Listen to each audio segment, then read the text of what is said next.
Biju sir, can we start? It's 2 o'clock.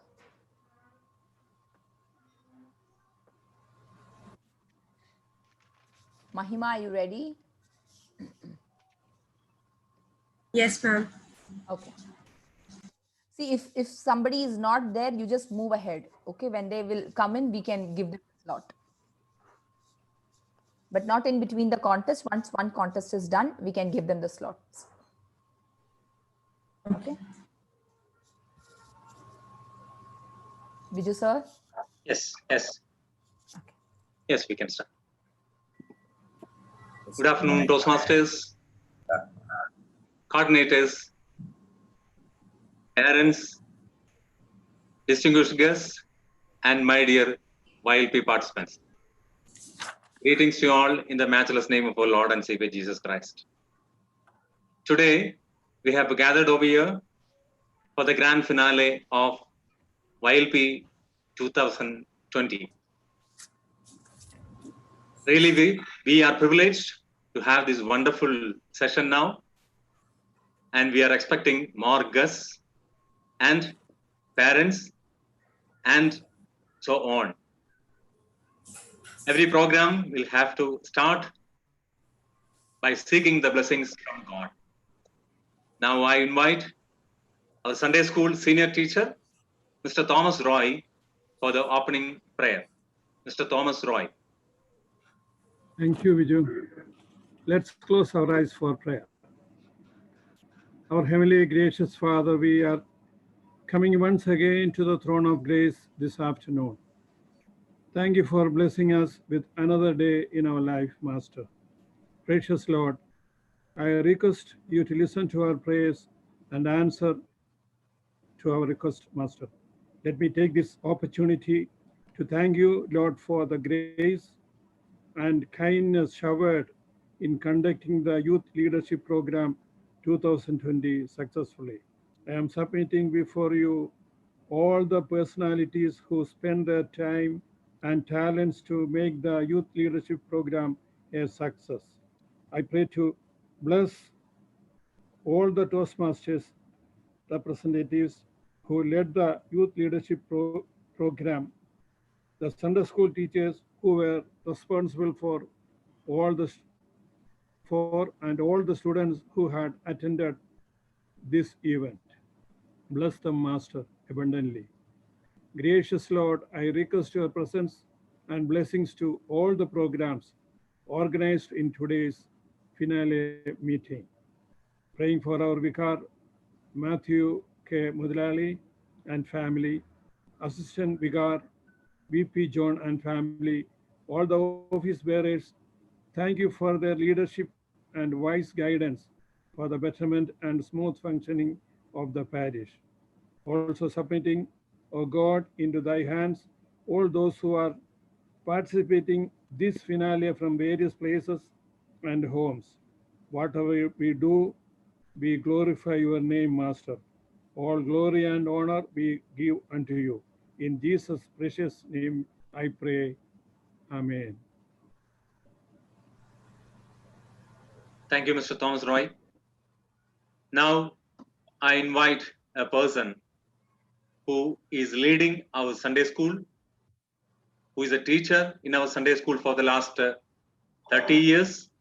And now she is leading our Sunday school as the headmistress of the Sunday school.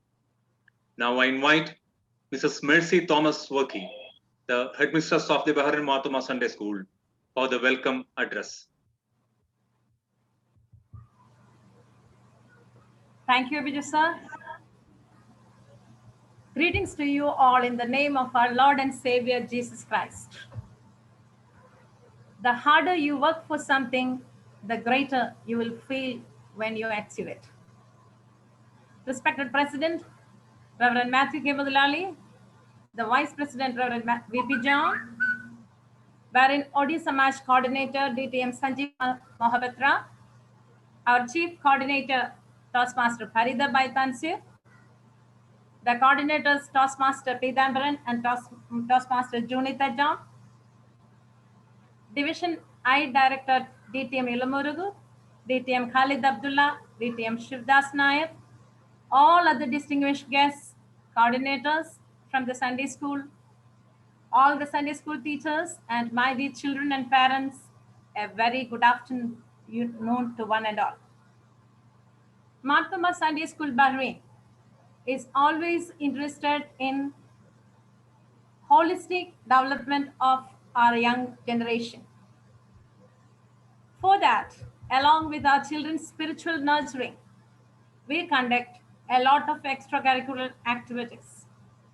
In order to refine their speaking, presentation, and communication skills, we conduct youth leadership programs every year. Our children are truly benefited out of it. Many of our former students are working and living in different parts of the world, are really the living testimonies of that. This year, when the world was facing this pandemic, we were in a confusion. We almost dropped the idea of conducting YLP this year. But by the grace of God, we were able to train 2 batches of students instead of 1. Without much ado, let me take up my responsibility. It's my pleasure and honor to welcome the distinguished gathering over here today. This is the much awaited day, the finale of YLP 2020 of Thoma Sunday School in association with Bahrain Odessa Match Toastmaster Club. Our dear Vicar, Reverend Matthew K. Mudalali, is a source of inspiration for us. He takes all the smallest details also into account and specially gives all guidance in all the time. I wholeheartedly welcome our dear Achan to today's meeting. Our assistant vicar, Reverend VP John, is also giving us the guidance and support from time to time. I respectfully welcome both of you, dear Achans, and thankfully remember all your help you extend to Sunday school and especially for this YLP.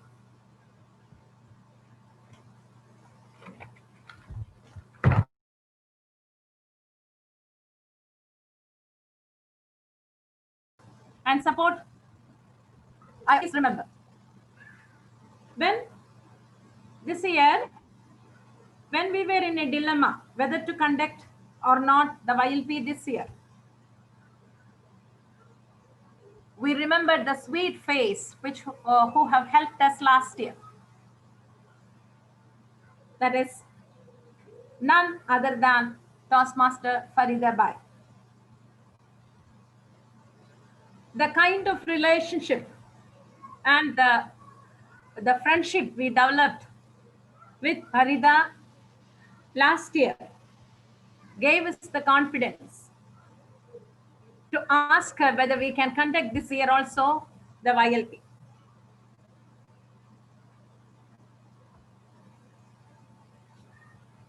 The way she has approached and give us the confidence was the main idea behind it. This year also, the kind of intimacy and the sincerity she has shown to our kids is worth mentioning. I don't have words to describe you, Toastmaster Farida. Toastmaster Pidambaran and Toastmaster Junita were available all the time for our kids. The pillars of support and the mentors, as mentors, they have worked day and night for our both the batches. I, on behalf of Thoma Sunday School and Thoma Church Bahrain, extend a hearty welcome to Farida, Toastmaster Farida, Toastmaster Pidambaran, and Toastmaster Junita. all the mentors who have helped our children in different sessions.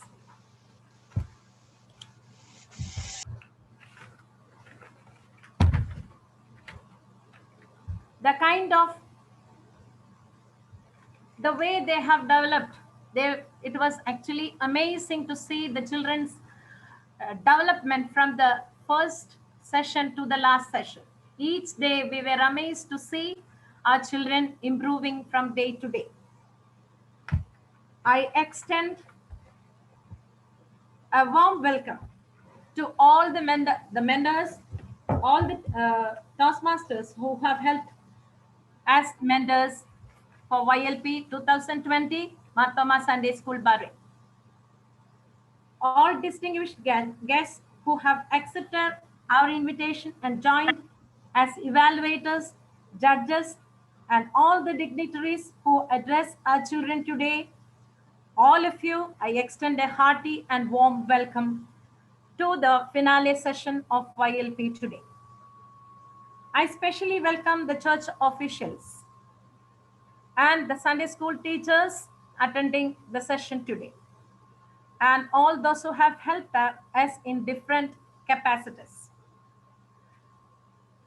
Especially the coordinators, Mr. Biju Kenainan, Mr. Elvis, John, and Mr. Saji, and Mr. Jenu John. When all the time, 3 or 3.5 hours, whenever the children were doing the YLP session, full time, they were with the computer and doing all the necessary help for the children.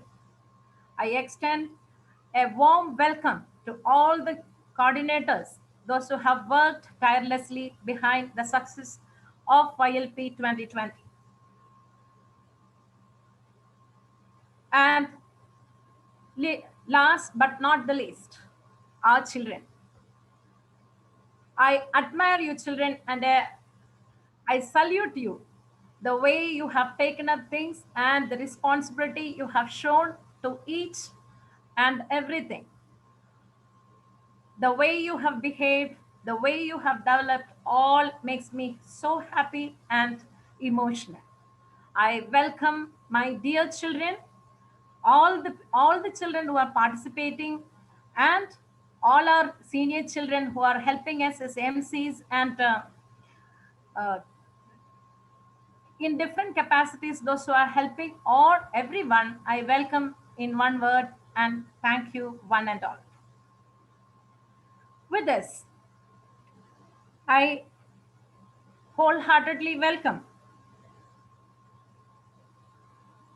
Mahima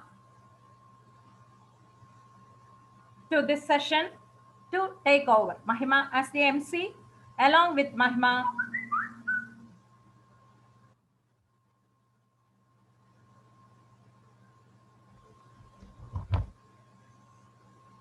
please, Mahima, over to you, Mahima. Thank you, Mercy, ma'am. You can't change what's going on around you until you start what's going on. Respected Achins, Toastmasters, district officials, division directors, YLP coordinators, parents, young leaders, and my dear friends. A very warm good afternoon to you all. YLP, Youth Leadership Program, is a workshop organized by Bahrain Odia Samaj, BOS, Toastmaster Area, under 33, and Bahrain Thoma Sunday School. It is an 8-week workshop with 2 hours each. It allows young people between the age group of 12 to 18 to improve their communication and leadership skill through practical experiences. Over the period of 8 weeks, each of them delivered their speeches, evaluated others' speeches, and did table topics. They also had taken up the roles of grammarian, counter, timer, etc. The speeches delivered by our young leaders were excellent ones. Today's meeting is with the theme, Change Starts from Within. Being aware of ourselves is the key to everything. If can think you can do something, you can actually do it. You should at least try.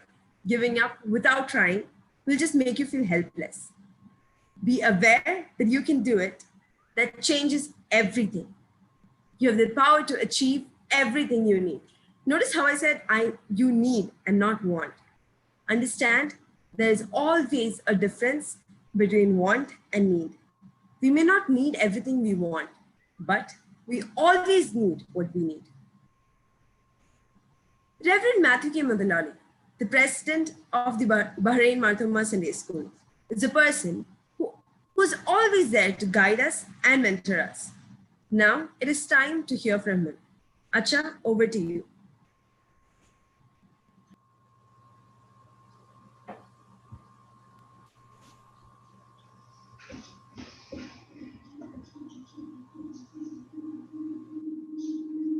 Good afternoon.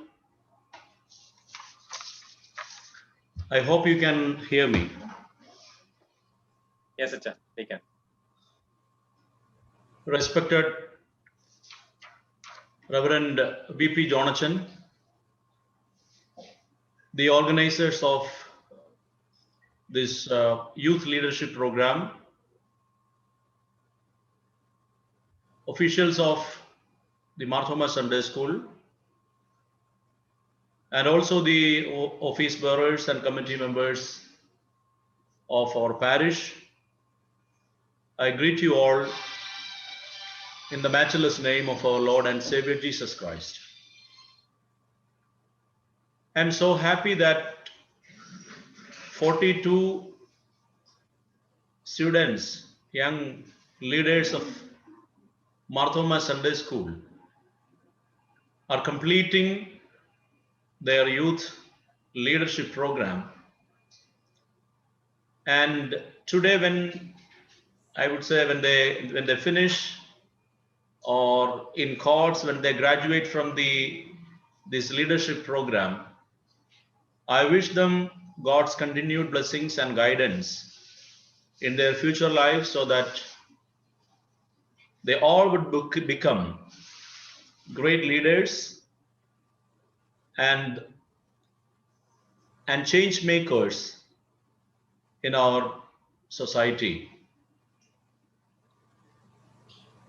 This year we had some sort of apprehension that whether we could be able to organize our youth leadership program. But to my surprise, I would say we used to have 26 students every year. This year, the number has doubled. So within these limitations, even though there were limiting factors, we were able to successfully complete this program by God Almighty's abundant grace. Change starts within. Change starts within. When we understand the definition of education, education is to draw out the full potentiality of a human being. Often we misunderstood the purpose of education, and we have limited the purpose of education only in numbers, or I would say only in grades. But that is not the real purpose of education. The word education derived from a word educare, which means to bring out the full potentiality of a human being. So in that sense, I would say, unfortunately, the present education system is lacking its purpose to a certain extent. There comes the relevance of programs like youth leadership program, where you are encouraged and motivated to be good public speakers. I'm sure that as people who went through this youth leadership program and its whole exercise, now you know that the art of public speaking consists not only the content of your speech, but the way you deliver your speech, your posture, your gesture, your nonverbal communication, your facial expression, everything matters. What is the greatest knowledge in this world? The greatest knowledge in this world, I would say, is self-knowledge. Self-knowledge. Know that who you are and try to understand the way by which God has been blessed you with lot of endowments and potentialities, and you try to develop that potentialities.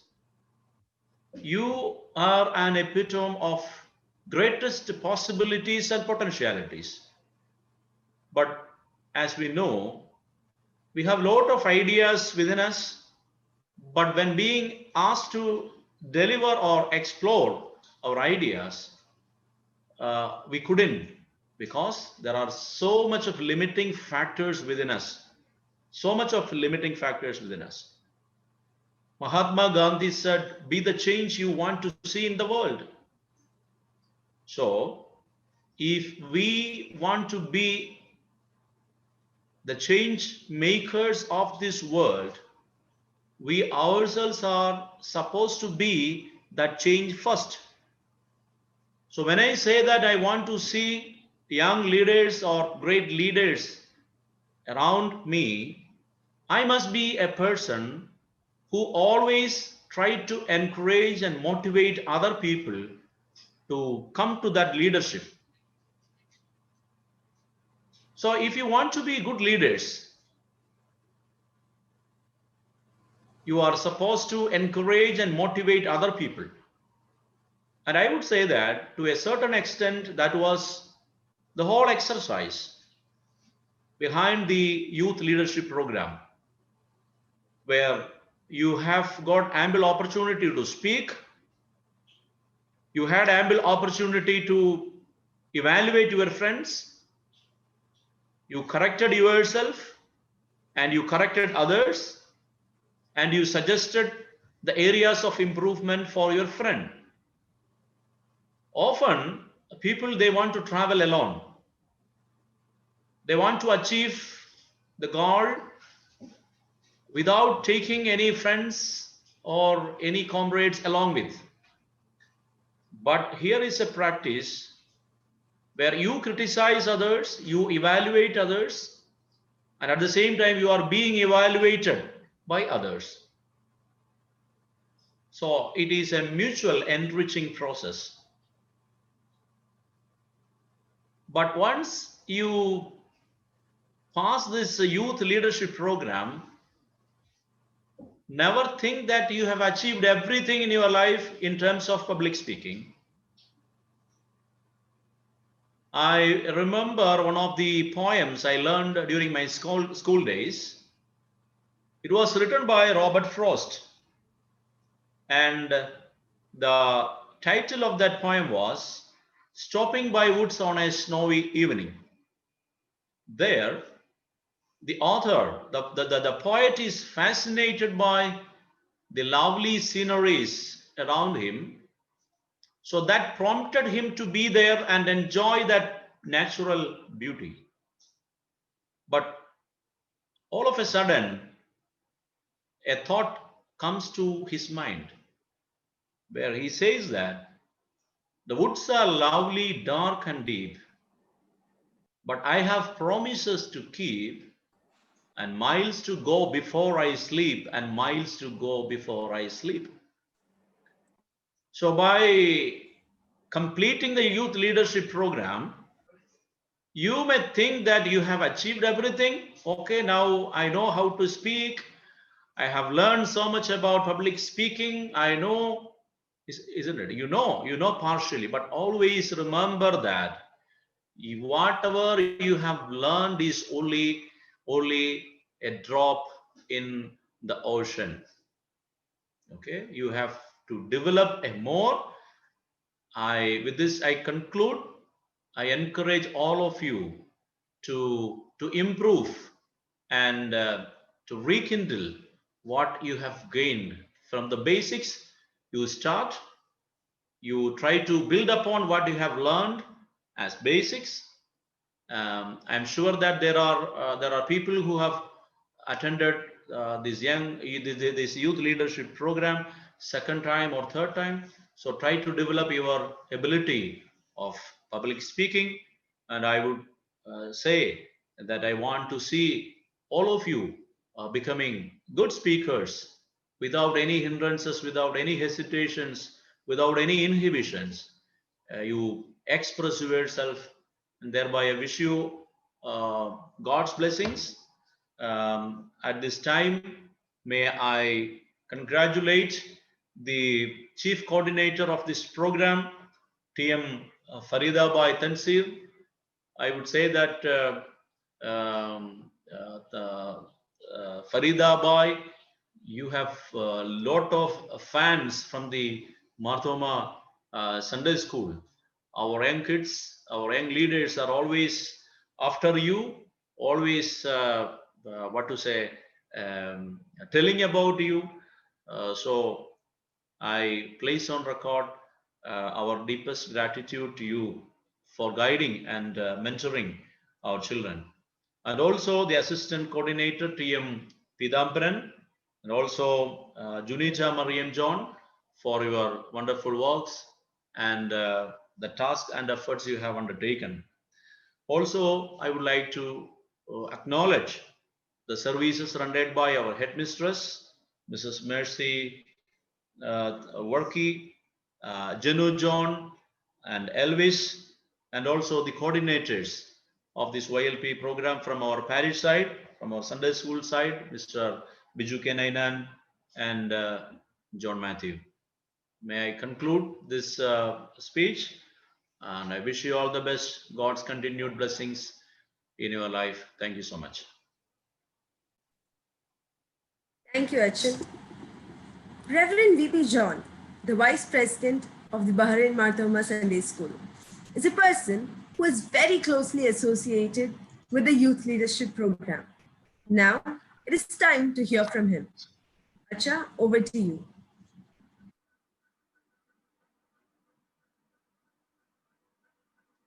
Respected Matthew K. Mudalaliachan,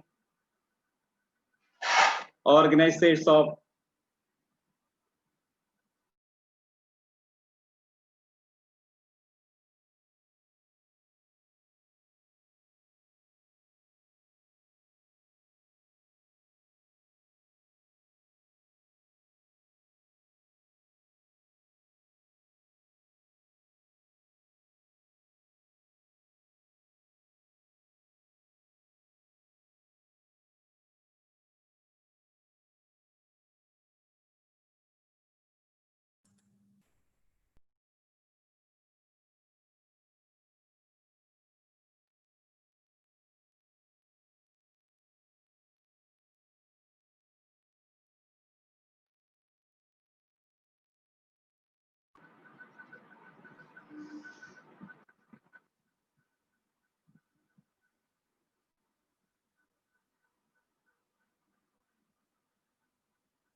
hear me? Okay.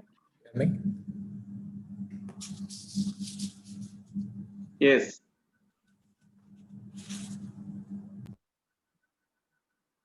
Greetings to you all in the name of our Lord Jesus Christ.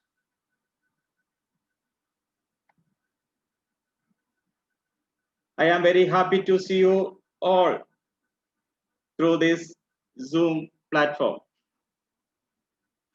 I am sure that this youth leadership program was a new experience for both the organizers and students.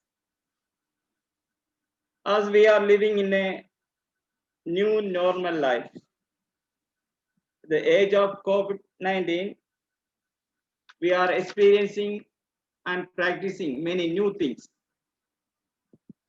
This year, Youth Leadership Program was such a new experience for us all. My beloved leaders of tomorrow, the future is in your hands. The world will go with your thoughts, ideas, and innovations. The world is hopefully looking at you for a bright future. Now you are trained and equipped for today's competitions, and also you are preparing yourselves for becoming leaders. Always remember one thing: do all things for the sake of God. Be just kind and compassionate. Compassion is the most important quality that one leader should have. Try to observe your surroundings, especially the needy and marginalized people. Work for their upliftment and empowerment. I take this opportunity to congratulate and the team of this program who make this program make a great success, especially our Sunday school teachers, coordinators, the leaders of this program.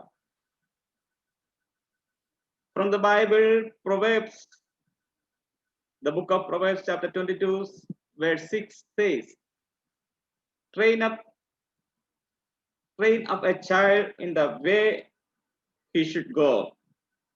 Even when he is old, he will not depart from it. I wish all the success and prayers. God bless you. Thank you.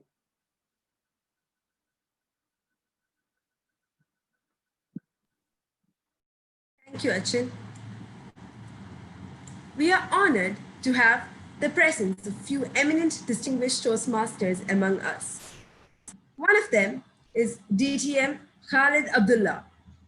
He's a member of 3 clubs: Batco Toastmaster Club, President of Bahrain Advanced Toastmaster Club, and IPP of St. Paul's Toastmaster Club. Let's put our hands together to welcome DTM Khalid Abdullah for the District 20 CGD address. Sir, over to you.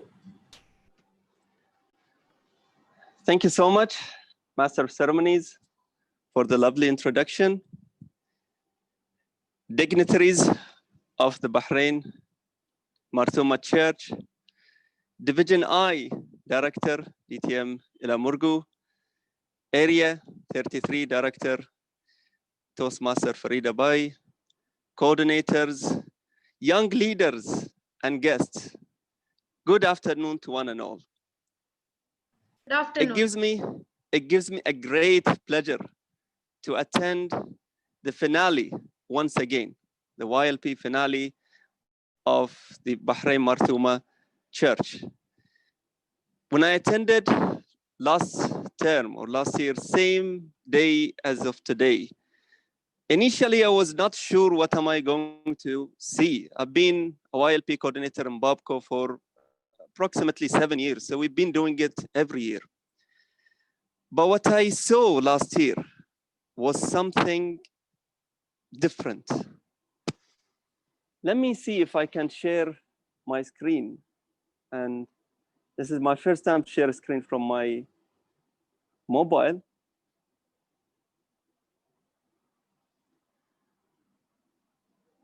I saw this. Now, if you can see what I see, and especially toward the end, I was different. the feeling that I had during that showcase, the finale that was there, it was totally different. And that's why I had a commitment. I said to myself, well, and of course to Toastmaster Farida, if this is going to happen this year, I would want to witness it. Now, going back to what Rev Matthew just said about the vision. Yes, the vision was there. The vision was to have better communicator of our own young leaders and better leaders. And that vision was there. And when we started this year, not only in this YLP, but all around the Toastmasters in Bahrain, we were not sure how are we going to continue. But I congratulate all of the leaders of the school itself, of the church and the coordinators who stepped out and changed the plan, but never the vision. The vision was always there to give back to our young leaders who are the leaders of the future. So kudos to all of whoever the leaders behind this organization today. Kudos to the coordinators, to the judges, to the school teachers, to the church leaders for making this happen, for sparing some time to give back of whatever learnings we have to our future leaders. Well, with this, thank you so much for keeping me in mind. Thank you so much for reflecting that energy back to me. Thank you so much for whatever you do. I wish you all the best for this organization, and let's make today as well a memorable day, and let's meet as well next year with the same passion, with the same vision, regardless of what plan that we have. Over to you, Master of Ceremonies. Thank you, DTM Khalid. Now, we have distinguished Toastmaster Elamurigu S. for giving the Division Director address. He's a professor in management and French, IGNOU Overseas Director, Chairman of Indian Academy, and founder chairman of Indian Academy Toastmasters Club in 2014. Please put your hands together to welcome DTM Elamurigu S. Sir, over to you.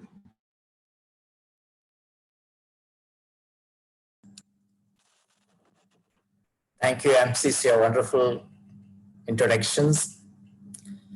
District officials, DTM Khalid, Club Growth Director, DTM Sanjeev, Program College Director, TM Farida, Area 33 Directors, TM Junita, President, Indian Academy Toastmaster Club, TM Narayanar, and TN Nair, Mrs. Mercy Thomas, Mrs. Bijo, and Revenue Father Matthew Kemotalali, Revenue Father BP John, and Mr. Bijo, fellow Toastmasters, YLP students, good afternoon to one and all. It's my pleasure to be with you all in this finale. Really, this a very good platform you have selected. You have and joined TMI, Toastmaster International. It's one of the non-profitable organization, which is one of the biggest platform in the world, which has 140 countries and almost 33,000 clubs are there. From this, we can learn, definitely we can develop our communication skill as well as leadership skill. I hope you all witnessed in that, you all enjoyed in that, you have proved or not. As per our theme of the day, theme of our meeting, change starts within you. Same like that, Tom Jill had said once, change starts with you, but it doesn't start until you do. That's you have to start anytime, you have to make it anytime, then only it will help you to do that. This YLP will help you to do more, as our father says. At the same time, you have to make use of it, you have to train yourself, you have to utilize yourself. A lot of school activities are there, even private activities are there. You have to utilize, you have to sharpen yourself always. Especially I'm in the university's admissions procedure, even in UK and US, this TM certificate is having extra value and will help you to do more, to give a good admission in good colleges. So I'll request you all, try to continue as a TMI Gavalier in future, if possible, as a TMI members. Definitely this training will help you to remove your fears as well as give you more confidence and courage in public speaking. If you have this skill, definitely you will be a good citizen, good leader, and good communicator, good speaker, which we need right now in our country, back in India, as well as in every part of the world. Make yourself, as you know, 8 weeks before, how you dress up, how you are. Now it's given a clear, I can see a lot of students, that turnout is entirely different. That face is having a more confidence in that face. I can see before starting in the meeting, I saw all the students. You have something, a good dream, as well as you have something, a good happy face at the moment I can see. When I saw before 8 weeks before, it's not like that you all tremble, you are free. Now you are really very good. I congratulate you all. And especially I have to thank Toastmaster Farida and her group, as well as church delegates, to give such a wonderful platform for our Toastmaster to train yours. It's very important. You have to make it always to be success. Thank you once again. Thank you, Toastmasters and other delegates and all other DTMs who are present here. Thank you very much. Wish you all the best. God bless you. Over to Master of Ceremony. Thank you, DTM Elamulugu. Toastmaster since 2012, actively involved in socio-cultural activities. He loves to work for the betterment of all. He has been living on this island for the past 22 years. He's none other than our DTM Shivdas Nair. Now it is time to hear from him. Sir, over to you. Thank you, Master of Ceremonies. District 20, Club Growth Director, DTM Khalid Abdullah. Division I Director, DTM Ilamurgu. Reverend Father, Mr. Matthew. Reverend Father John. Dignitaries of Thoma Church. Distinguished Toastmasters, fellow Toastmasters, youth leaders in particular, their parents, well-wishers, and those who have all joined in the live streaming of this program. Good afternoon to each one of you.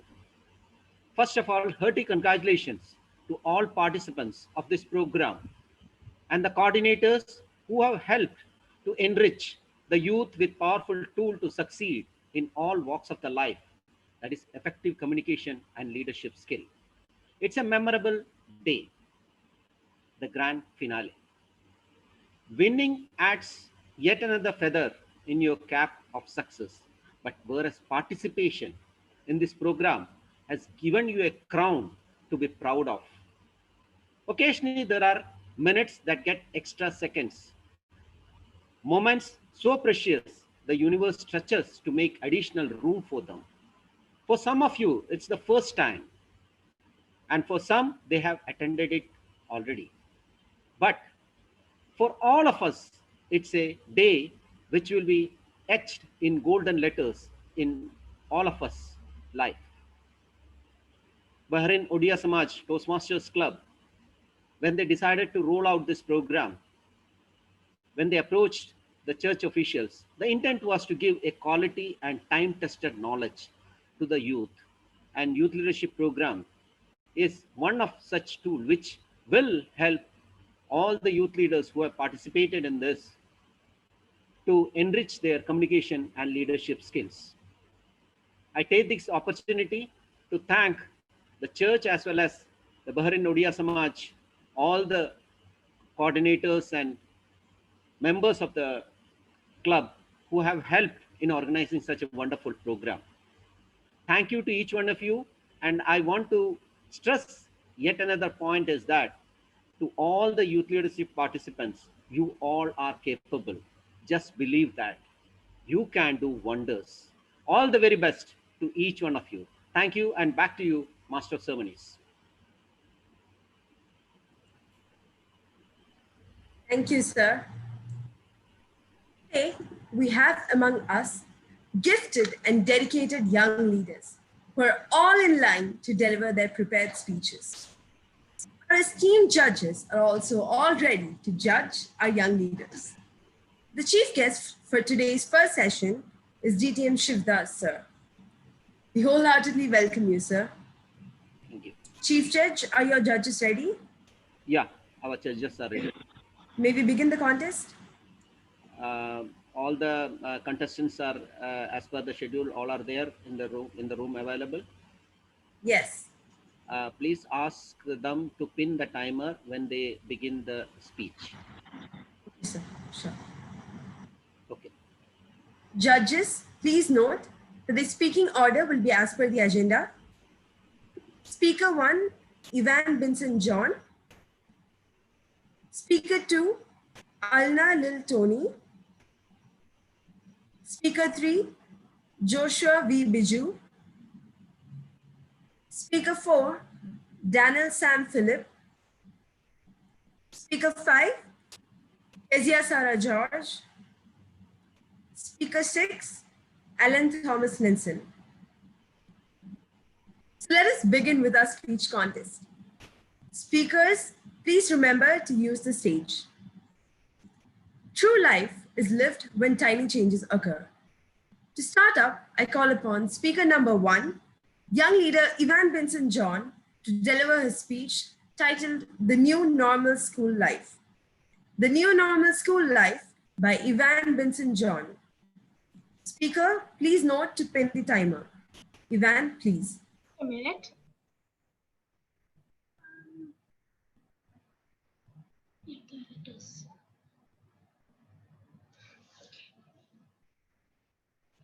Thank you, MC. Well, if someone would ask how my school life is, with no doubt, I would say one of the best memories in my life is my school life. In fact, it is considered to be the golden period of my life, and its importance can never be disapproved. Good afternoon, MC, Chief Judge, judges, coordinators, and dear young leaders. There are likes and dislikes in everything that we do. Our parents always tells us to go to school because they do not have to, but we have to. Well, I do stand by my earlier statement. I hate the routines of waking up early in the morning and studying a few subjects in order to get full marks on the test, which is normal. Before the new normal, I expect myself to wake up at 5 a.m. sharp, wish good morning to my brother and my parents, take a shower, wear my uniform, eat my breakfast, and then I rush down to school. When I reach my class, I will listen to all of my teachers, finish my notes before everyone else, enjoy playing with my friends, and then I will go home, where I will eat my lunch and then study. I wish life was this easy. When I'm sleeping, I hear this strange noise. Ivan, wake up! Mom, 10 minutes, please. Ivan, wake up, it's 5:30. What? 5:30? Oh my God, I'm so late. Yeah, now go take a shower. Okay, calm down. I skillfully maneuver my half-sleepy body towards the bathroom to take a shower in freezing cold water. I hate it. Now, I take a long time to wear my school uniform, and being a slow eater, except for eating KFCs, while I battle with my breakfast, my mom shouts at me, Ivan, your bus is about to come. Can you keep quiet, please? I run down to catch my bus, and in the bus, I see the other victims sitting sleepily. Then we reach hell. The moment we enter our class, we see everyone shouting and throwing things like I'm in some sort of fish market. And then we have 9 periods to start with. Ring, ring, ring, ring, ring, ring, ring. Good morning, students. The first period for today will be maths. Today we will learn some geometry. So your first question is, if one of the angles of a triangle is 30 degrees and considering the fact that the acceleration of objects with gravitation is 9.8 meters per second, find the other two angles of the triangle. Okay, wait. Now what did you say again? Anyway, after 40 long minutes, finally, that math period is over. Now let's see what's next. Oh, is the universe conspiring to put me to sleep? Social science? Oh boy, here we go again. Good morning, students. Today we will be learning about the fundamental rights of the people of India. Right to equality. Civics always puts me to sleep because how can an ambitious video game developer digest it? I don't want to be some sort of politician. Anyway, after another long 40 minutes, here comes the lifesaver. It is the break period. Hooray! It lasts for 40 minutes, which is like 40 seconds. This is the time when everyone marches down to the playground to enjoy to the fullest. All the foods are thrown into the dustbin to have maximum playtime. And then we have 7 periods to dispose of. Then we go home. Now all I have to do is survive school for another 4 days and then we can call it a week. At last, it is Thursday evening. Now I can just sit and watch TV till it's time to sleep. Just as I'm about to switch on the TV, Ivan, go do your homework. Mom, it's Thursday. No buts, just go do your homework. Fine. And then sit and study. Your exams are near. I hate exams. I mean, why does it even exist? Exams are just horrible. Even Albert Einstein said exams are a nightmare. He said that the children will just learn for the sake of getting full marks on the test. And I wholeheartedly agree with your great thoughts, Einstein. During the COVID strike in our lives, all the schools closed down. Hooray! The schools have closed down. I love you, COVID-19, so much. But as Sir Isaac Newton's third law of motion states that every action has an equal and opposite reaction, the schools held online classes. How horrifying! These schools just never give up. They have the can-do attitude. The worst part is that we can only see the teachers, not our friends. We can hear them, but not see them. And since the teacher is the host, she can see everyone. Not fair at all. And to top it off, you need the perfect internet connection in order to hear what the teacher is teaching. If you don't, well, I think it's time for you to read your textbooks. At least there's no tests in these online classes. Students, your half-yearly exam will start from 20th September. Please study for it. Sir, very good joke. We cannot come to school and write the exams. There's COVID-19 everywhere. Oh, no need to worry about that, Ivan. It's online. Everything is online these days. You just write the answers on a sheet, scan it, and then send it to the school. Mr. Newton, I blame your third law for this. This is just causing all of this havoc. I wish this college never existed. But no matter how much we hate school, we cannot deny the fact that it is very important in our lives. Even though we consider school as evil, it is necessary. I would consider it as a necessary evil. Well, considering the fact that the acceleration of objects due to gravitation is 9.8 meters per second, no matter the circumstances, schools will always adapt to the new normals. Thank you. Over to the MC.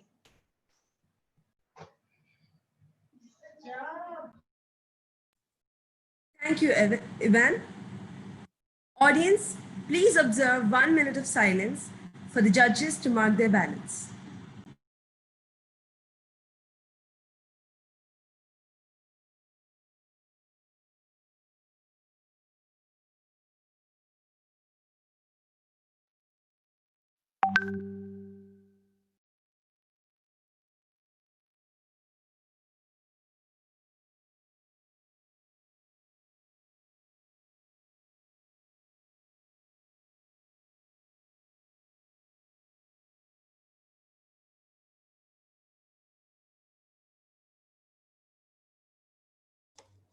Timer, just let the MC know once the 1 minute is over.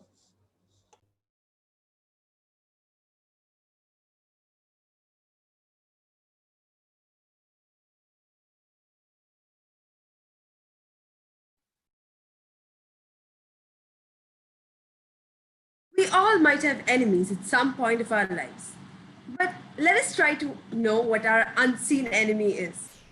For the next speech, we have speaker number 2, young leader Alna Lil Tony, with her speech titled as The Unseen Enemy. Unseen Enemy by Alna Lil Tony. Speaker, please note to pin the timer. Alna, over to you.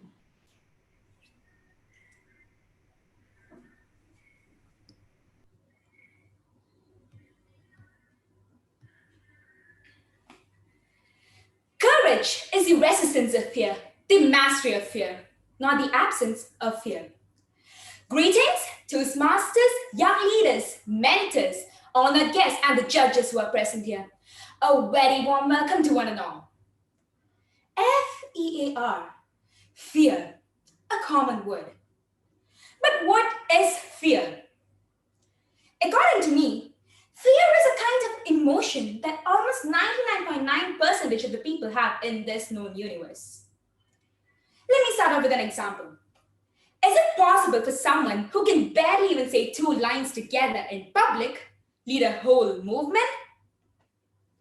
In this individual's childhood life, he used to suffer from frequent panic attacks.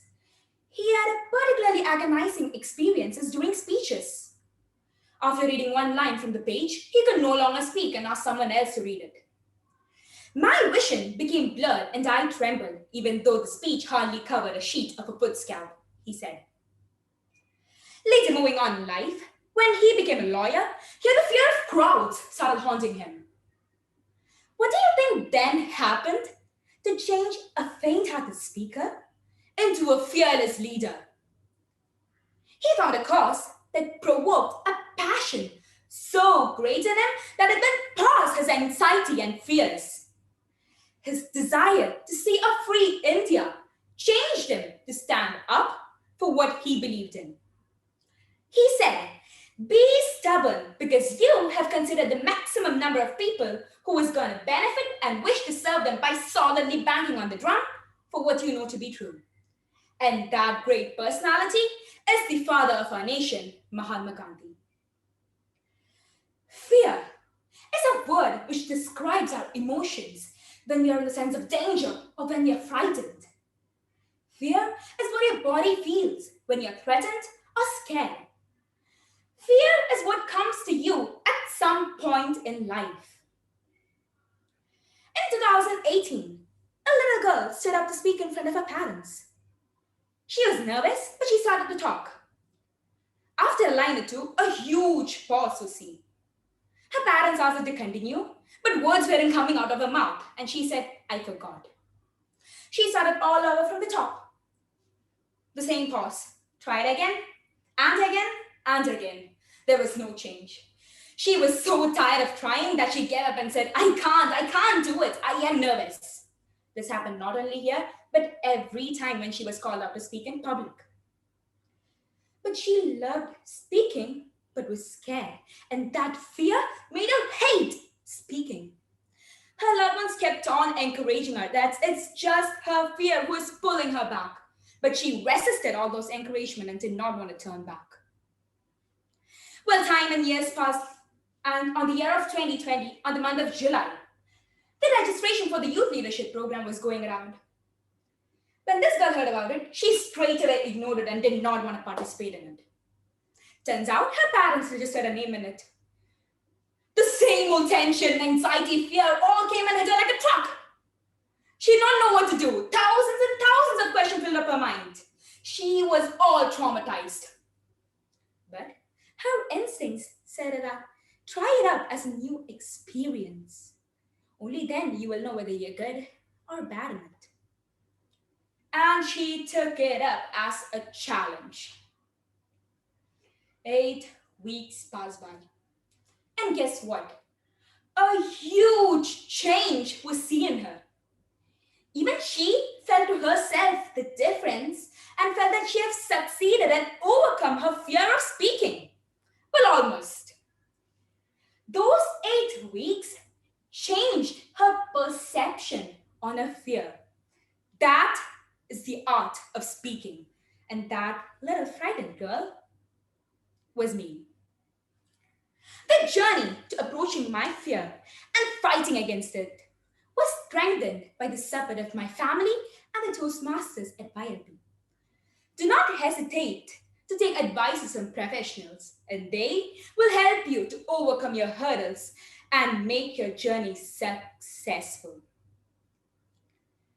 Fear is something which will be always a part of you, but it should never, or you should never let that fear control you. Whatsoever life is too short to fear about everything that comes in between your path to your success. Fear is an unseen enemy.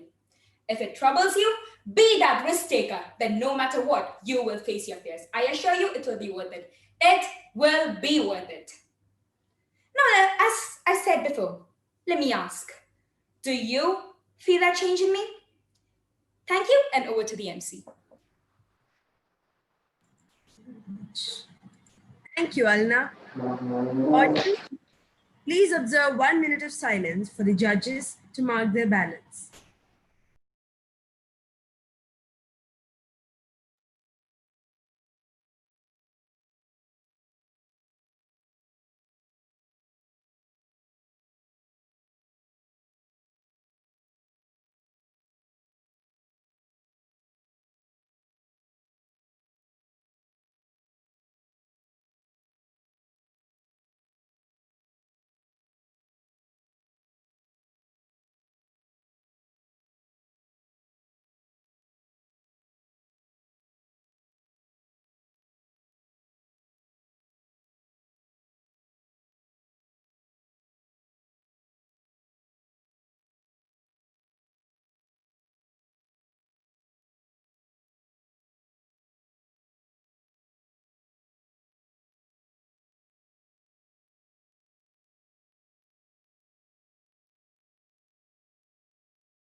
Moving on, our next speaker, that is speaker number 3, is young leader Joshua V. Biju with a speech titled Never Give Up. Never Give Up by Joshua V. Biju. Speaker, please note to pin the timer. Joshua, over to you. Good afternoon, dignitaries, coordinators, Toastmasters, and distinguished Toastmasters. When you show courage in the face of adversity, you change your life and others. The most provocative people in the world are the ones who won't settle for average and have triumphed through adversity. We are most inspired by people who have experienced difficulty and never ever give up. Luck is great, but most of life is hard work. Sometimes the only way out of stress is through it. And the school do maintain that. Face struggle to overcome challenges in life. Many times struggle happens to teach us a lesson. We can either learn from that or deny it. From an evolutionary perspective, the human mind's main goal is to keep you safe.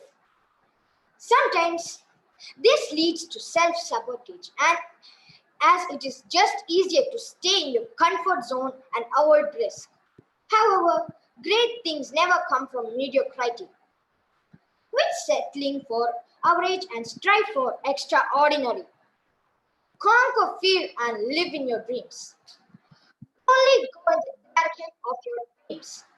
Stand tall and show the world what you're made of. Never ever give up on success. Try, and try again. Even if someone says that you can't do it, then you should not give up on that. If you love yourself, if you respect yourself, if you believe in yourself and your dream, nothing can stop you. It all depends on your attitude towards life. Thomas Jefferson said, "Nothing can stop the man with the right mental attitude, and nothing can head the man with the wrong attitude." Feed your mind ideas of success, not failure. Remember, the only way you can fail is if you give up. When you look back on your life, you don't have regrets. Believe in yourself, believe in your future. You are not ordinary, you are remarkable. You will find your way. There's fire burning inside you that is very powerful. It is waiting to burn bright. You are meant to do great things. Following your dreams can be both terrifying and exciting. You should not be great to start, but you should start to be great. Courage is both facing fear. Fear of failure holds most people back. You are not than most people in that sentence. Persist and persuade others about your plans as they are real. Nobody can do this but you. Nobody will get in the way of our dreams. Most people master the obvious. You are creating something that wasn't there before. It's bold, it's beautiful, and it's you. Give it your best and your dreams will come to life. Success is yours. Go for your dreams. Your turn. Have a positive attitude towards life. Do what you can with what you have. Don't mind where you are. Don't wait for opportunities to come knocking at your door. Go confidently in the direction where you want. And go and live the life you want. To do this, you need courage. Courage is in the absence of fear. It is conquering your fears and moving ahead. Leave your fears behind. Don't be afraid of stumbling and falling. Failure isn't falling down. It is just staying down. If you fall, get up and move on. Never let your eyes move away from your goal. Forget about obstacles. As Henry Ford said, obstacles are those frightful things you see when you take your eyes off your goal. Never let anybody tell you that something is impossible. You can change the world if you set your mind to it. Believe me, you can. Start slowly but surely. You will see your dreams come to life. One last thing. No matter what happens, never compromise on your values. Your values are what you are. No one can take them away from you. Money, wealth, and power are superficial, but your values are deeply embedded in your soul. They will always be with you. So do what you want to do. Follow your dreams and live your life the way you want. Never look back. Keep looking ahead and believe in yourself. Never give up. Thank you, and over to the MC. Thank you, Joshua. Audience, please observe 1 minute of silence for the judges to mark their ballots.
Moving on, our next speaker is speaker number 4, young leader Daniel Sam Phillip, delivering his speech, Are We Living the Best of Our Times? Are We Living the Best of Our Times by Daniel Sam Phillip. Speaker, please note to pin the timer. Daniel, over to you.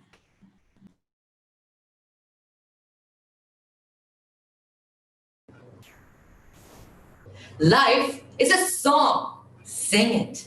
Life is a game, play it. Life is sacrifice, offer it. Life is love, enjoy it. beautiful lines.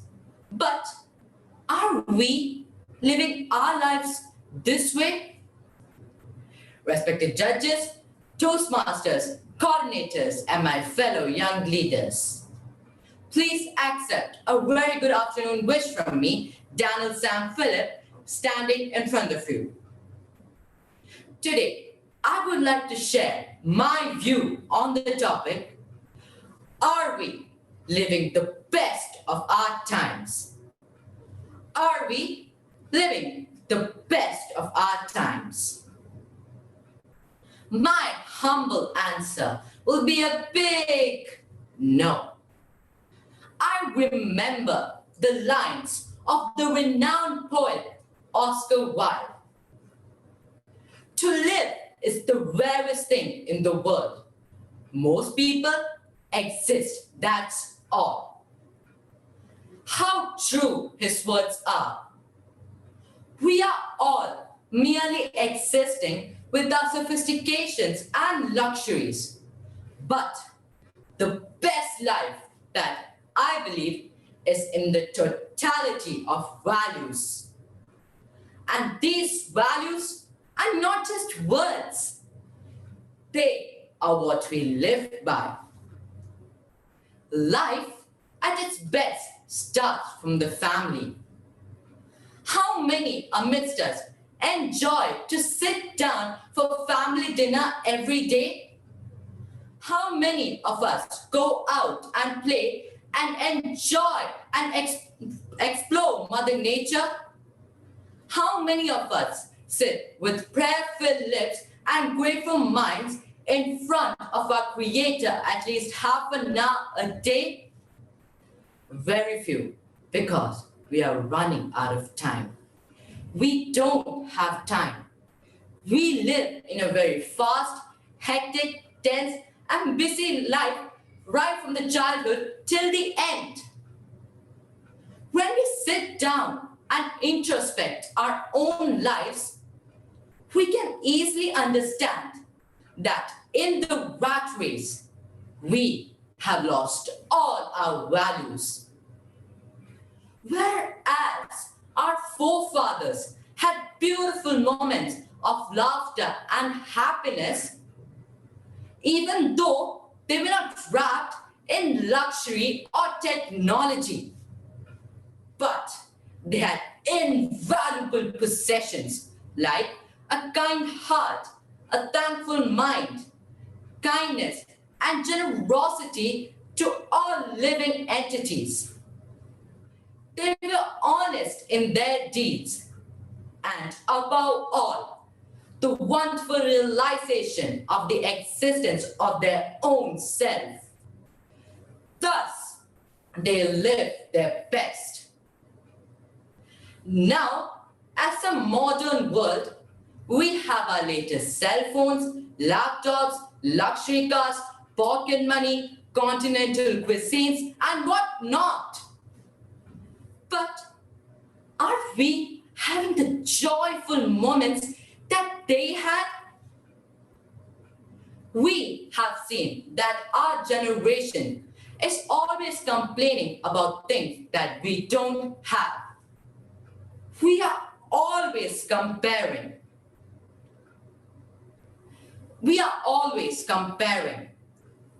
Let me share with you a pitiable sight. I was looking out through my bedroom window and I saw a man who looked in his 40s going to work in his wheelchair. You must be wondering why I'm telling this. I'm telling this because he was special. He was special in that he did not have both legs from birth. Then don't you think that we are all blessed? At least we have better lives, if not best. We have eyes to see, ears to hear, tongue to speak, hands to work, and legs to walk. Because there are many people in this world who did not receive these blessings. Everything that happens in our lives happens for the best. The present COVID-19 situation has given each one of us time and space to have an evaluation of our own lives and values. Even though we have complaints, don't you think we have more time for our family? We have more time to heal our own selves? We need to learn from the past. We can utilize our time to improve our talents and increase our knowledge and many more. So, let me conclude by saying that let us all be thankful for this better life and aspire for a better tomorrow. Over to the Master of Ceremonies. Thank you, Daryl. Audience, please observe 1 minute of silence for the judges to mark their ballots.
Failure is not the opposite of success.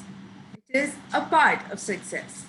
For our next speech, I invite speaker number 5, young leader Kezia Sarah George, to deliver her speech, Failure is the Pillar of Success. Failure is the Pillar of Success by Kezia Sarah George. Speaker, please note to pin the timer. Kezia, over to you. Failure is not the opposite of success. It's a part of success. A very delightful and pleasant evening to one and all present here. There goes an old saying, to be a champion, fight one more round, which is very true. Only tireless pursuit can create winners. Success comes to those who try and never tire. To be a winner, one must learn to strive with perseverance, courage, and determination. Success cannot be achieved in a day. The road to success is not an easy one. It's narrow, patchy, long, and full of hurdles and obstacles. One must learn to overcome the hurdles and obstacles to achieve their desired goal. A little failure does not matter at all. Each failure brings one closer to success because within each failure is hidden a lesson on success. Look at the first step of a child. He takes a step forward, out then, and on the second he falls and stumbles. But that doesn't mean that the child will never walk. Rather, his stumbling would ensure that he will not only learn to walk, but also run around. Look at the birds in the sky. How it flies, flutters and fails. It tries again to fly, but it does not give up. And at last, with one more try, it spread it, and off it goes into that infinite azure blue sky that seems to be applauding its little yet significant efforts. The story of an ant trying to climb a wall is often told. It crawls a few inches and falls, but tries again. It tries again and again, but does not give up. But the only onlooker gets bored, loses heart, and gets tired, but the ant is not. It keeps on trying till it reaches at the top. History too is sprinkled with such instances where success was granted after a series of failures. One has to pick up the story of any great personality to see that success is never granted on a silver platter. One has to try a number of times before actually tasting the success. Indian freedom fighters, including Mahatma Gandhi, Jawaharlal Nehru, Vallabhbhai Patel, faced innumerable times failure.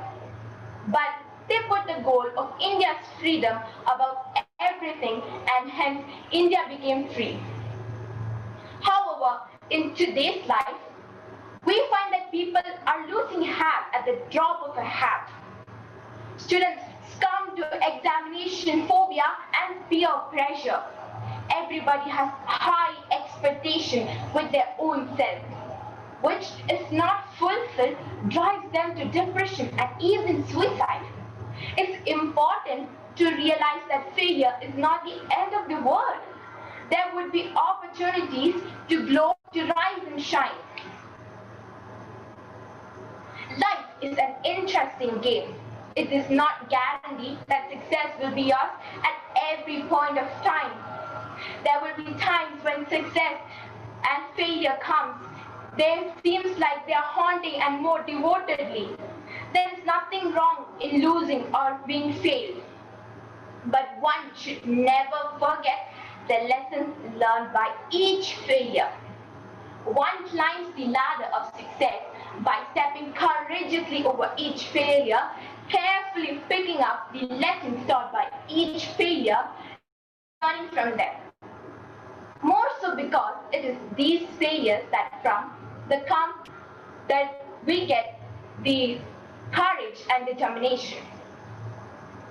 The darkest hour is just before the dawn. Thus, when nothing seems to work on the right manner, and it seems that almost all the roads are leading to failures and nothingness, one has to just remember that the arrival of the dawn, the sun dispelling darkness at the very moment when night seems the blackest and thickest. Therefore, one should never lose hope, but keep on trying until reach success. Who knows that this is the last round, you are declared a champion? Constant and continuous effort crown a person with glorious success. Failures and success are two sides of the same coin. Remember, ideas without action remain dreams. There is no substitute for hard work. When failures come your way, do not lose heart. Try to find out your shortcomings and overcome them with courage, patience, and enthusiasm. Failure is just a part of success. You should never ever lose hope. Thank you, and over to the Master of Ceremonies. Thank you, Kezia. Audience, please observe 1 minute of silence for the judges to mark their ballots.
Thank you.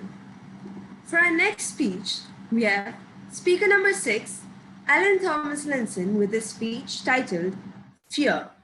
Fear by Alan Thomas Linson. Speaker, please note to pin the timer. Alan, over to you. Thank you, Master of Ceremony.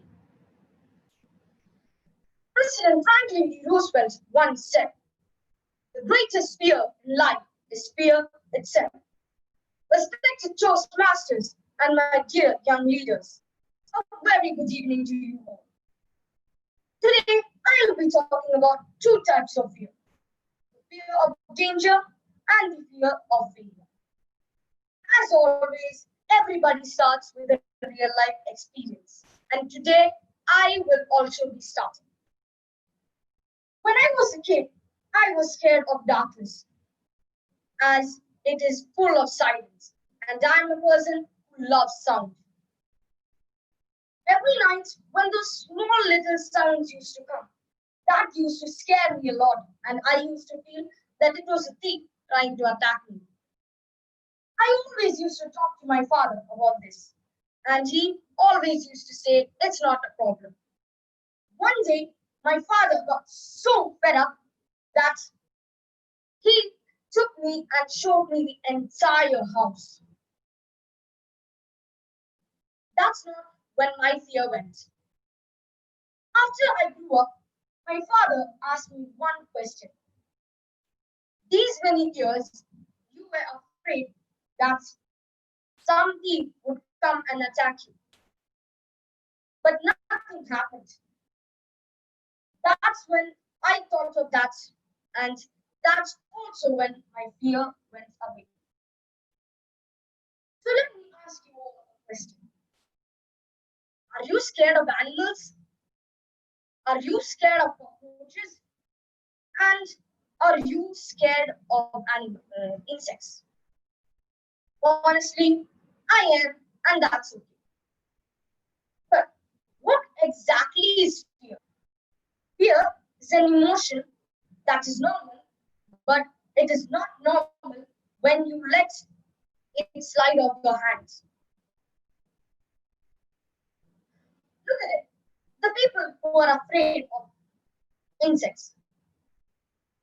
Are you really afraid of the insect? Or are you afraid that the insect might attack you? That means fear comes from the scene of danger. That means you are not afraid of the insect. You are afraid that the insect might attack you. Well, this type of fear may feel silly, and that's okay. So now, let me get more into my topic. I am going to talk about the most life-threatening fear, the fear of failure. Do you know that at least one person suicides every 40 seconds? Every 40 seconds. Well, that is the second leading cause of death in the age of 10 to 24 in many countries. Fear, the main reason why you feel the suicide is depression, love failure, and also family issues. 3 students recently ended their lives 2 days before the entrance exam in India. Well, if you go search about it, you will find the exact number, and believe me, it's going to shock you, and it increases every single year. Sometimes fear of failure is a confront.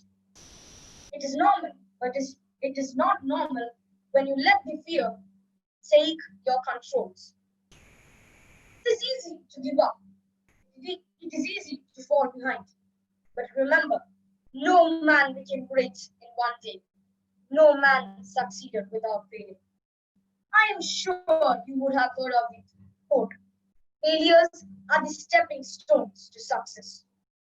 Well, don't let the fear inside you destroy your happiness. I would like to conclude by letting you all promise one thing to yourself. I will fight the emotion, the fear inside me, and overcome comes in. That's the end of my speech, and I would like thank you. Thank you, Ellen. Audience, please observe 1 minute of silence for the judges to mark their ballots.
Thank you. This marks the end of the speech contests.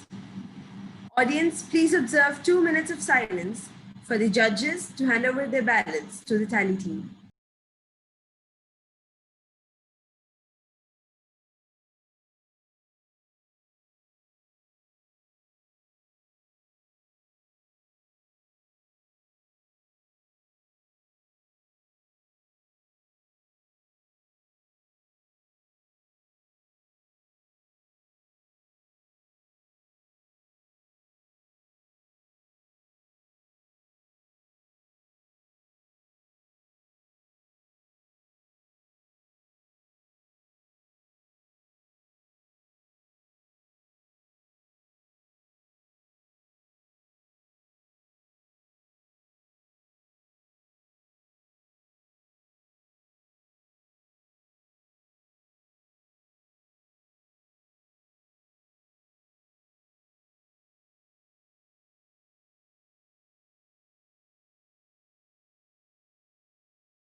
This marks the end of speech contests. Evaluate what you want, because what gets measured gets produced. Now, it is time for our evaluation session. Please join me in welcoming our test speaker for today, Cavalier Adnan Aslam, with a speech titled The Race Called Life. The Race Called Life by Adnan.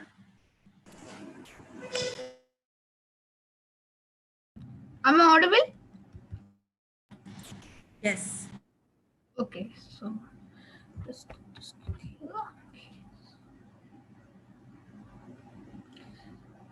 nobody gets through life without losing a few things along the way. This idea is better expressed in the life of Steve Jobs. Born on February 29, 1955, he was adopted by two young parents in what is known as Silicon Valley, California. He was a college dropout and took his first job as a video game designer with an engineering degree just because he could experience Buddhism. And yes, he is a Zen Buddhist convert. He started to take part in the computer revolution and had many successes in his life, such as the Apple computer as the first major invention, and the iPhone, and many others. But one day he was told to exit from his own company because his ideas were low yielding at the time. Can you imagine that you were told to exit from your own company just because your time wasn't good? Dear Toastmasters, fellow Gavaliers, and my dear friends, good evening to Race Called Life. Like Steve Jobs, we have lost things dear to our heart, and they have messed us up either temporarily or permanently. Because of this, human minds are easily delusioned and into thinking that if they lose something valuable, that is the end. But people think that this pandemic is a wrath or a curse from God Himself. But I think rather not.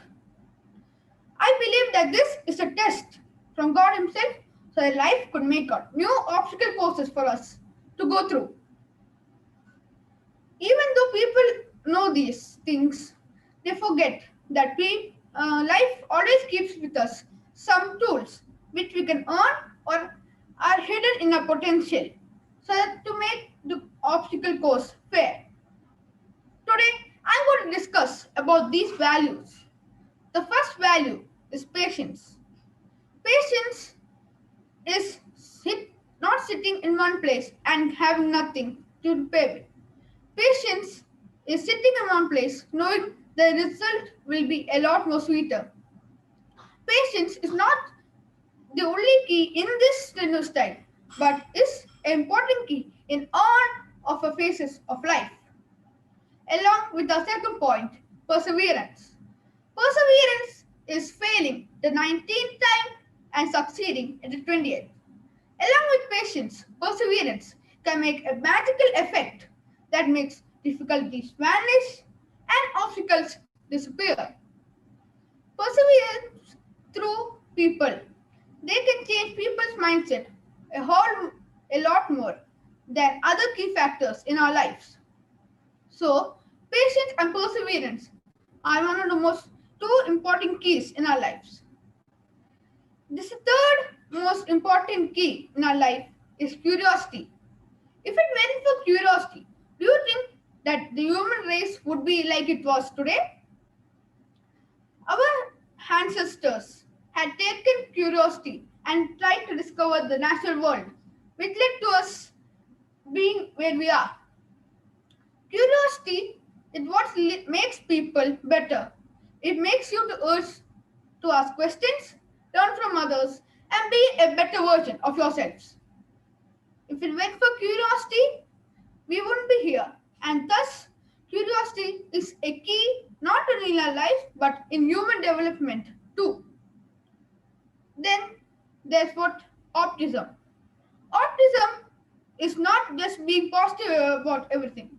It's about knowing all the negatives and still being positive.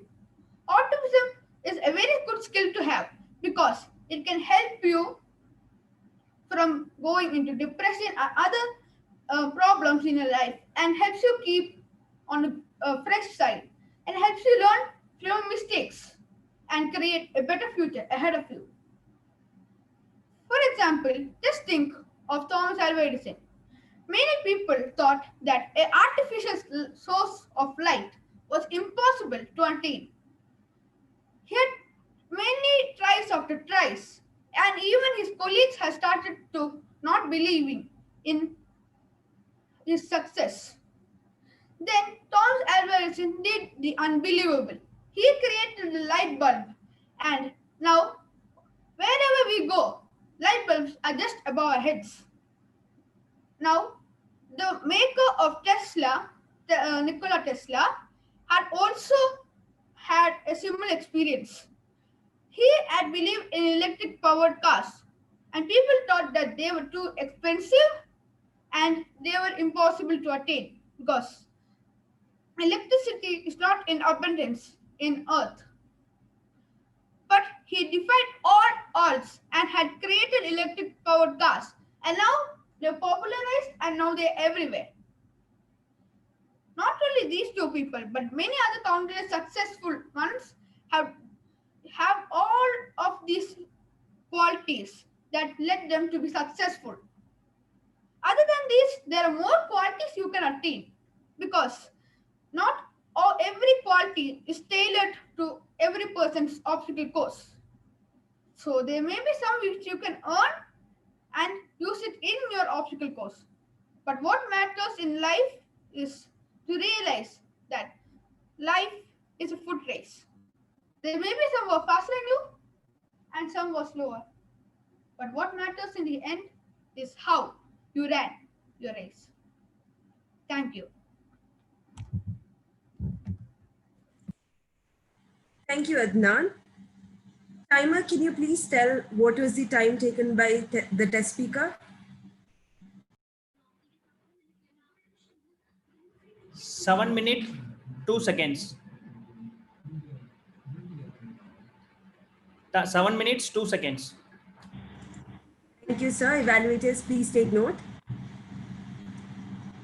Right now, I request the coordinators to take all the evaluators to a breakout room where they will be given 5 minutes to prepare the evaluation script. Coordinators, please take all the evaluators to a breakout room where they will be given 5 minutes to prepare the evaluation script.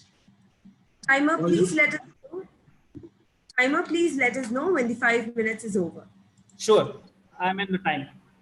All the evaluators, please accept the invitation to join the breakout room now. Thank you.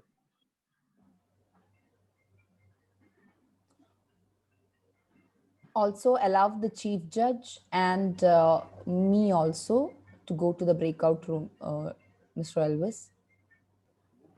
Okay. Timer, once all the evaluators are gone, then you start the time. Okay. The second batch also? Only the first batch evaluators, not the second batch evaluators, please. Only the first batch.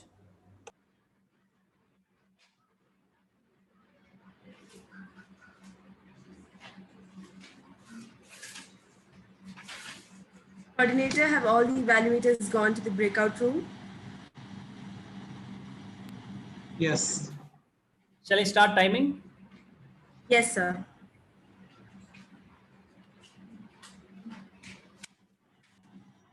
Now, during these 5 minutes, let us not bore ourselves. Now, I would like to invite Toastmaster Roshni to speak a few words. Toastmaster Roshni, over to you.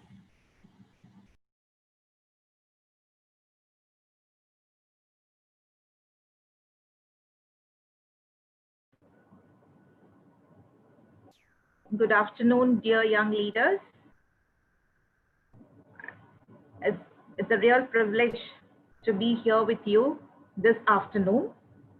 Okay, over the 8 sessions, I'm sure that you must have taken back so much with you from the YLP program conducted by the Thoma Sunday School.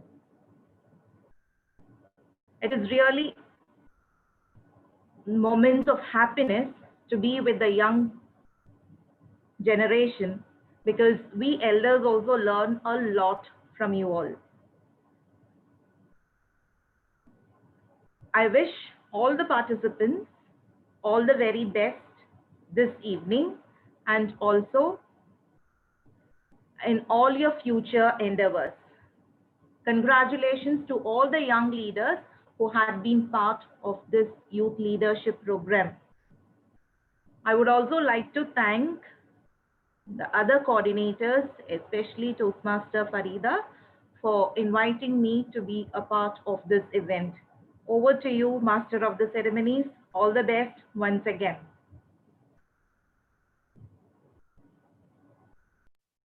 Thank you, ma'am.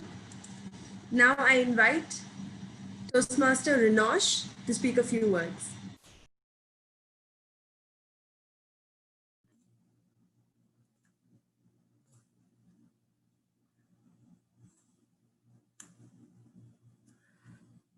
Hi, good afternoon to all the young leaders, Toastmasters, distinguished guests. Thank you, MC as well, Youth Leader Mahima Susan. It's a surprise that you had called my name. I was not expecting that, but then it's always glad to be part of the young leaders here. In fact, we are also having a YLP session in our Mathoma church as well. I have been associated in one of the sessions of Bahrain Mathoma Parish YLP few weeks ago. I see a lot of energy in you, and I just want to reiterate what I had said few weeks before, that you are all wonderfully and uniquely made. Each of you have your uniqueness, your talents, and you have a seed in you. The coordinators, hats off to all of them who have been working very hard in the last couple of weeks to help you grow. They have been watering that seed that was in you, and today that plant has grown, and we are seeing the fruits of the last 8 sessions today in the finale. So thanks and hearty congratulations to the coordinators, to organizers of the church, parish as well, and Sunday school, and to all of you young leaders. All the best. Thank you so much. Back to you, MC, young leader Mahima.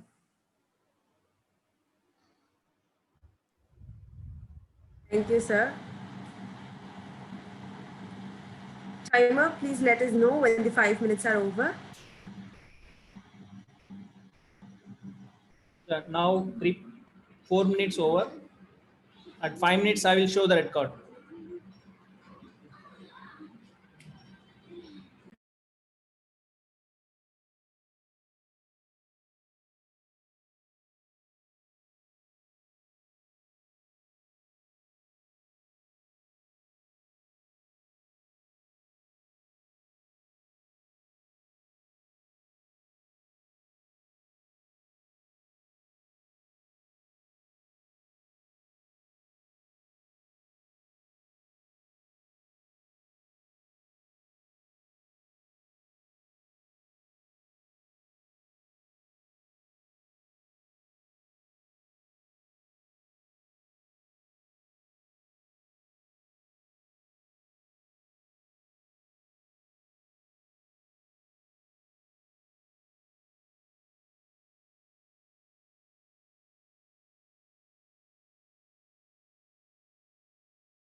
Yeah, 5 minutes over.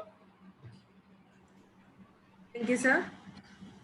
Coordinator, can you please bring only the evaluator number 1, that is Jasmine Jacob Daniel, back to the main room?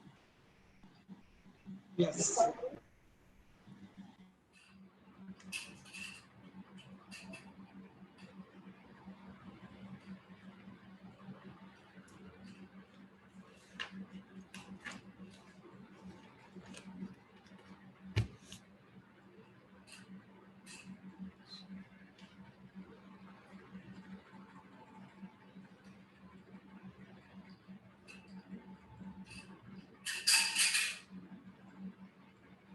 Chief Judge, are your judges ready?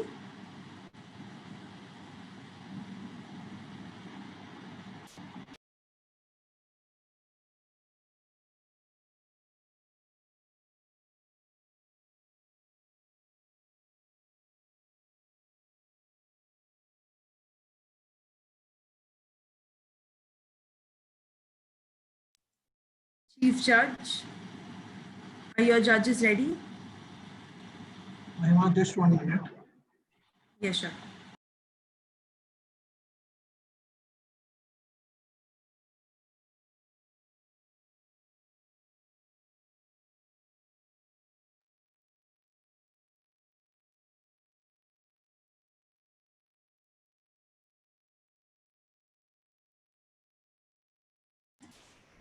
May we begin the contest?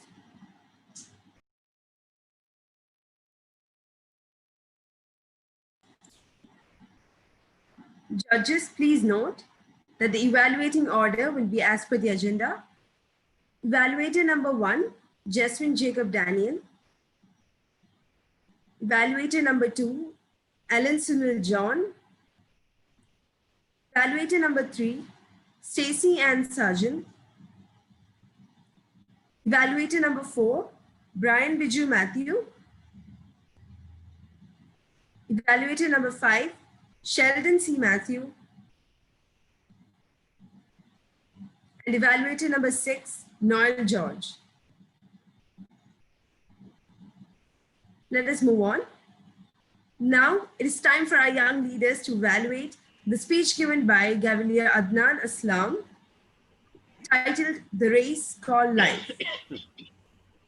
Firstly, let us welcome evaluator number 1, young leader Jeswin Jacob Daniel. Evaluator, please note to pin the timer. Jeswin, please.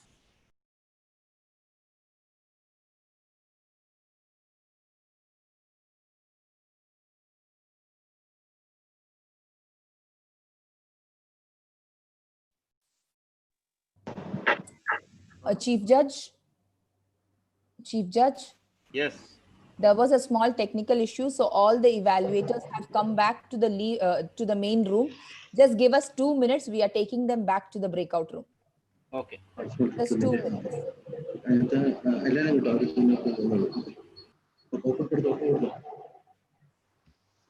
Okay, evaluators, please join this breakout room.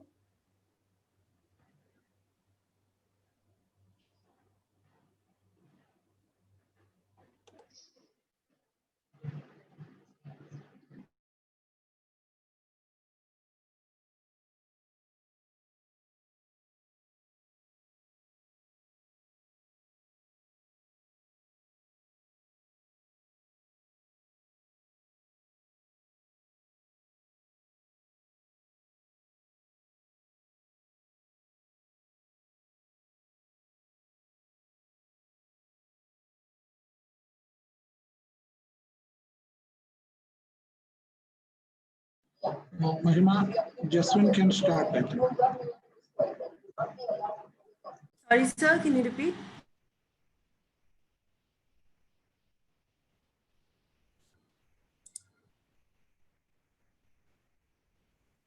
Can you repeat?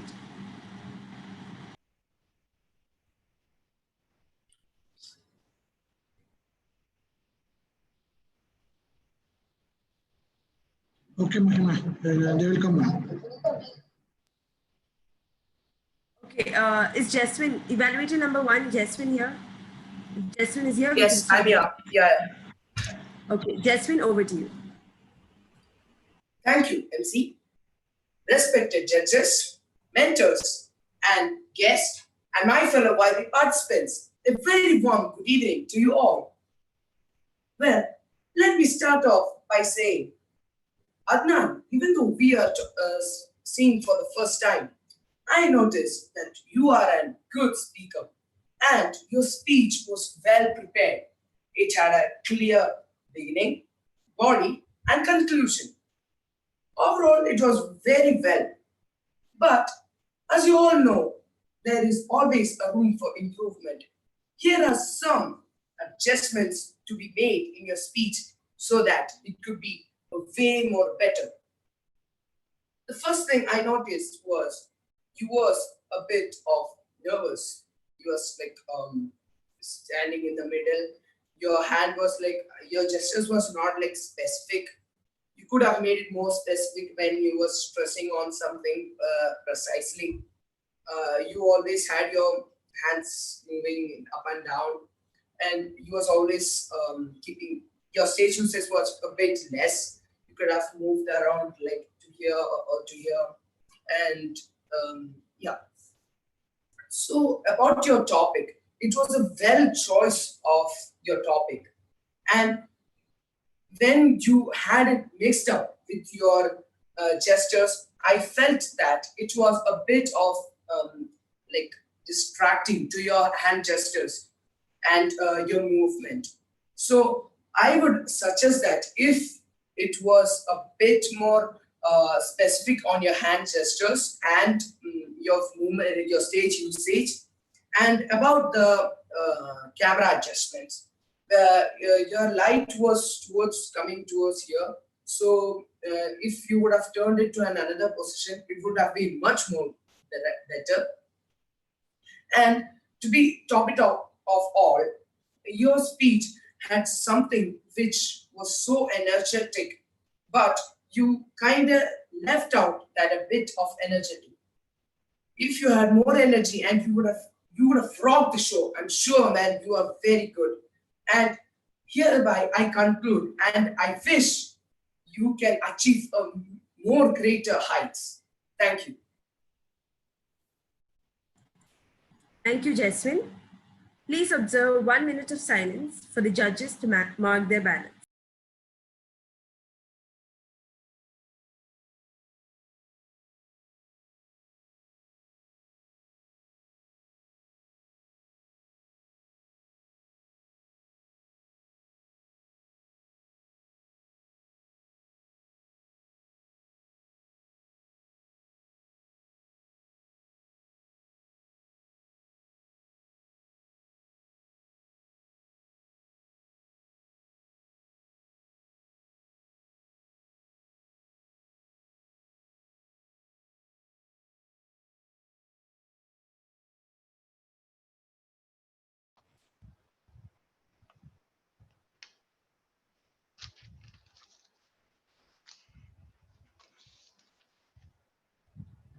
Yeah, the next speaker is ready. Is up.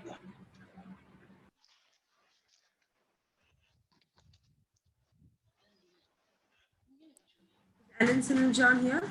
Yeah, he's back. Yes. Good evening, Toastmasters, dignitaries, and my fellow youth leaders. Today, I'm given the opportunity to evaluate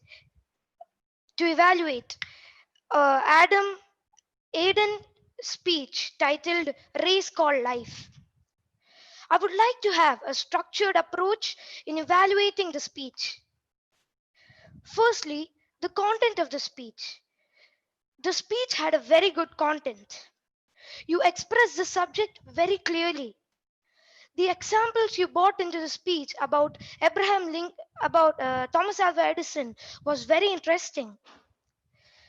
Secondly, the audibility of the speech.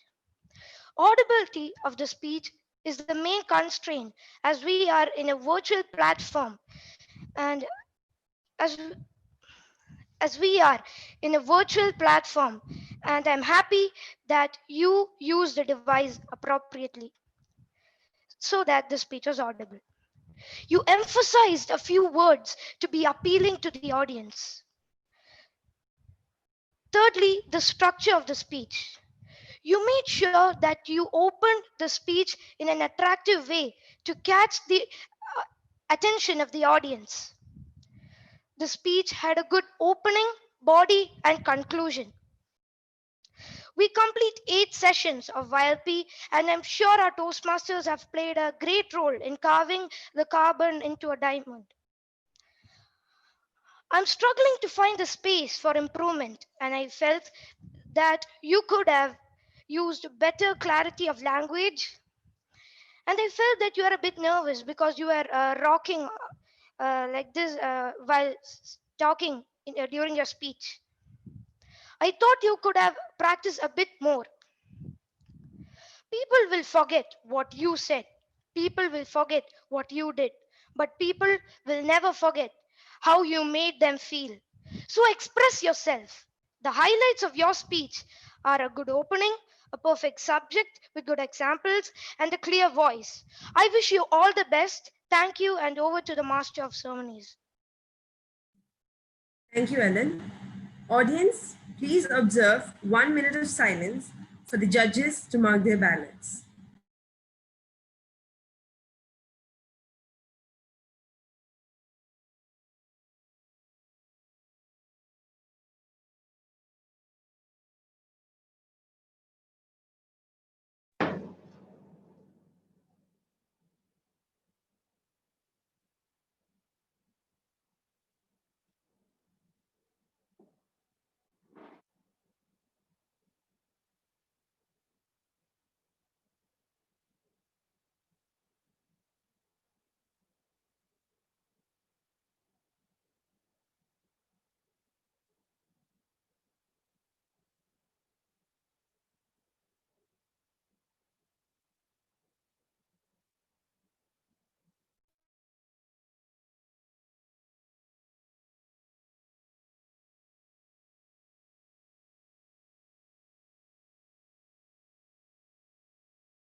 Next up, we have evaluator number 3, young leader Stacy and Sargent. Evaluator, please note to pin the timer. Stacy, over to you. Thank you, Master of Ceremonies. Toastmasters, coordinators, and fellow youth leaders, a very good afternoon. Let me start out by congratulating Anand for that wonderful speech. It was well executed and well prepared. It had a body, conclusion, and a proper starting. Also, it was very captivating. The topic was very captivating and caught my attention. I think we could learn a lot from your speech. Your process was well in, you paused whenever you could, and I think that it was a really good speech. However, every great speech has room for improvement. I think that you could have slowed down a little bit and paced out quite, because you went a little bit fast in between. Also, you had a lot of stage. You could have made use of it by, for starting, you could have stood in the middle, and then when you went to the body, you could have gone here, and in the conclusion, you could have moved here. I think also you were fidgeting and in between. Your legs you were going back and forth. I think in the next speech, you can improve that. Other than that, I think it was a really good speech. You used speech tools such as quotes and made your speech very interesting. Also, your language was simple and clear to understand. You had a very good voice modulation.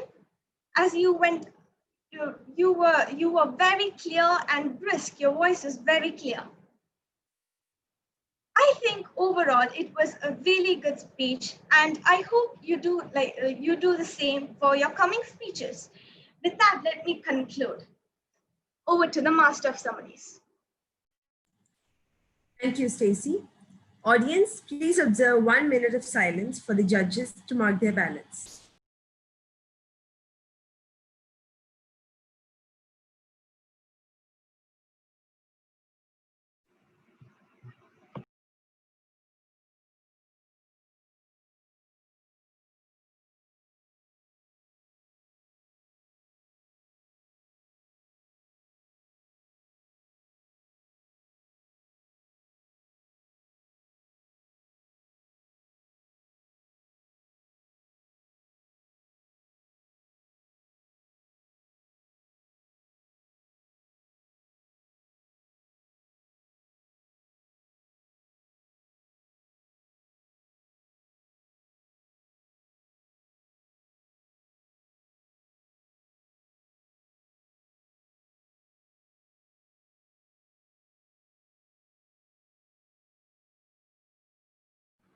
MC, time is up. Thank you, sir. Moving on, our next evaluator. Evaluator number 4 is young leader Brian Biju Matthew. Evaluator, please note to pin the timer. Brian, over to you. Thank you, MC.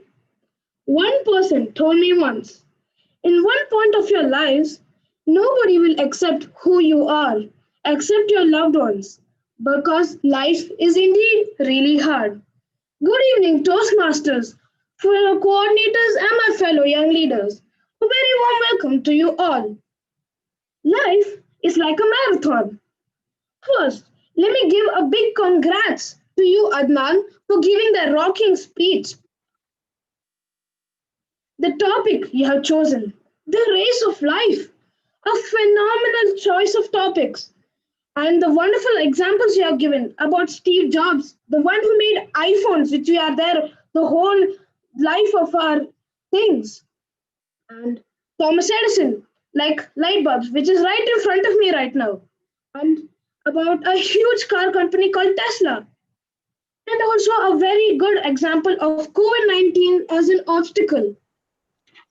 The main points of your speech such as obstacles, curiosity, optimism, and the last final stage, success. COVID-19 as an obstacle, a very true fact. All of us are going through a lot of difficulties right now. But we are the ones who are blessed because we are given so many opportunities to look at YLP. Think about those people who aren't getting these many chances in their lives. Another fact called curiosity. Curiosity, right? It's a very fun factor. You know that it's a fact that when we are small babies, like about this much, we all see things in nature. Oh, wow, that is rain. Oh, I will learn when I am this much. So that is curiosity. Optimism, a very huge successful part in our lives. And the last and only one, success, which comes from patience and perseverance. Let me give you a little bit of tips. You know, there is a car called Lamborghini. Vroom, vroom, vroom, vroom. It goes really fast. It's like 200 miles per hour, blah, blah, blah. That was your speech. I wish you could slow it down a little bit, which was the speed of your speech. And I wish you could be a bit more clear. Like, it's been some words, I think so. Maybe it would have been the internet connection, or maybe from my side. From other than that, it was a wonderful speech. Thank you for letting me evaluate you, and I hope in the future that you give wonderful speeches ahead. Thank you, everyone. Thank you, Brian.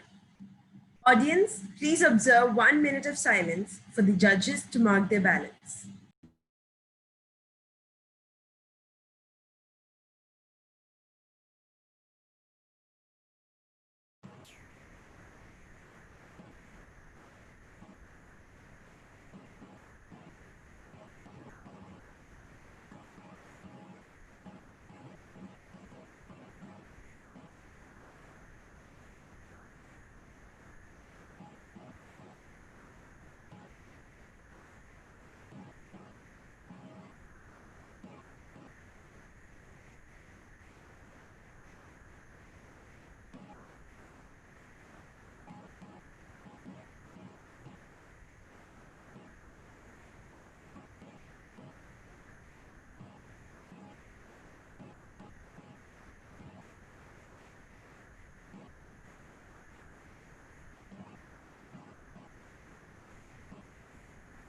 Hello, am I audible?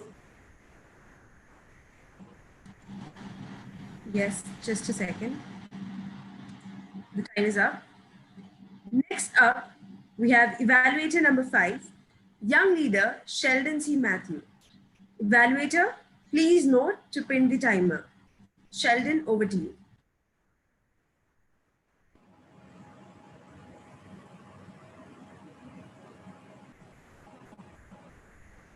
Good evening, coordinators, Toastmasters, and my fellow young leaders. My name is Sheldon C. Matthew, and I'm the evaluator of Kezia Sarah George. I'm glad that I got this opportunity to speak about her speech. First off, her grammar. She had a very good grammar, a very good vocal, and then her body language. Her body language was perfect. She moved around properly, and her hand gestures were on point. She was focused, determined, and her speeches feels like it's getting improved. As the old saying goes, failure is a stepping stone to success. We all know that it's true, and practice makes us perfect. Feels like she's honing up, she's being better, and getting more improvements in her speeches. She knew who her audience was, and she owned the stage like it was her own home, which it was. I'd like to round it off by saying that it was overall a very good speech, and I hope that she improves furthermore in her speeches in the coming future. I feel like she's going to have a bright future, and I'm signing off for now and over to the MC. Thank you, Sheldon. Audience, please observe 1 minute of silence for the judges to mark their ballots.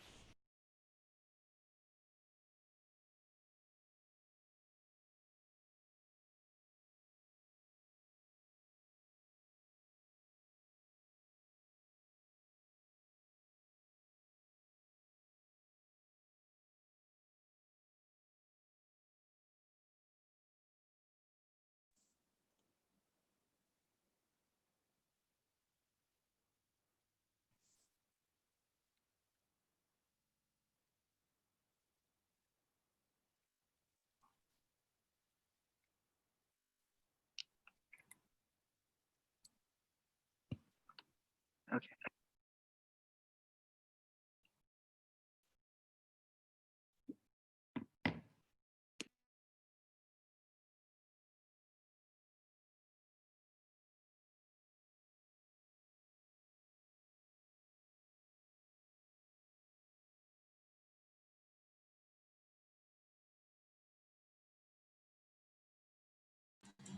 Time is up. Last but not the least, evaluator number 6, young leader Noel George. Evaluator, please note to pin the timer. Noel, over to you.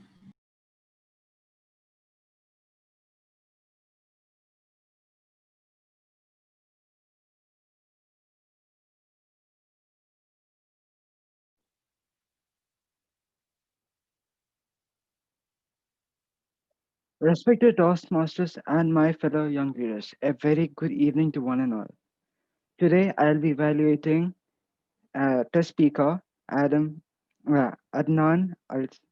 Aslam on topic the race of life. Even I symbolize life as a race. These days, you look around, you look everywhere and you see competitions, even in your job, even for playing, there's competitions.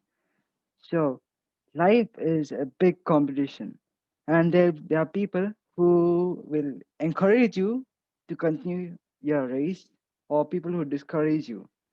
So there are many people who were discouraged so much, but they still didn't care about this. They just concentrate on the idea that they want to win the race. They want to make their name great. They want to write their name in the book of history. Yeah. You get the example of Thomas Edison, who made like two bulbs. He failed like hundreds of times. Even the people who he trusted started to leave him. That's when he found the moment, the eureka moment. He made the tube bulb, and people made him. He was made one of the great inventors. He was named one of the great inventors. People always things think at the beginning that you might be crazy, you might be inventing new things, but they might think it's impossible. Like take example of Mr. Tesla, Nikola Tesla. He made the Tesla coil, but people that then didn't realize that it had great influence in the future, science of future. And he still didn't give up till end of his life. He kept perfecting it, and at last, look at today. The Tesla coil is one has great scientific value today. Even symbolized electric cars. Back then, people called him crazy for symbolizing that because they thought that electricity would, the cars needed more electricity and it would need a huge storage of electricity, and and it would only go a few miles and all of that. But look at him today. Today, he's also one of the greatest inventors. And let's speak of the speech today. What Asnan did. You did a great speech. I liked it. I seriously couldn't find any flaws. I guess a bit more of energy would give the speech a little more of a punch, for people to, try to get more energetic into it. And thank you.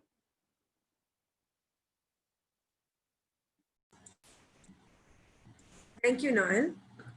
Audience, please observe 1 minute of silence for the judges to mark their ballots.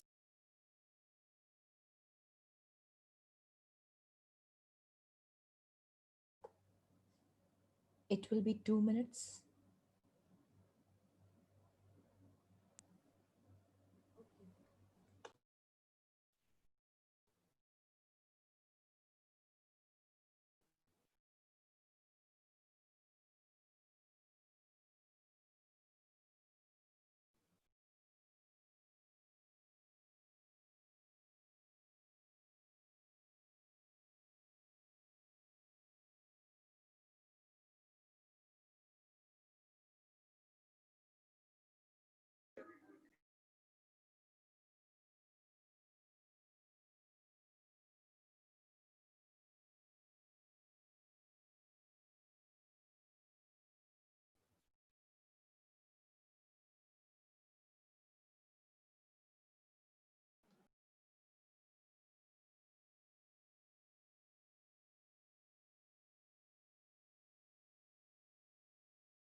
that marks the end of evaluation contest. Moving on, table topics is one of the most interesting parts of a YLP meeting, where we get to improve our impromptu speaking skills.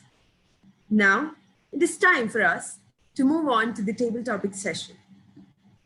The table topic master for today is none other than Toastmaster Farida Bai Tazmeen. Therefore, I would like to invite Toastmaster Farida Bai for leading us with the table topic session. Ma'am, over to you. Thank you very much, Master of Ceremonies, distinguished judges, fellow Toastmasters, coordinators, lovely young leaders, and also our distinguished guests who are watching us online. Good evening to all of you. I would like to welcome you all to the table topic contest, and I'm Toastmaster Farida Bai Tanzir, your table topic master. Contests are always an important part of all the education program.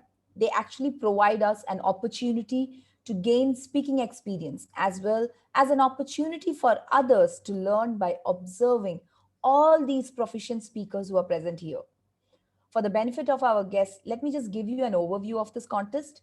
Table topics are short, impromptu speeches in response to a question or a topic, which test the ability to speak on a given subject without advance notice. This contest is to encourage development of impromptu and extempore speaking skills. We have a distinguished panel of judges led by Toastmaster DTM, distinguished Toastmaster Shivdas Nair, to select the winners. I'm sure the audience will enjoy a thrilling time listening to some magnificent impromptu speeches. Judges, the speakers have drawn their orders. It's as follows. Contestant number 1 will be young leader Joshua Stanley. Contestant number 2, young leader Eva Susan Aju. Contestant number 3, young leader Hansel Biju Kurivila. Contestant number 4, young leader Beneta Ann Binu. Contestant number 5, young leader Angela Ann Anup. Contestant number 6, young leader Joel Biju Matthew. Each contestant will be introduced by announcing the contestant's name, the topic and the name. The speaker should begin within a short time after arriving at the speaking area and is not permitted to delay the contest. All contestants shall receive the same topic, which shall be of a general nature. A topic will be selected by the first contestant from the envelope which I have, which is these 3. Okay. After the selection of the topic, all the contestants, except for the contestant number 1, will be escorted by the coordinators to the breakout room and will be called in one by one. All the contestants will be required to keep your mics unmuted and video on while you are at the breakout room. Speeches shall be of 1 to 2 minutes. Contestants who speak for less than 1 minute or more than 2 minutes 30 seconds will be disqualified. Timing will begin with the contestants' first verbal or non-verbal communication with the audience. In the event of any technical failure, the speaker will be allowed 30 seconds extra. It depends on the chief judge's decision. There will be 1 minute silence between the contestants for the judges to mark their balance, and 2 minute silence will be observed at the end of the contest to help the judges to complete their ballots. So ladies and gentlemen, as we all know, silence is a virtue. So please keep yourself muted when the contest is on. Are there any questions by the audience or by the young leaders or by the judges or chief judge? I think no. Contestants, are you ready?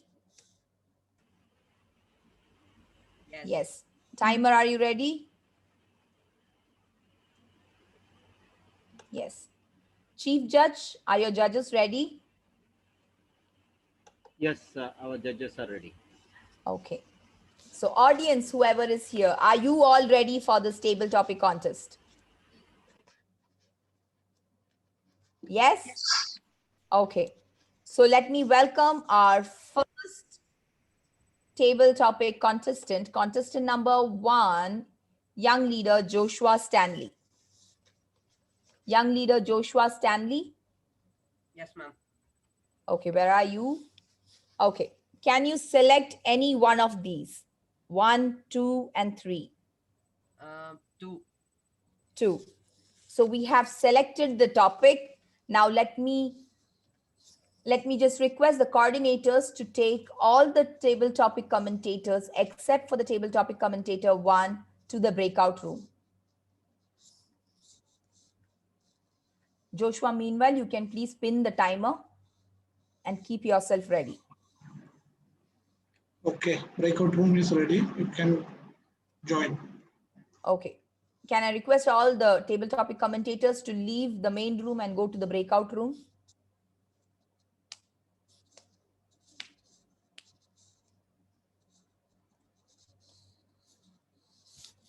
Young leader Joshua, you can keep yourself ready. Just set your stage till the time Chief Judge is back.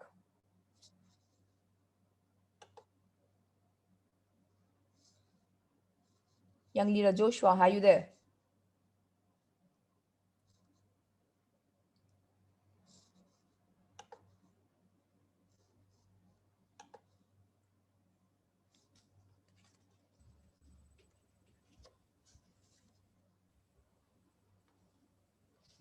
Young leader Joshua? Yes, ma'am. Okay. Keep yourself ready. Stand up and set your stage. And please pin the timer as well.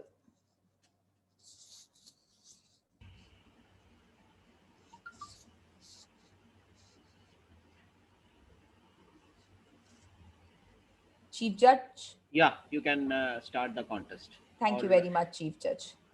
So let's start the table topic contest. Our first contestant is contestant number 1, young leader Joshua Stanley.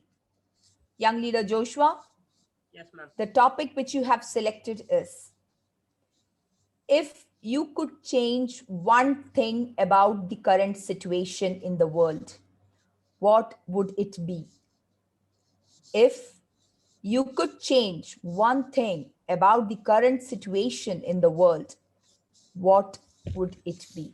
Young leader Joshua Stanley. Thank you, table topic master. If I could change one current situation, what is happening in the world right now, what would it be? Good evening, Chief Judge, Toastmasters, coordinators, and my fellow young leaders. If I could change one current situation in the world right now, what would it be? Well, for me, yeah, it won't be COVID-19 at all. It will be too obvious. So, it is discrimination, also known as racism. Now, what is racism?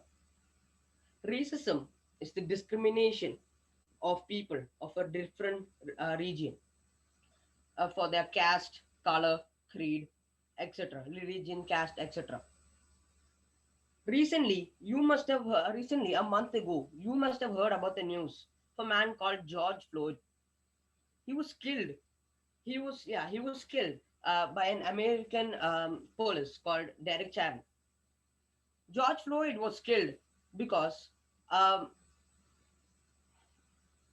because a cashier accused him of stealing things from his store. The police the police kept his shoe on George Floyd's neck for 8 minutes, and George Floyd was killed. And some people are saying that he was killed before because of his color. Before we judge someone badly or do something cruel to them on their religion, caste, etc., we must think of ourselves in that situation and then decide what we should do. I would like to conclude my speech by saying a quote by Nelson Mandela. No one is born hating each other. We all learn to hate each other. And if we can learn to hate each other, we can also be taught to love. Thank you, and over to the MC. Thank you very much, young leader Joshua Stanley. Let's observe 1 minute silence for the judges to mark their ballots. Timer.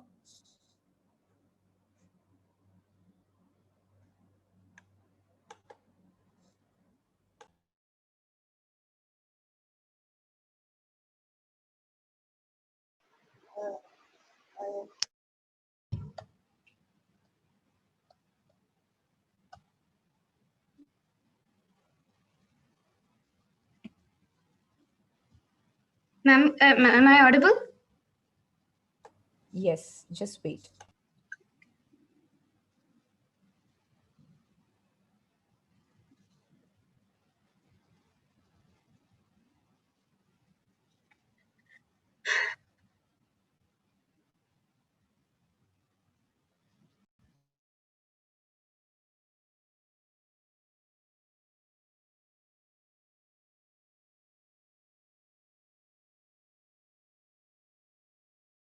Thank you very much, Timer.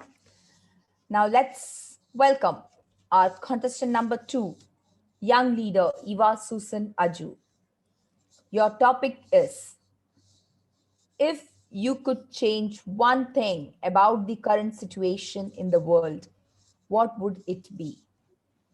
If you could change one thing about the current situation in the world, what would it be?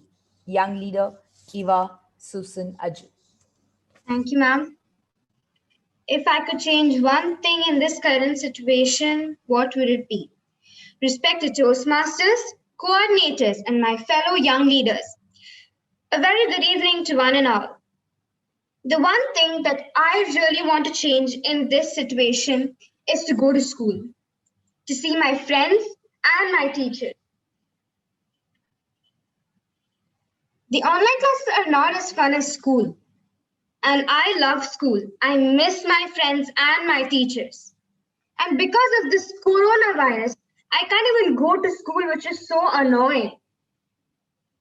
But in the beginning, I was pretty happy that the schools are closed because I didn't have to wake up early in the morning and do all that stuff. But after some days, it started getting really boring. But there is one thing I like. There's no exams. I mean, there are exams, but then you just have to choose. You don't have to write it down or anything. So that's one thing I like. I hope the vaccinations come out soon so that we all can go to school and enjoy just like before. Thank you. Thank you very much, young leader Eva. Now let's observe 1 minute silence for the judges to mark their ballots.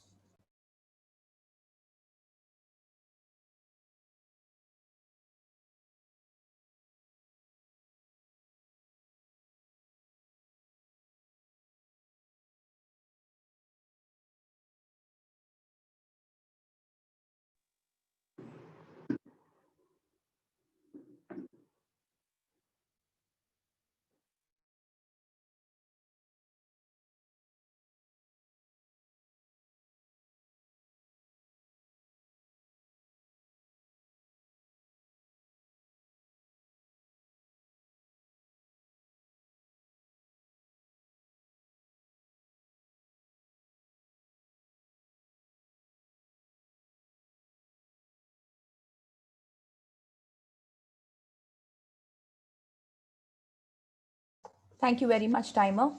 Now let's welcome our contestant number 3, young leader Hansel Biju Kurula. Your topic is, if you could change one thing about the current situation in the world, what would it be? If you could change one thing about the current situation in the world, what would it be? Young leader Hansel Biju Kurula.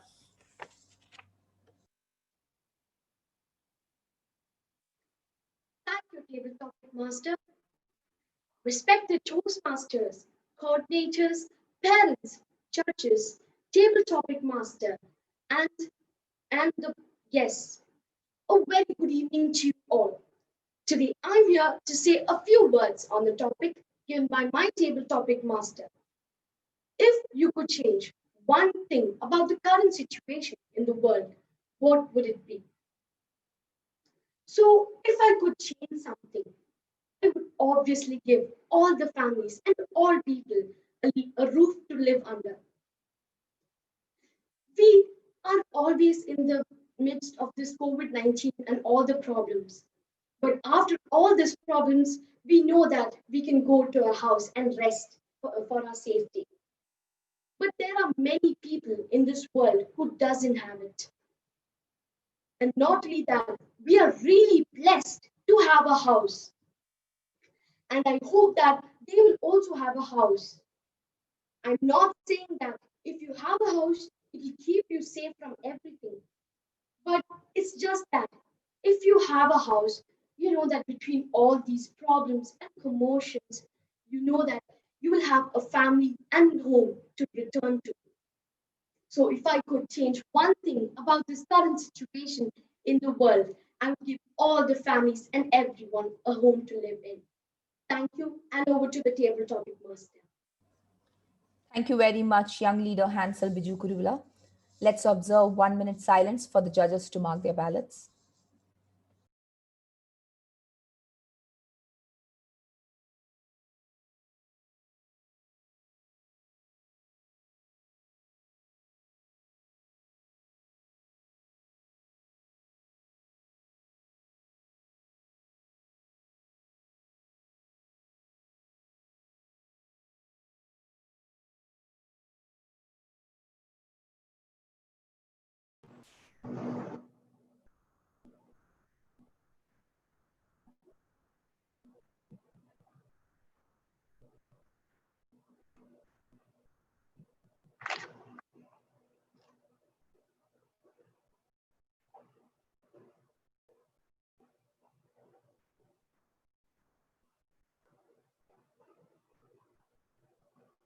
Thank you very much, timer. Let's welcome our contestant number 4, young leader Benita and Binu. Your topic is, if you could change one thing about the current situation in the world, what would it be? If you could change one thing about the current situation in the world, what would it be? Young leader Benita and Binu. Thank you, Table Topic Master, for a wonderful topic. The topic given to me is, if I could change something during this current situation, what would it be? If I could change something during this situation, what would it be? If I get a chance, I would make change in the health resources and the facilities, because nowadays we can see that people are facing problem of unavailability of vaccine.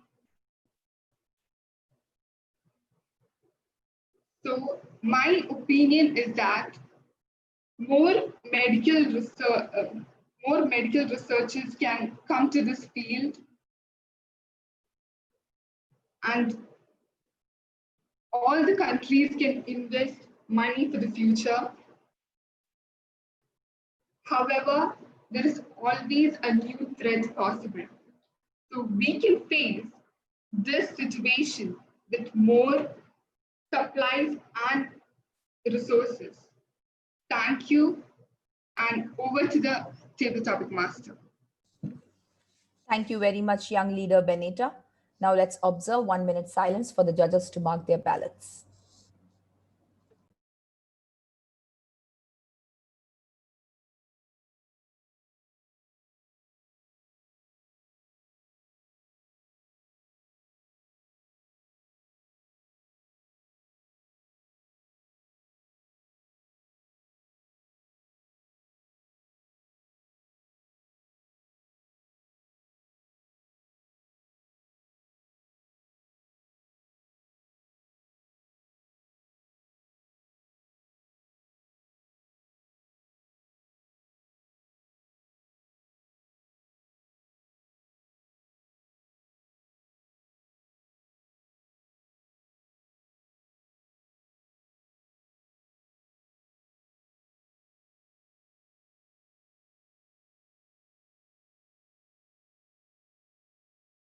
Thank you very much, timer.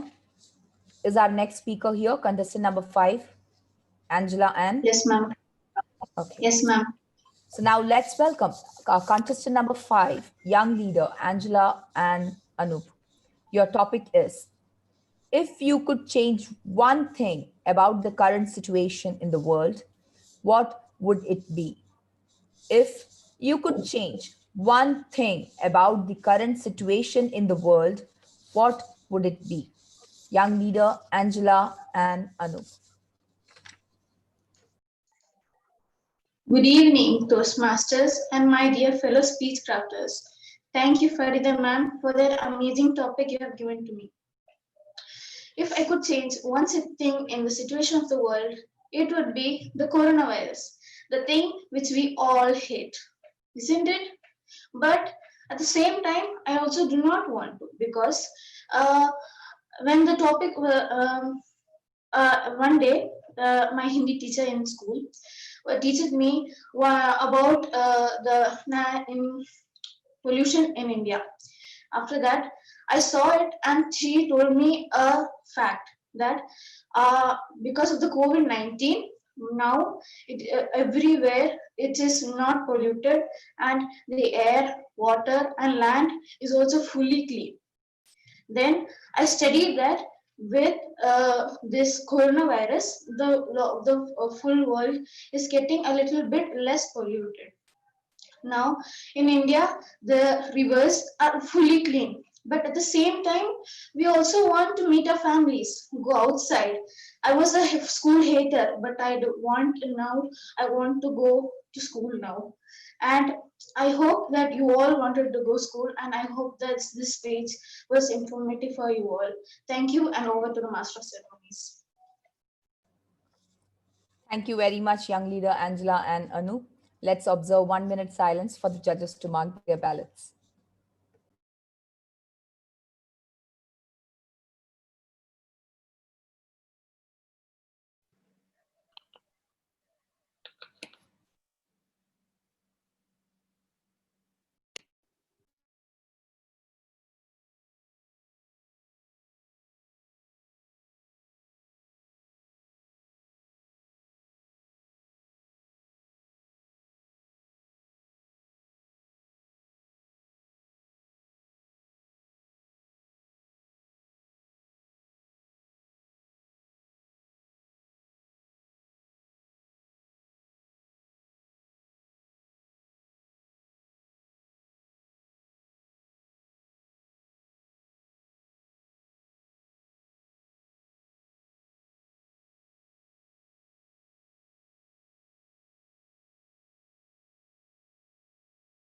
Thank you, timer.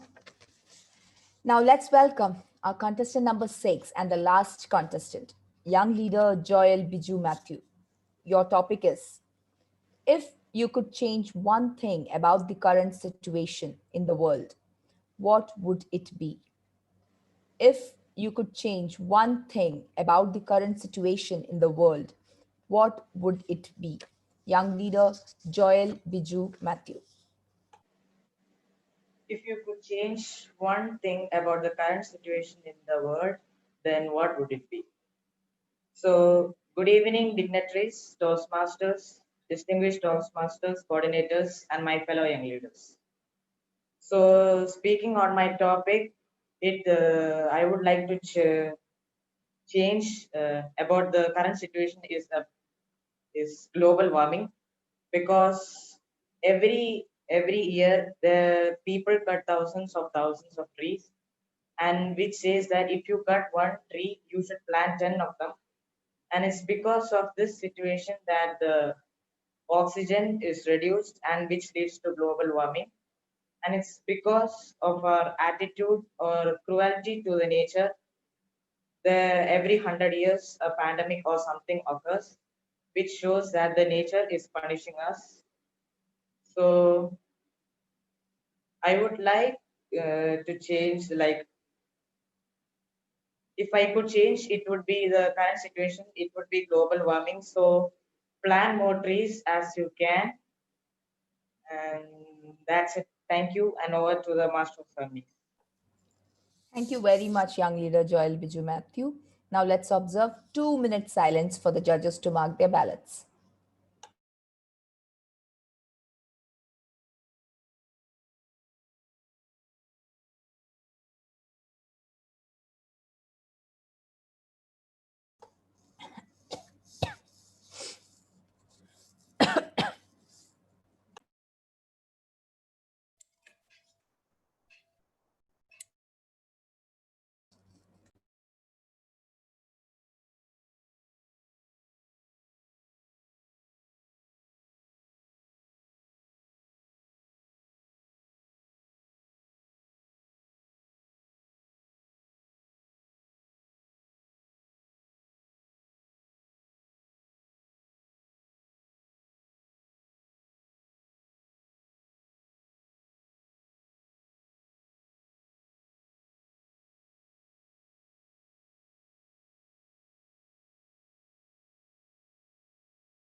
Thank you very much, timer. Now I would like to thank the timer, the tally counter, the chief judge, the participants, and the coordinators, and last but not the least, the audience who have been so much encouraging. Thank you very much once again. So here we end the table topic contest. Now I would like to hand over the control back to our Master of Ceremonies. Master of Ceremonies. Thank you, Toastmaster Farida Bai, for leading this wonderful session. Now, it is time for us to take a short break. We will take a break for 10 minutes. I request you all not to leave this meeting as there is an interesting debate session and more contests happening at the other end of the break. So stay tuned. See you all after a short break. Mahima? We'll Yes, ma'am. start exactly at 5, okay? Okay.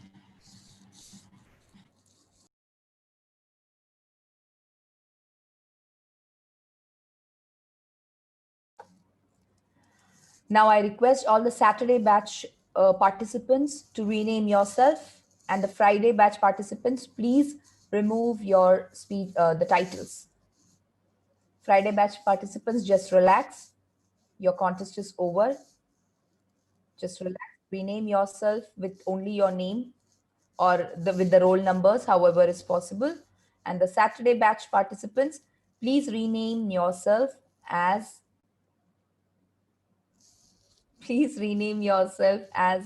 speaker, TT, evaluator, or the debate speaker. Okay.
hell? This.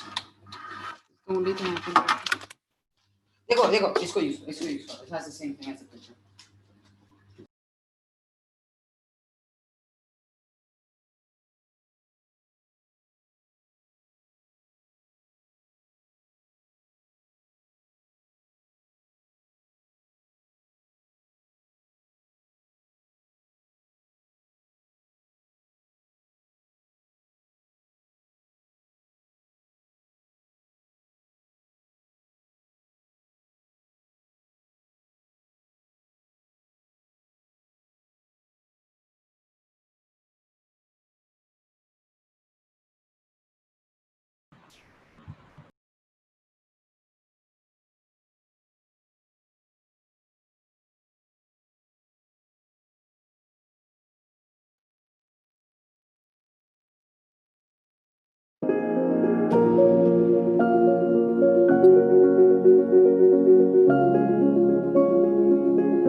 What do you know then, Priyansh?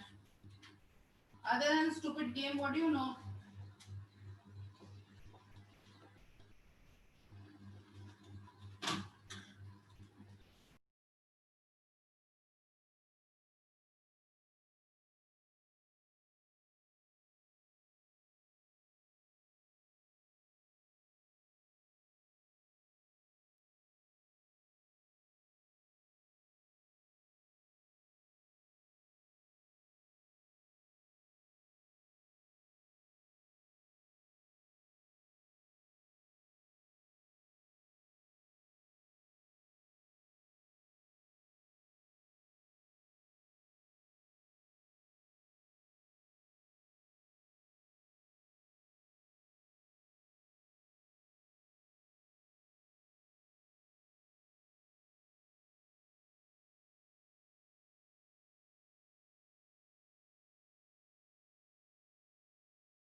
I hope everyone is back. Welcome back. I hope you're all refreshed and are as energetic as ever to listen to a few wonderful speeches. Let us continue with our meeting. Now, to lead us with our second session, we have a wonderful person among us.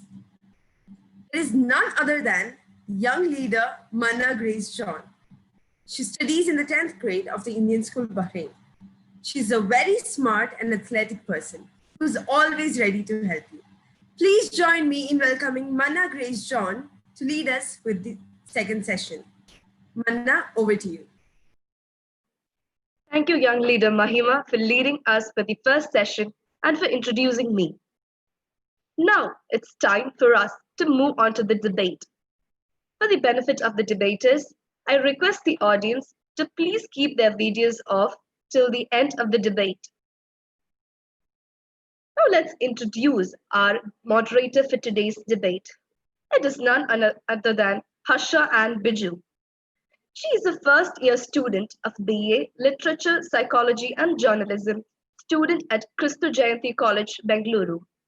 When asked about her thoughts on our theme, Change Starts Within, her response was, all of us have the power within us to change the world, but only some of us actually take the initiative. She is a very cheerful person and supportive too. Please join me in welcoming our moderator for today's debate, Harsha and Biju. Over to you, Harsha. Thank you, Master of Ceremony. Respected division directors, panel of judges, organizers, coordinators, parents, and my dear participants. A very good evening to you all. As introduced by the MC, I'm Harsha and Biju, the moderator for today's debate. Now, before we proceed into the formalities of the debate rules and regulations, let me introduce to you the topic for resolution, followed by the team members. The topic that has been selected by the moderator and the team leaders is exploring space really important? I repeat, is exploring space really important? To debate on the resolution, we have two enthusiastic teams. The team members of Team A, that is the affirmative side, are the first speaker, also the team leader, Thomas Kurvala. He's a student of the He's a grade 11 student of the Indian School, Bahrain. He describes himself as an observationist. The second speaker is Johan Cherian Ajish. He's an enthusiastic grade 9 student who loves playing cricket. Third speaker is Alina Mariam Binu, who is a quiet but a strong person. She's a dancer and studies in the new Indian School, Bahrain. Representing the opposition team, that is Team B, we have the leader and the first speaker, Arpita Elizabeth Sam. She's a student of the New Millennium School and aspires to become a forensic scientist. The second speaker is Steve Aaron Phillip. He describes himself as a very creative person. He loves making robots and even enjoys coding. And the third speaker from the opposition side is Samuel K. Mudalali. He studies in the 8th grade of the New Indian School, Bahrain. Now coming to the rules and regulations of the debate, the leaders, also known as the first speakers of the affirmative and opposition side, shall be given 5 minutes each to deliver their speeches. The second speakers from both the sides shall be given 3 minutes to deliver their speeches, followed by third speakers who shall deliver their speech for 3 minutes, which shall be followed by a 2-minute summation of their teams by the team leaders. The speaking order shall be as follows. Thomas from the affirmative side for 5 minutes, Arpita from the negative side for 5 minutes, Johan from the affirmative side for 3 minutes, Steve from the negative side for 3 minutes, Alina from the affirmative side for 3 minutes, Samuel from the negative side for 3 minutes, Arpita for summation of 2 minutes, and Thomas for the summation of 2 minutes. After each speech, there shall be 1 minute silence for the judges to mark their ballots. And then I shall call upon the next speaker to begin his or her address. In case if I feel that any speaker is diverting the topic or getting aggressive, I shall intervene and stop the debate. With this, I wish both the teams all the best, and let's start today's debate. First of all, MC Harsha, there is a change that I will be the timer right now. So, okay, timer has not joined, so I will be the timer, and the speakers can pin my video. All right. Thank you. Dear debate speakers, please note that. So now I call upon the first speaker, young leader Thomas Kurvala, to introduce the affirmative case of resolution. Over to you, Thomas. Thank you, Master of Ceremonies. So good evening, Toastmasters, coordinators, and my fellow young leaders. Is exploring space really necessary? Yes, it is an opportunity available for everyone. If you have a telescope, then you have the opportunity to explore the space. For more than 300 years, we have looked to the star with the help of this technology as a way of learning the universe and ourselves as a species. And With the help of the Hubble Space Telescope, which was launched in 1990s, it gave us a first views about the vast first views without any atmospheric interference on what the universe was like, and it created millions of images and thousands of papers were written on the basis of their observation through the simple and small telescopic technology. And we have learned about the universe, its age, and the composition of the solar system than our ancestors would have ever dreamed was possible. Human space exploration helps us to address the fundamental questions and the history of our solar system. Though there are challenges related to human space exploration, we expand technology, we create new industries, and helps to foster a peaceful connection with other nations. Humans did not evolve to go into space, but we go there anyway. This has led to the development of various technologies. Without space programs, we wouldn't have GPS, accurate weather predictions, solar cells, or the ultraviolet filters which are fitted in the sunglasses or the cameras. Exploration has its own benefits. Exploration provides the knowledge about the universe. As we explore space, we can discover new mysteries about the universe so that can be applied to our science and technology. Our exploration efforts may help us to find a life outside our planet. By taking the next step forward into space, we can begin to see what the universe has been waiting for us. Then, we also understand how our planet works better due to space exploration. Our different perspective towards the planets has observed to interpret in a different and unique way. For example, there are changes in the environment. Then another example, scientists have been able to study ozone layer depletions, global warming concerns, and weather prediction concerns. How? This is because due to the space exploration and thanks to the space exploration. This information has allowed access to our current living conditions and make changes so that we can keep our planet healthier for generations to come. It also allowed us to give access to new minerals. It also helped to identify the potential dangers before they strike. It also helped us to create numerous employment opportunities in a variety of fields. Let me conclude by saying that the world, planet is the universe is to explore, and we as humans as to explore it. And it also gives us the opportunity to foster genuine cooperation between countries because we are a world of nation states. But still, we are conducting scientific experiments in areas where that are nationally based, and with the help of the cooperation of different countries, we continue to rearm the science as a top priority. Thank you, and over to the moderator.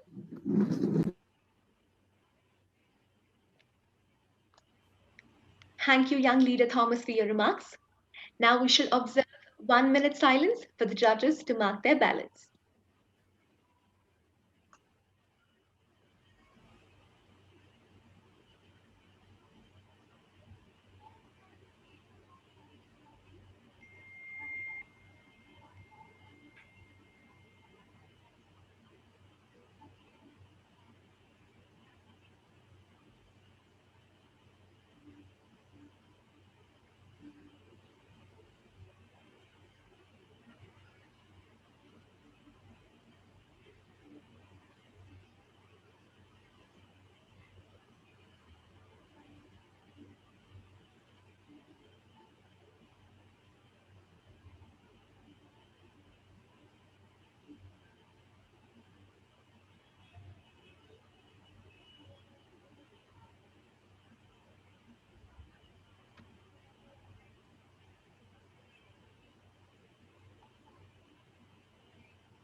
It's up 1 minute.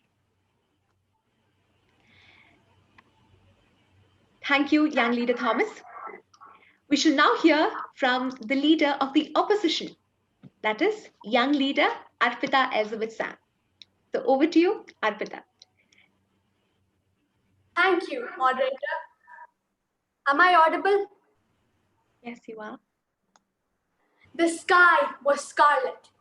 Etched in fear, the earth was tumulting, a prison for mankind. Its atmosphere mutated with dust and debris.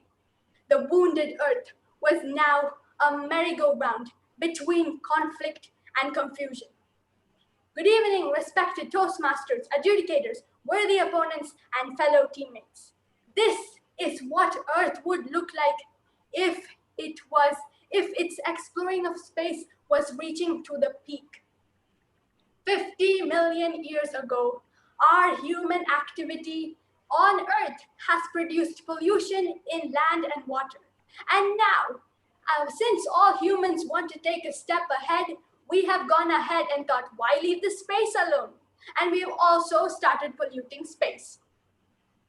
Many millions of countries have started investing huge amounts of money just for space exploration.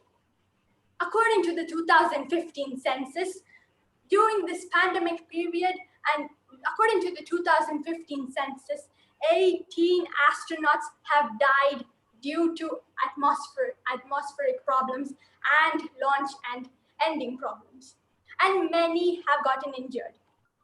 I believe that we should waste our money after obtaining our priorities. And according to me, this is not a great priority, putting it with our basic needs. During this pandemic period, rather than investing our money on atmosphere and exploring space, we should rather be investing our money on the healthcare of poor people of below poverty line.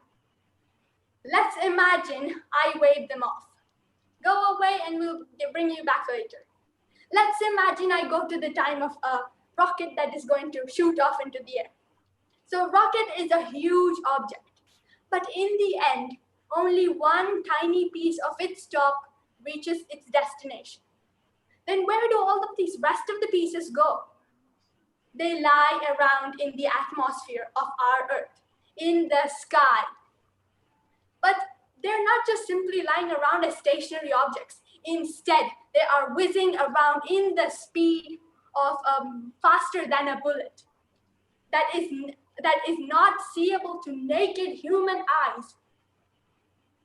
Because of this, right now there are 180 million pieces ranging from 1 to 10 centimeters in our universe, in our atmosphere of the Earth.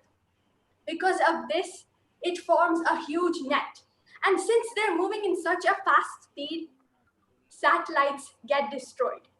One dent from one of these small jagged pieces is enough to destroy a whole satellite. This brings us to the fact that every month, one satellite is destroyed. We might think, what's the big deal about one satellite being destroyed when there are thousands of them circling around our Earth? Well, that is just a small start. More rockets are going to go into Earth. And that increases the number of jagged pieces and small space dust and small space dirt that is around, the space junk. And that actually creates a huge reduce in the number of satellites, which eventually brings to the point when there is no satellites at all. And this finally means no GPS, no TV, no mobiles, no communication. Eventually, our life will be back to the 60s.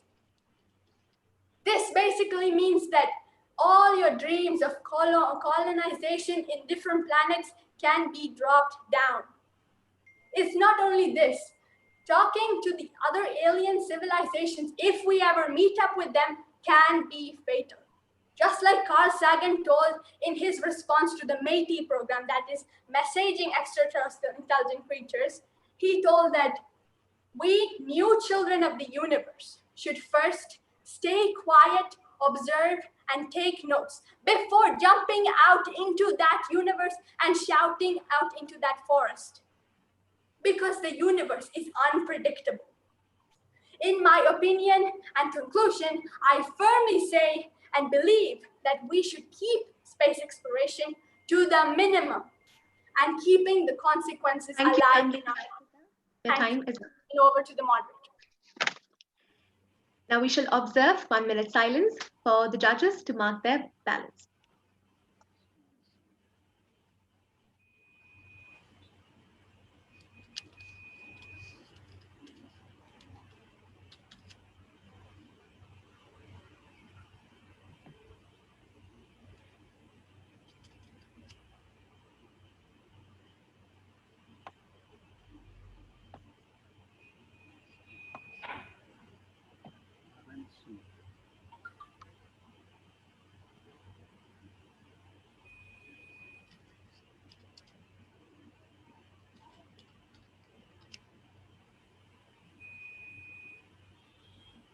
One minute up. Thank you. I now call upon the second speaker from the affirmative side, young leader Johan Cherian Ajish, to present his speech. Over to you, young leader. Thank you, moderator. I believe that exploring space is well worth it because it allows us to prepare for potential hazards. The universe is a vast place where hidden dangers could be lurking almost anywhere. Even if we consider only our solar system, there are asteroids and comets, threats, which could be devastate our planet if an impact were to occur. Exploring space gives us an opportunity to locate these hazards in advance to prepare an encounter that could help to preserve our race. As my leader said, it gives us more information about our solar system, galaxy and universe. When we take on the effort to start exploring space, then we can discover new truths about our planet and culture simultaneously. It also provides us access to new raw materials. When we began to launch satellites into space, it allowed us to find new raw materials, deposits on our planet that we could access to make new life easier.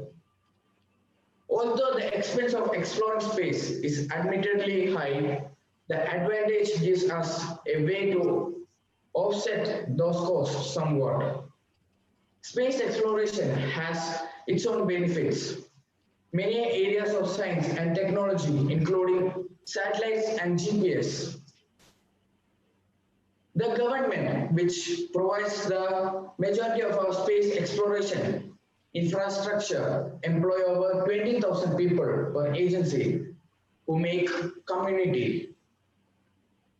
I conclude by saying, don't wait for opportunities, create it. Thank you. And over to the moderator. Thank you, young leader. We shall now observe 1 minute silence for the judges to mark their ballots. A reminder to all the others, please accept those who are not there in the debate. Please keep your videos switched off.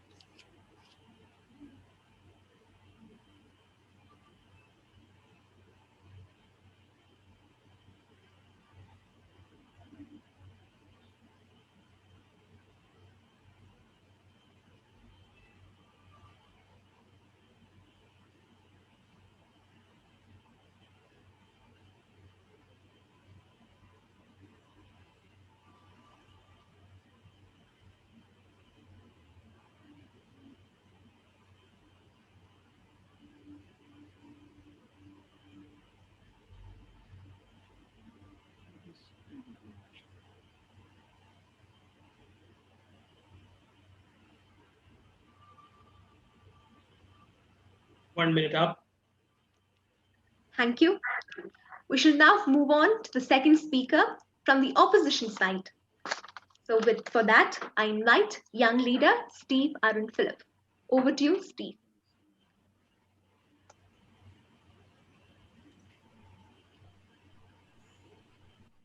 Hello.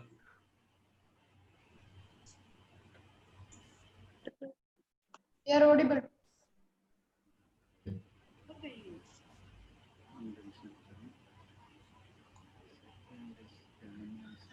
Why do you think scientists these days don't try to bring back dinosaurs from the dead? Someone asked you this question. How would they reply? Good evening, respected judges, Toastmasters, coordinators, young leaders, and my fellow worthy ones. I am Steve, and I'll be speaking against the topic. A question with a seemingly simple answer, but with a lot of factors to consider. One of the factors is because we already understand what would happen if dinosaurs came alive, because many of the sci-fi movies like Jurassic World and Jurassic Park already creatively imagined all the possible outcomes, which show that bringing dinosaurs from the dead is a really bad idea. So to avoid these possible outcomes, they don't try. The same goes to space exploration. With movies like Gravity or The Martian, or even movies like Venom, which show a few of the many possible outcomes of space exploration gone wrong. In Gravity, a space technical team gets stranded due to so-called miscommunication between two countries, which causes space junk to collide with unwanted satellites, leading to the death of all of the team, all except one. This example states my first and my second point. My first point, the butterfly effect. For those of you who don't know what the butterfly effect is, it is the idea that small things can have a large impact on complex systems. On a large scale, a simple mistake of wrong landing coordinates caused the Mars Climate Orbiter to burn up while entering the atmosphere before sending any data, costing more than $120 million. My second point, orbital junk and collisions. Since the dawn of the space age in 1950s, we have launched tens of thousands of rockets and sent even more satellites into orbit. Many dead satellites are still there, and we face an ever-increasing risk of collision as we launch more, which could pose an issue one day. My last point is outdated information. Even if we manage to overcome all the difficulties I just mentioned to you, and even if the spacecraft was unmanned, we have a few more limitations to the speed in which the information travels. So the information takes a lot of time to reach from the probe to the Earth, which might even take years, causing in outdated information. These 3 points are just a few of the many opposing threats and difficulties facing us. I would like to conclude my presentation by saying there is no valid reason to start exploring space now until all these small problems are fixed and come up with reasonable solutions. Therefore, I firmly believe that exploring space isn't important now. Thank you. Thank you, young leader Steve. Now we shall observe 1 minute silence for the judges to mark their ballots.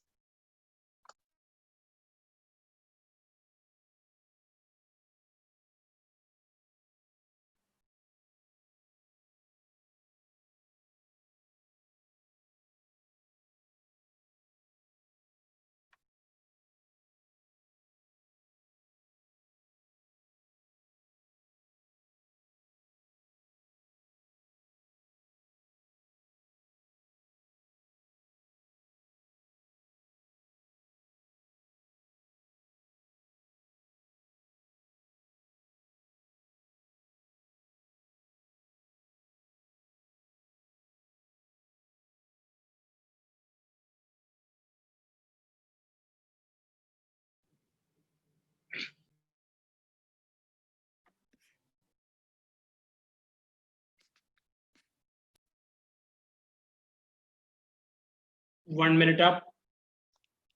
Thank you. From the affirmative side, the third speaker is Alina Mariam Binu.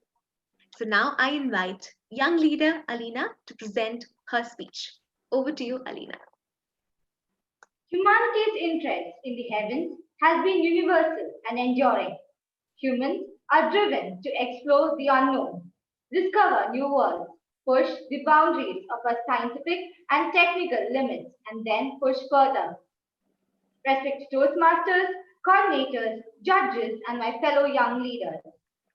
As my worthy opponent said, we define ourselves based on our need for adventure. According to figures released in 2017, there have been a total of 18 cosmonauts and astronaut fatalities that have occurred during spaceflight. Why have so many people given their lives for this? Because we have a need to continue exploring. We must keep pushing boundaries to see what lies beyond. It is the basic definition of accomplishment. As my other worthy opponent said, is the space full of junk? It gives us innovation, it drives innovation. The need to explore the universe has driven numerous industries toward innovative new products. We have camera phones, CT scans, LEDs, athletic shoes, water purification systems, wireless headsets, memory foam, portable computers, and even scratch-resistant lenses. Because of the need to innovate the harsh environments for space, those innovations make life better for everyone, which allows us all to pursue our goals a little more efficiently. So, I would like to conclude by saying exploring space is really, really important to see what is going on there, and we should always break our boundaries and go and see what is there. Thank you. And over to the moderator. Thank you, young leader Alina. Now we shall observe 1 minute silence for the judges to mark their ballots.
Time up.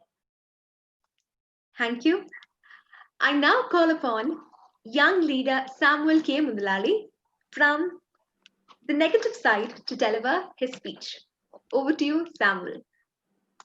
Thank you, moderator.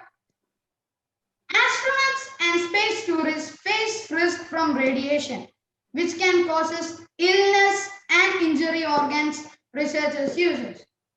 Supercomputer to investigate the radiation exposed to an historical space mission. Improved computer time could one day model astronauts' radiation ensure in real time. Space is a vacuum and humans cannot exist in a vacuum. This means that we have to create craft suits which provide an environment where humans can survive. As we develop more techniques, the strain on our natural resources continues to increase. The extraction of valuable resources has led to a host of problems, including environment damage and human exploitations. $5 million was wasted on the probe to the space of other planets and lot of fossil fuels and other raw materials. 5 hazards of human space flights are radiation, isolation, gravity, hostile, human researchers, essentials to space explorations. There is always the problem of uniforming risk with space explorations. The space shuttle Challenger exploded in the launch in 1989, killing 7. The Columbian exploded during retrain in 2003, both killing 14 people. And to the respect of Apollo 1, Space Shuttle, Columbia, etc., and it has said that, as my team opponent said, 18 astronauts and 4 constant flights during space flights as destroyed by the space friction. So, let me say, like my both the opponents said that satellites are useful, but let me say how satellites became screwed up. In 1969, Apollo 12 launched from Earth to land on the moon, and when they landed, they were successful and they came back to Earth. And when their space shuttle was taken for researchers, they found that in their space shuttle camera, they carried a bacteria called Streptococcus smiths, which can go from good to very bad.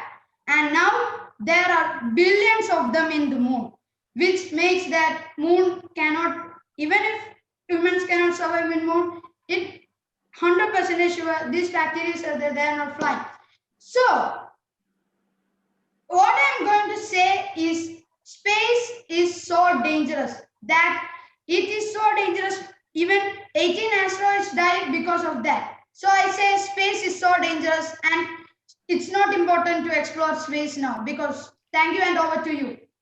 Thank you, young leader Samuel, for your remarks. Now, there shall be a 2-minute silence for the teams to prepare their summation speeches.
Time up. Thank you. Now, let's hear from the team leaders for their summation speeches. Starting with the opposition team leader, young leader Arpita Elizabeth Sam. Over to you, Arpita. Thank you, moderator. Just like bringing dinosaurs back to life, that is going to be how going to space is. Good evening, respected adjudicators, worthy opponents, and fellow teammates. I, Arpita Elizabeth Sam, is going to give a short summary of against the motion, is exploring space really important? As my worthy team member said, butterfly effect gives us a support to the fact that small things cause big collisions. These small things, these small junk that is ranging from 1 to 10 centimeters are enough to destroy a satellite. And this increasing issue of collision causes a dearth in satellites and finally leading to many problems ranging from lack of communication to no communication at all. Based on this fact, my worthy team member said that this information could be outdated. All sorts of information could be outdated from the space, because between our Earth and between that satellite, the connection is far from good. And because of this, the information that we get from different planets can be wrong, and the satellite's information should not be relied on.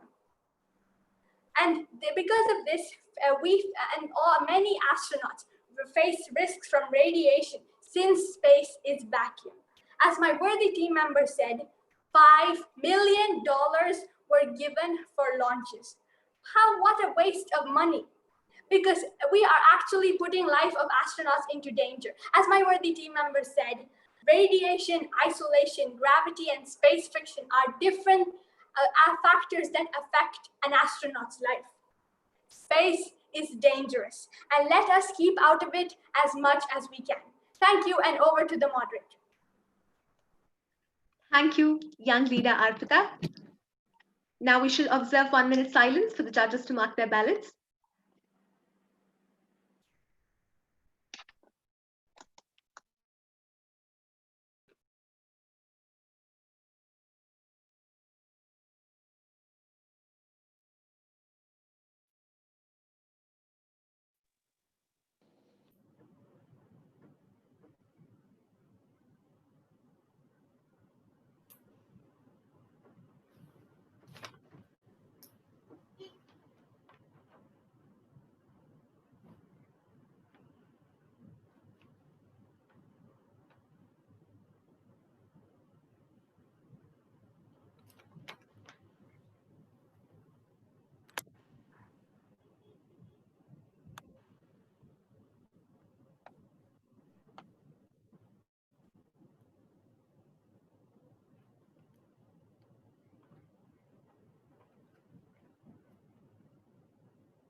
Time up. Thank you. Now let's see what the affirmative team leader, young leader Thomas Kurvala, has to say. Over to you, Thomas. Once again, Toastmasters, coordinators, and my fellow young leaders. So myself and my team members were charged to speak for the topic, is space exploration really necessary? And the following points were brought to the attention of the audience from my team members. Exploring space has allowed to prepare for potential hazards. Once the satellite, we can easily identify the potential strikes before they do. And we can also understand how our planets work better due to space exploration. Without space programs, we wouldn't have GPS, accurate weather prediction systems, solar cells, and etc. And as my worthy team members said, it also allows access new mineral resources. Once we launch a satellite from the Earth, it goes to the other planet and we can get to access to the new minerals of other planets. And again, as my the team, one of the team members said, it also drives innovation and creates numerous employment opportunities in a variety of fields. And let me conclude by saying that space exploration has benefited many areas of science and technology, including satellites. So the universe is to explore, and we as humans we should explore it. Thank you, and over to the moderator. Thank you, young leader Thomas. Now we'll observe a minute silence for the judges to mark their ballots.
Time up. Thank you. And with that, we come to the end of an amazing debate session.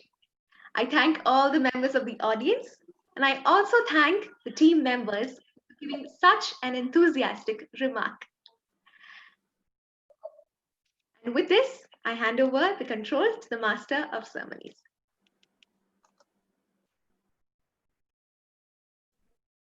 Thank you, Harsha. Our debaters did a stunning job by maintaining the decorum properly. Thank you, participants, and a special thank you to the moderator.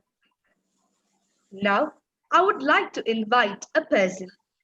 He joined Toastmasters 18 years back, a member of Adari Toastmasters Club.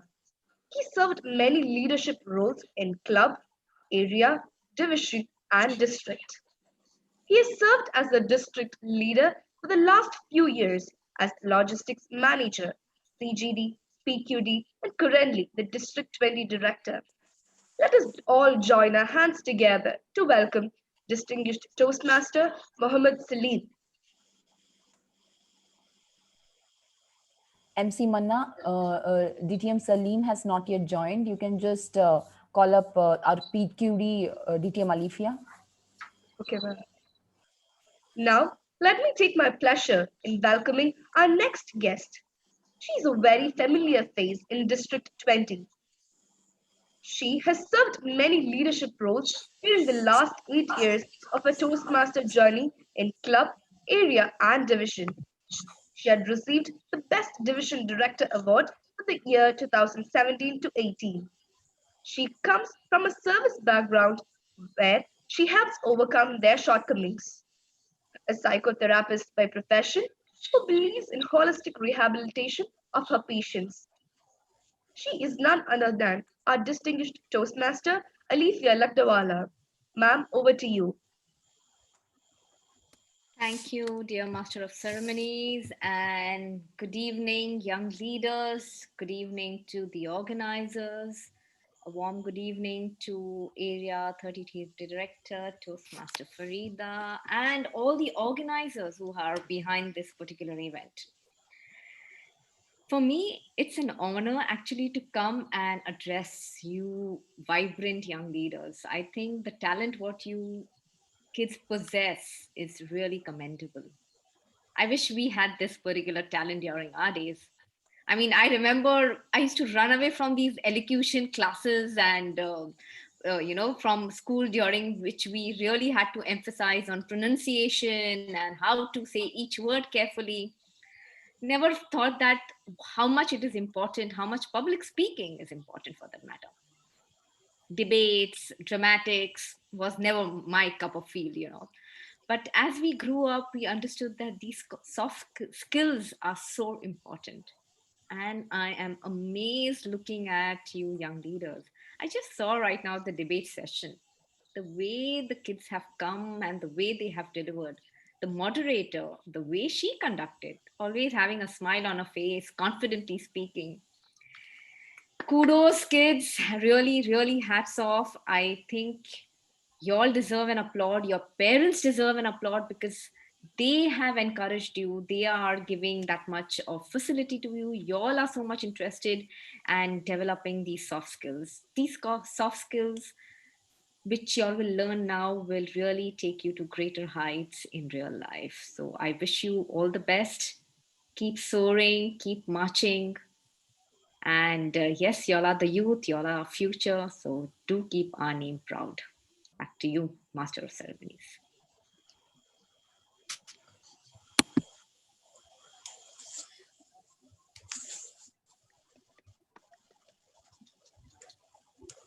Thank you, ma'am.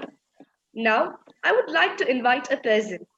He joined Toastmasters 18 years back, a member of Adari Toastmasters Club. He served many leadership roles in club, area, division, and district. He has served as the district leader of 20,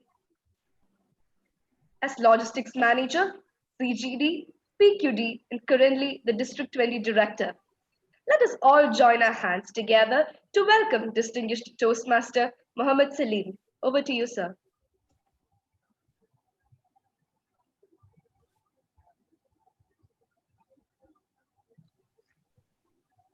Thank you very much, youth leader. That was a wonderful introduction about me. Now, talking about youth leadership program, I think many of my colleagues would have covered most of the point actually. Talking about the emphasis of youth leadership program and how it's groomed many. And in my experience, my first youth leadership program, which I was part of the youth leadership program as an assistant coordinator, was back in 2008. And we had a bunch of naughty children actually. And I was very much worried dealing with those children because they were not much disciplined. And we were, to my surprise, they had taken up even the excom position. First four meetings, they had taken up the excom position. And I thought that this is going to be a disaster. But what happened once the position, they had got the position, there was a transformation actually. I could say it was a huge transformation with the children. And they started excelling a lot. Why I'm just saying is that you need to take opportunities no matter what, if you can achieve it or not. The transformation happens when you start working on it, when you start processing it. It doesn't happen just sitting idle. So whenever you want to do anything, you need to take that first step so that once you take that first step, the magic happens. I mean, today I heard a quote, saw a quote that nothing grows in the comfort zone, because most of the time we are in our comfort zone thinking that everything is rosy, everything is going to be fine. So what happens is that I have mentioned earlier also that whatever you do in your first 20 years, okay, the skills you acquire, the knowledge you acquire, the education, all these things will lead your life for another 40 years. If you take life very slow, very lethargic in the first 20 years, you need to slog for next 40 years until you retire. So the choice is yours, because now education, I was just mentioning yesterday to one of my colleagues, actually, she asked me, how was your schooling? Where you first always place, first place? I said, no, I was not the first topper of the class, actually. I was not the topper of the class, whereas I just mentioned that the topper of my class is just having not a great life actually. Why I'm telling you that education alone cannot take you further. You need to acquire the skills of communication leadership, because it's a very competitive world.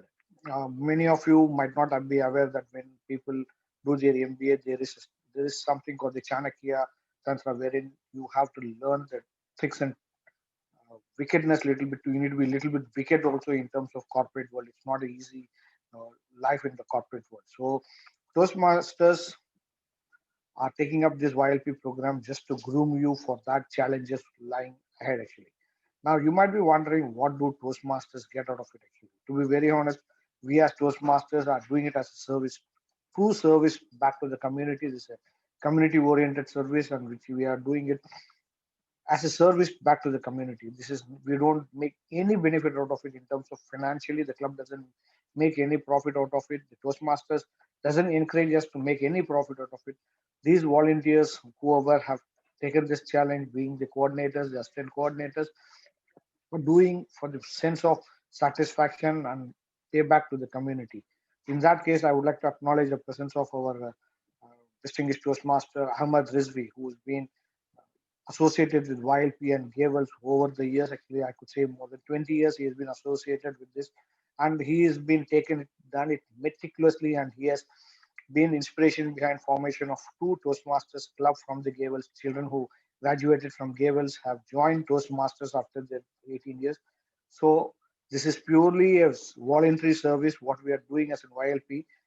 Don't just stop this journey as youth leaders actually. Now that you are finished with your youth leadership program 8 week session, don't stop it actually, because you have the next is the Gavels. We have a Gavels platform wherein you can join any one of the Gavels club. I'm not promoting any particular Gavel club, and I'm not here marketing Toastmasters or Gavels. I'm just giving it for you that it is a wonderful platform for you to choose from. And within 2 years of joining Gavel, there will be huge transformation. We teach you how to dream, how to make goals, and how to execute. This is part and parcel of the Gavels program. Please do join Gavels and take this as an opportunity. Never let go any opportunity in your life.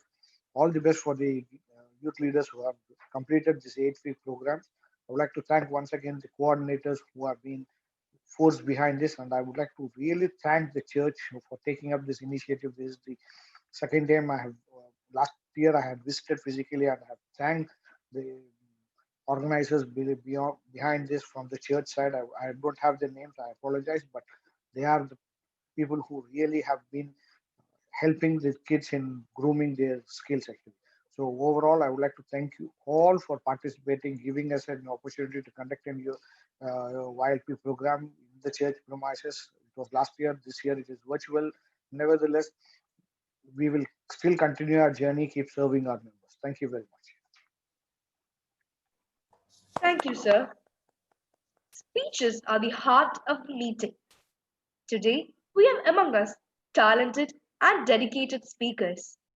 We have a distinguished panel of judges led by Toastmaster Ahmed Rizvi to select the winners. I wholeheartedly welcome all the judges to today's session. Chief Judge, are your judges ready?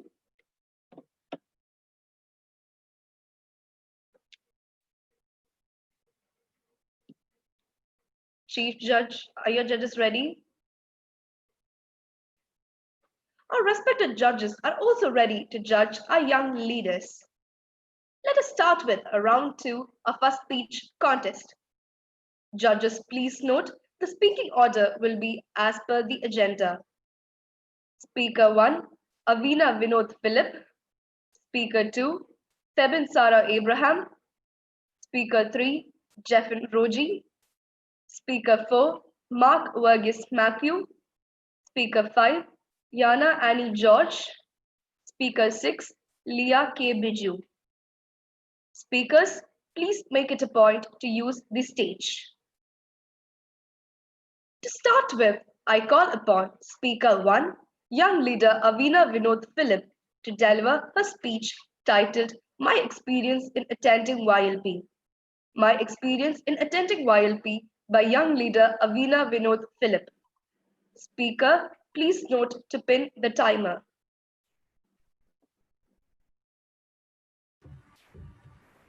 Good evening, Achans, judges, Toastmasters, coordinators, guests, and fellow young leaders. Today is the grand finale, and I would like to give my speech on my experience in attending youth leadership program. I have always enjoyed talking to people, but I could never shake the butterflies out of my stomach when it actually came to talking in front of people. Public speaking is something I have always avoided. However, as with many other things in life, there are things that need an even greater boost. So I decided to join the youth leadership program.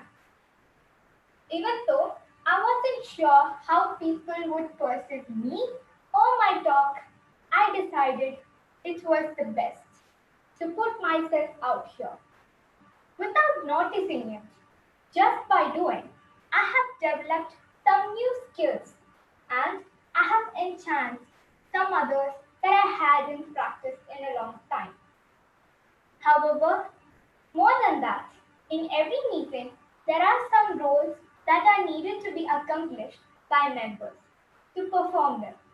A different role for each person in each meeting.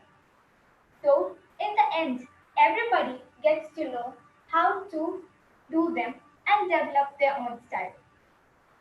In this year's youth leadership program, the roles given to me were speaker, evaluator, and table topic commentator.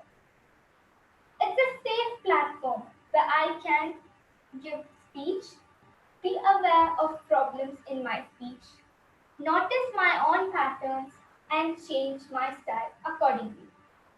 And continue my continue my style accordingly. My fellow Toastmasters would give me an evaluation of my speech, which helps me understand how well I'm perceived. As much I enjoy giving a speech and receiving feedback, I absolutely love being an evaluator. I discovered a lot about myself. I learned to structure a speech and to organize my ideas so as to be delivered in the most effective way to touch the audience. Once I discovered I had that power just by speaking, I became a better speaker because it was in me. YLP has provided a place for me to learn public speaking. I confidently say this because I am a living testimony of how YLP can transform one into a good speaker and leader. My journey up to this moment had been nothing but memorable. It had given me confidence that I only dreamt of, and an extra benefit of networking with other professionals. I'm inspired by all the volunteers, leaders, and audience. Evaluating speakers, giving speeches, and listening to amazing stories has made me more into a critical thinker, an authentic speaker, and an empathetic person. It's good to learn from others' mistakes. I wish people learn something from me. I am glad that this experience really helped me reflect on myself in a different way.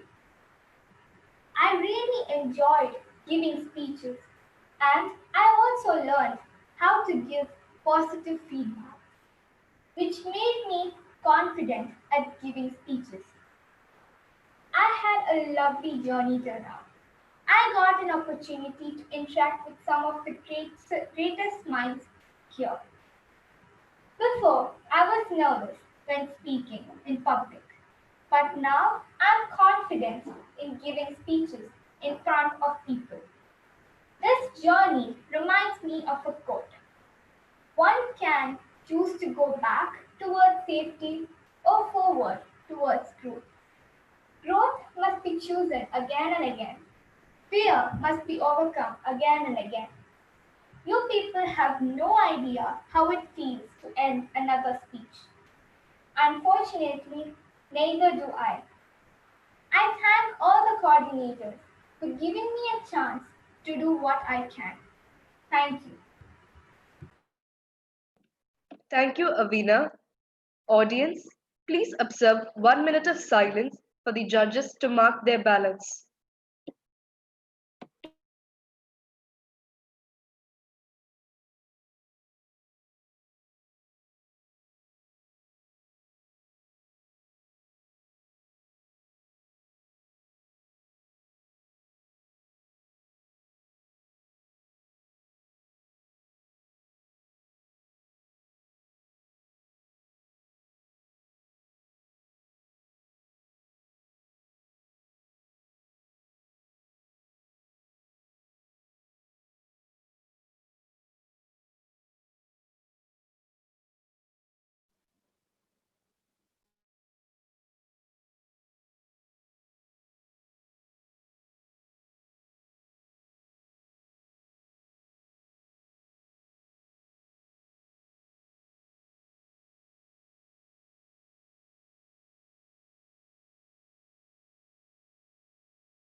Next, I Timer. call Next, I call upon Speaker 2, young leader Febin Sarah Abraham, to deliver her speech titled Dreams. Dreams by young leader Febin Sarah Abraham. Speaker, please note to pin the timer.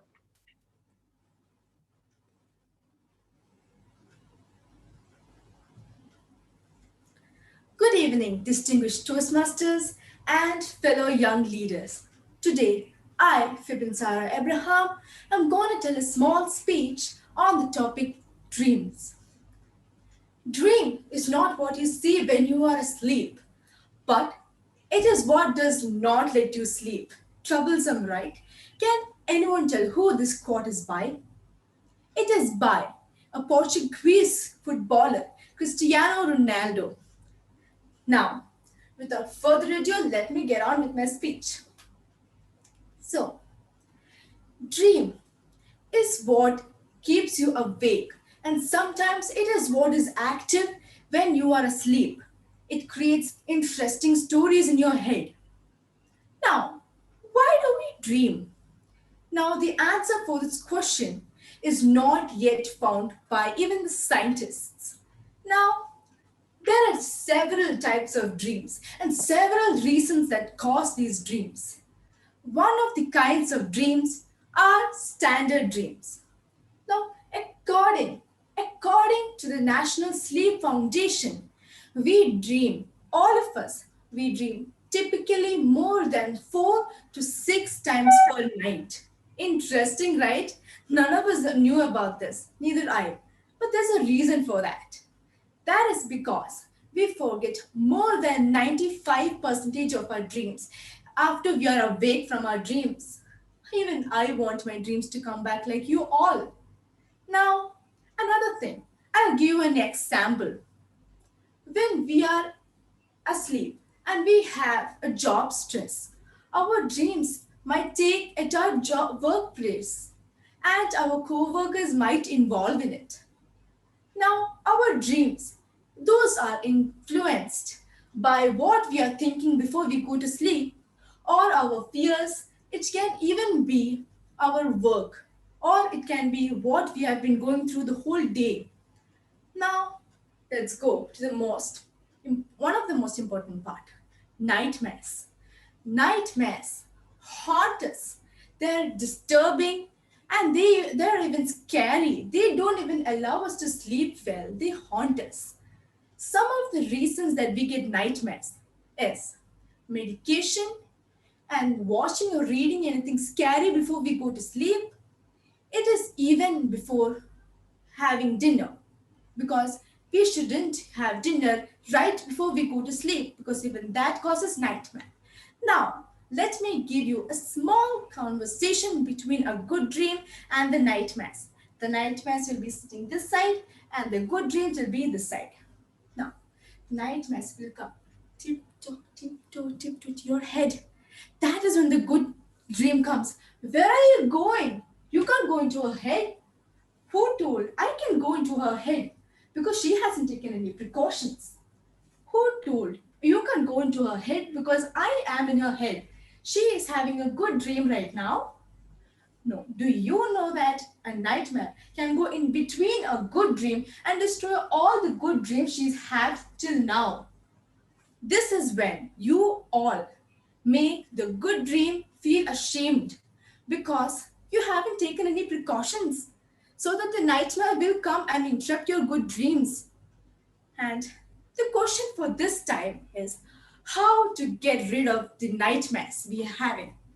Now, I'll give you some points. You can do yoga, you can go for walking, you can take a hot bath before you go to bed, and you can even keep apart a time for yourself that you can think all of the good things that happened to you that particular day, and you can think of all the bad things and convert it into the good dreams by thinking of positive things that are there in it.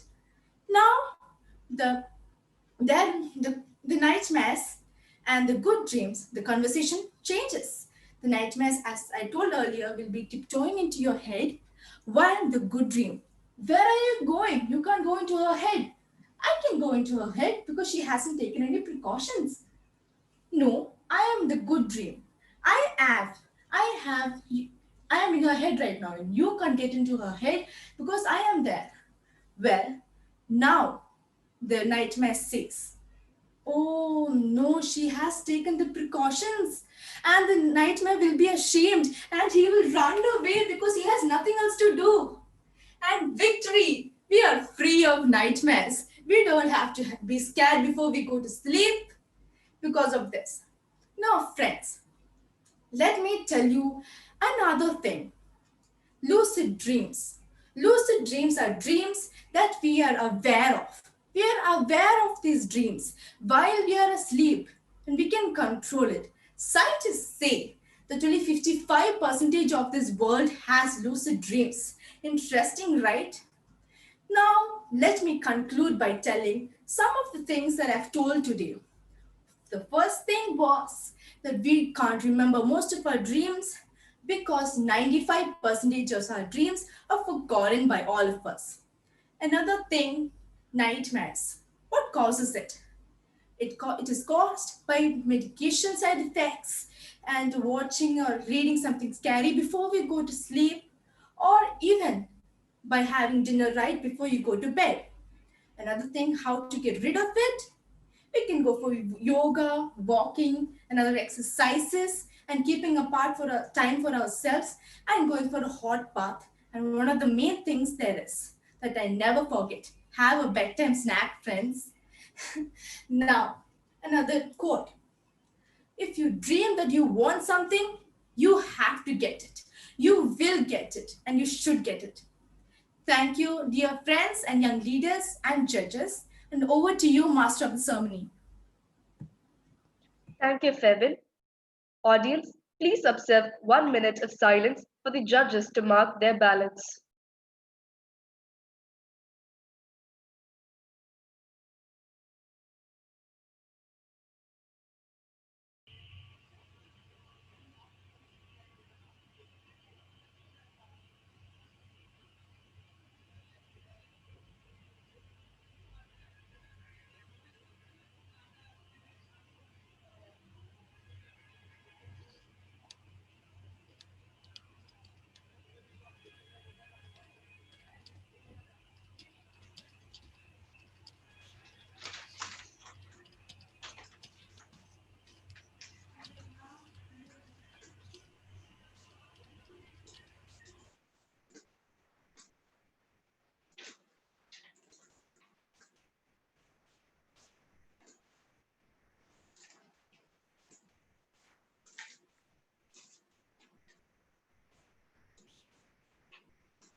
Time up. Moving on, we have Speaker 3, young leader Jeffin Roji, to deliver his speech titled Locked Up in Lockdown. Locked Up in Lockdown by young leader Jeffin Roji. Speaker, please note to pin the timer. Locked up in the lockdown, hey. Locked up in the lockdown, hey. Locked up in the lockdown. Ain't nothing. Oh my goodness. Oh, I'm so sorry. I'm sorry. That wasn't me. That was him. Hey, why are you with that song? Okay, I'm sorry. Let me just get to the main point. What was my main point? Oh yeah, my grand entrance. The center of your heart is the center of your universe. Go to that center and radiate the positive vibration for the well-being of the humanity. And I have no idea why I just said that. Let's just get to my old quote. Everyone knows my old quote. I'm an entertainer. I entertain people. Quoted by Jeff and Ruchi. Good evening to all. Respected Achans, Toastmasters, coordinators, and my fellow young leaders / friends. Also, my fellow audience. Oh my God, this is live. I'm literally dead.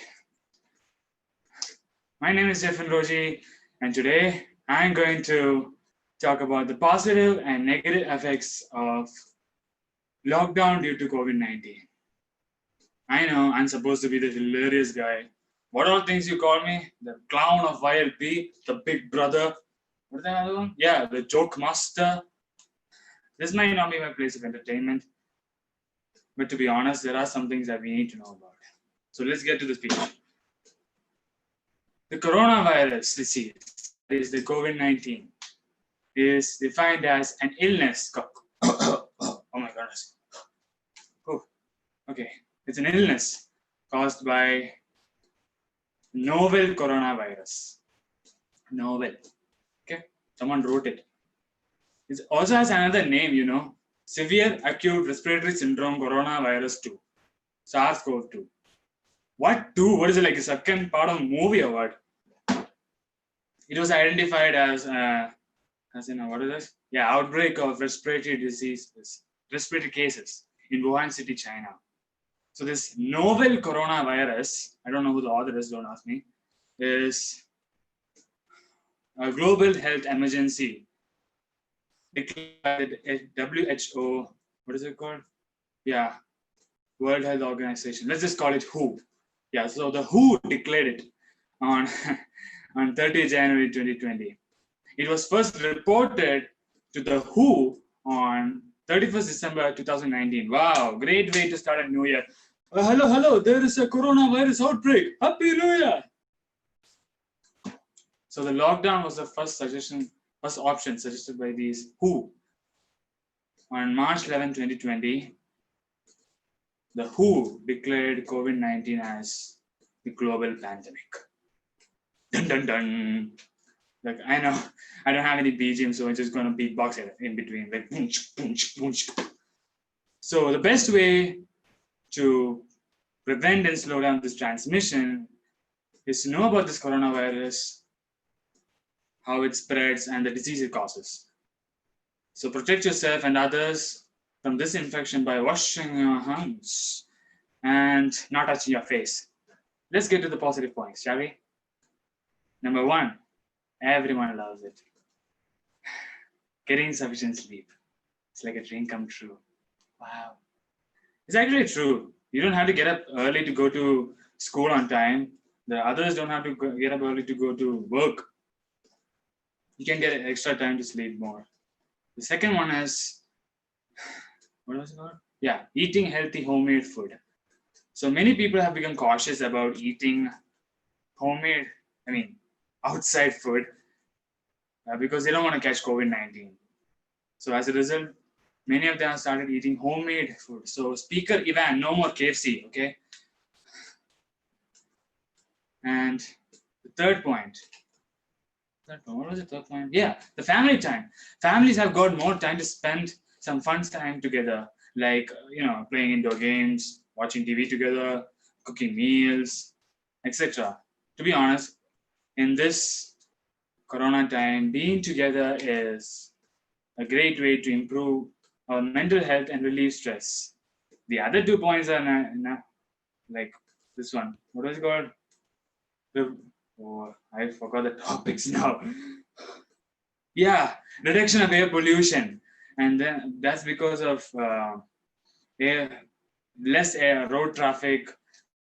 Business factories have closed down, so reduction in nitrous oxide. The other one is I don't remember, so I'm just going to negative points. First one, mental depression.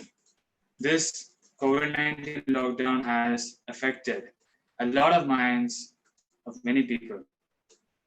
So to prevent that, we can, spend some fun time together. Like I said before, you can watch TV, listening to good music is good, or you can do TikTok. I used to do TikTok.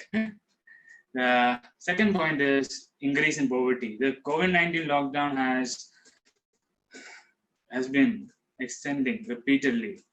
So because of that, the construction workers, unorganized laborers have lost their jobs, and now the businesses have closed down. It has led to increase in poverty. The third one is, which I don't like, education institute closures. These education institute closures have affected about 60 to 70% of this. 60 to 70%, what is it called? Yeah, world student population. And now they have come up with something else, the e-learning solutions. In other words, online classes. They won't leave us alone, do they? So that was the entire thing. I conclude my speech by saying that I have only one thing to say. I don't know what to say. Oh yeah, stay safe, stay at home, wear your mask, wash your hands with sanitizers. Until then, also social distancing, very important. Until then, it's locked up in the lockdown. This is the moment very clap. Clap. Over to the MC. Yeah. Thank you, Jeffin. Audience, please observe 1 minute of silence for the judges to mark their ballots.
Time up.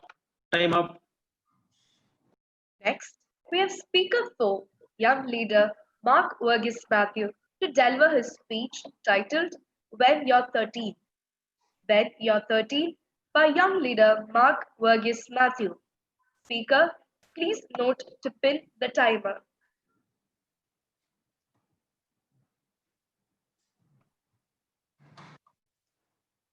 Am I audible? Good evening, my dear respected Toastmasters, my dear young leaders, and respected role players. Growing old is mandatory. Growing up is optional. Quoted by Chili Davis. Today, I, young leader Mark, will be speaking on the topic when you're 13. When you come into this world, you're just a small baby who's a few minutes old.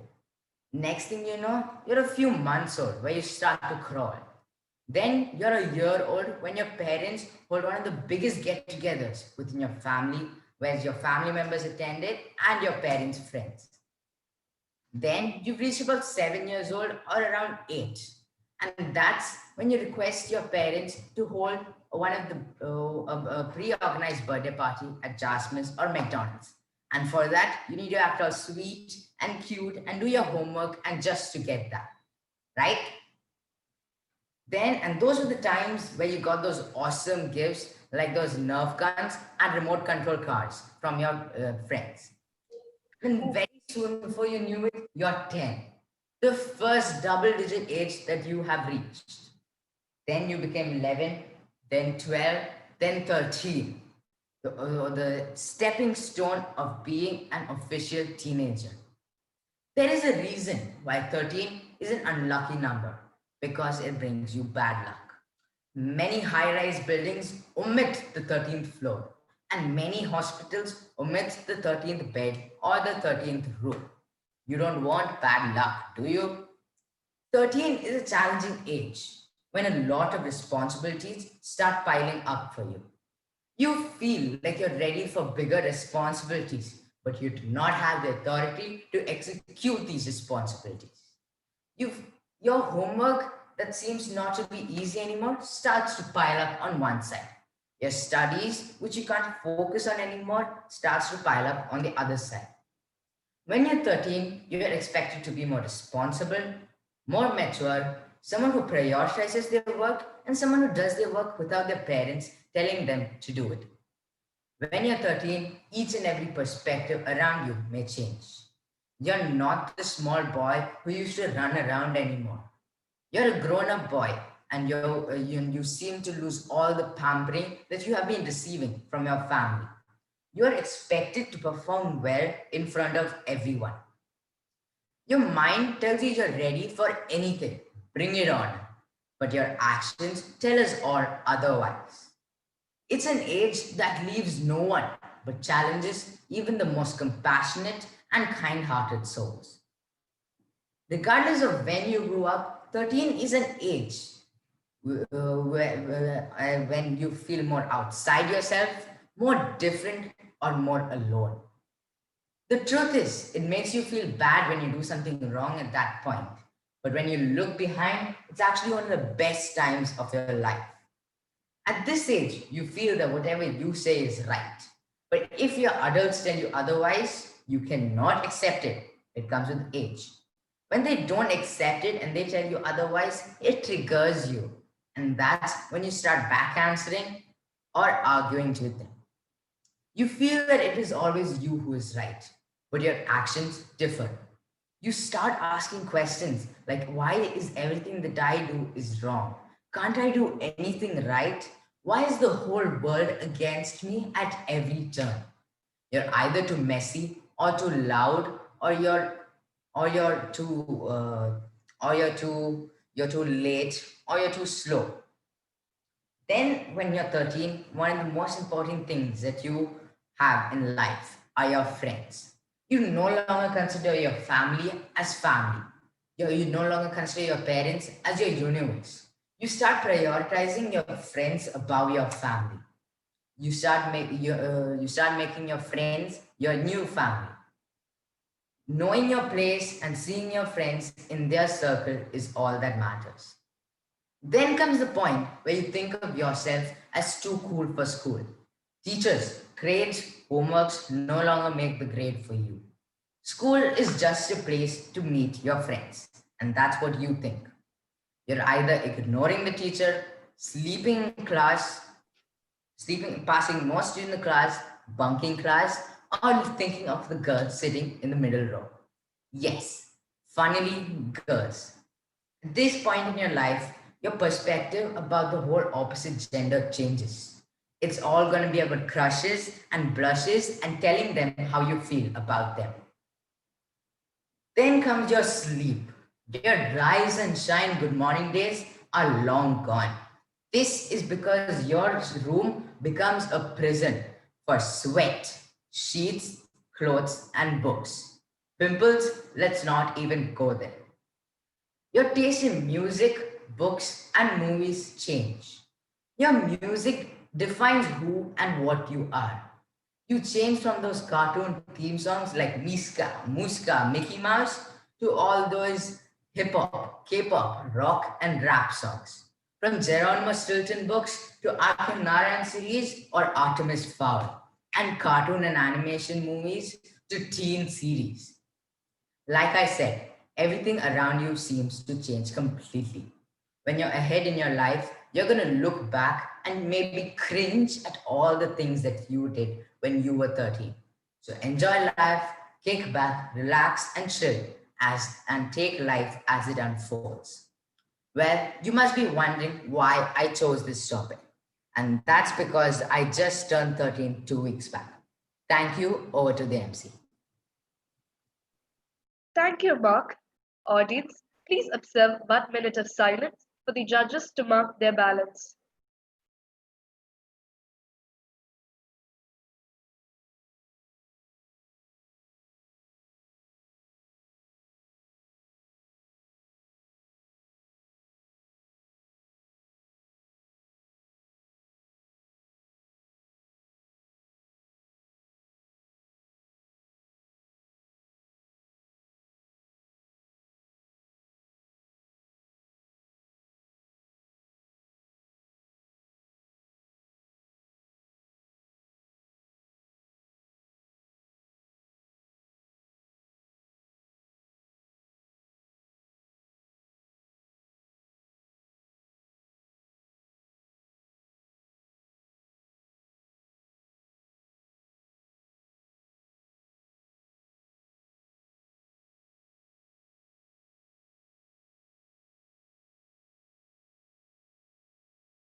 One minute up.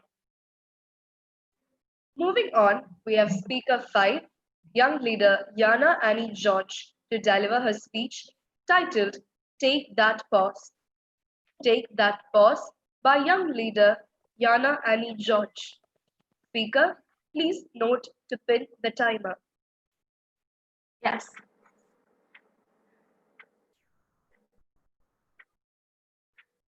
Thank you, Master of Ceremony.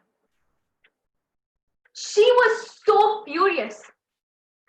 Rage had blinded her. She had pushed her brother from the way, rushed to the washroom, and banged the door shut. She did not bother even once. She turned back and look what she had done. Her younger brother had hurt himself, hitting the edge of a glass table. And because she had banged the door so hard, the door got jammed, and she was stuck in there all afternoon. Why? A very warm good evening, dear Toastmasters, dignitaries, judges, and my dear young leaders. Sometimes all we need is a pause, a hold, a deep breath, or like it's commonly said, a count from 1 to 10. Patience is what we need. This speech is all about patience, not about anger management. When I was preparing for my topic, I asked Mr. Google, what exactly is this patience? The reply I got in return brought tears to my eyes because I remembered all of those times where I did not take that timely pause, where I did not wait. Now, patience is the simple capacity of a person to accept or tolerate delay or suffering of any kind without getting angry or upset about it. Patience is something we all need more. And call me emotional or insane, but these are not just mere words. Because patience takes 100 times more hard work than to just sit there and imagine about it. During this time, during this pandemic, where the expectations are so high, the pressure is unimaginable, we are all stressed out about it. Hence, patience has increased its value 1,000 folds more. Right now, we should take up the virtue of patience so that we can sail through smoothly through the ocean of life. Believe me, if we take up the virtue of patience, then we will have an outward look towards life. Let me explain this through a simple story. It goes like this. There once was a mother. She used to work very hard for her family, to support her family every day and night.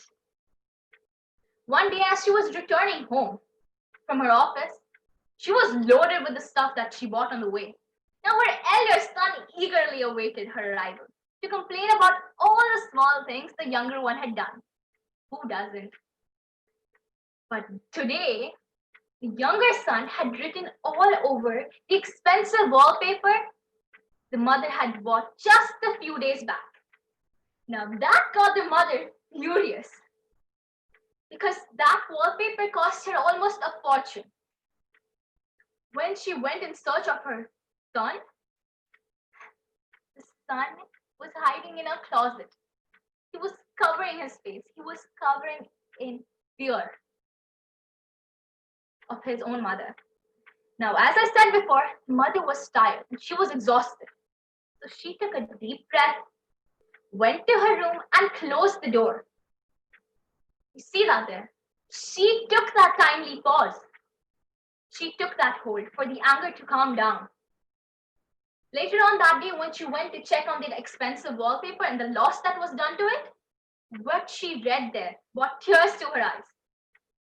What she read there pierced her soul like a dart. It was written, "I love you, mommy," in bold letters, with a beautiful heart surrounding it. Well, the wallpaper stayed, and so did the drawing, with a beautiful picture frame surrounding it. If she did not take that pause, then she would be done with the burden all her life, the burden of guilt that might have been born that day if she would have thrashed her son for loving her own mother. Now, not all can take that timely pause. Not all. But let me tell you this, it's definitely worth trying. Because when we take that timely pause, it helps us release all the stress that's within ourselves.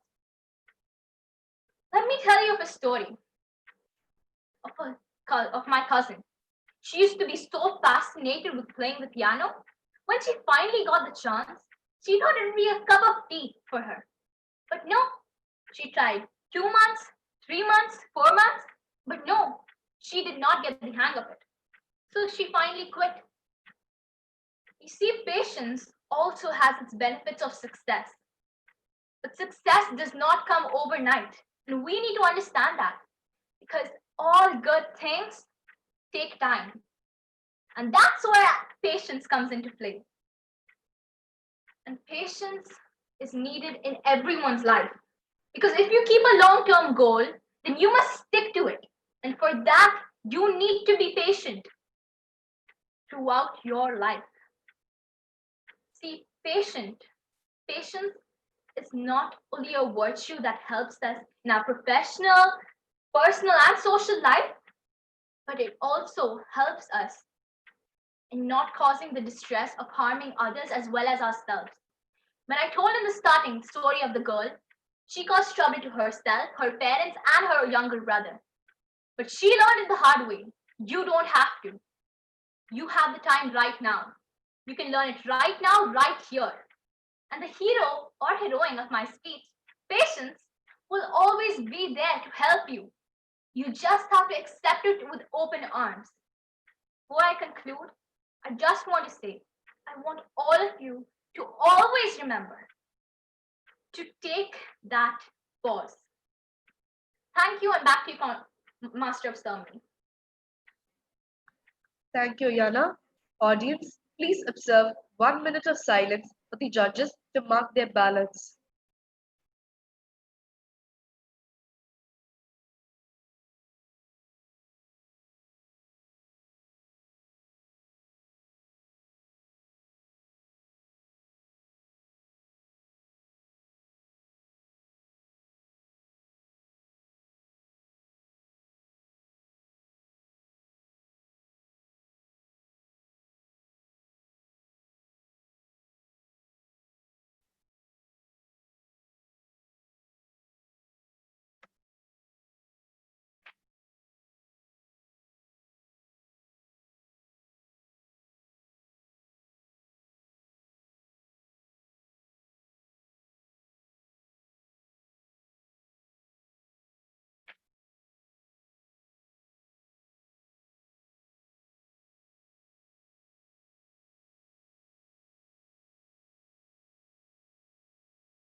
Time up.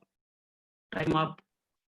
Last, we have Speaker 6, young leader Leah K. Biju with her speech titled Never Give Up. Never Give Up by young leader Leah K. Biju. Speaker, please note to pin the timer. Okay. Okay.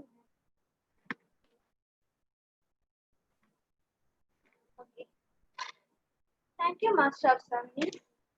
Respected Toastmasters, distinguished guests, and all my fellow young leaders. Good evening. Thank you for giving me this opportunity to be the speaker for today's section. Today, I am going to say a speech on never give up. We talk about people who never give up. Also, we take inspiration from people who never give up on their dreams. We talk about their success, but not about their journey to success. Those people are successful today because they never gave up on their dreams. They keep trying, and this is the reason today they are successful. Here are some tips of the importance of never giving up. First one, meaning of failure. Don't be afraid of failure because it is the part of your success. Failure makes you stronger. The more times you fail, the stronger you become only if you don't give up. You experience more things through it. Failure doubles the happiness of your success.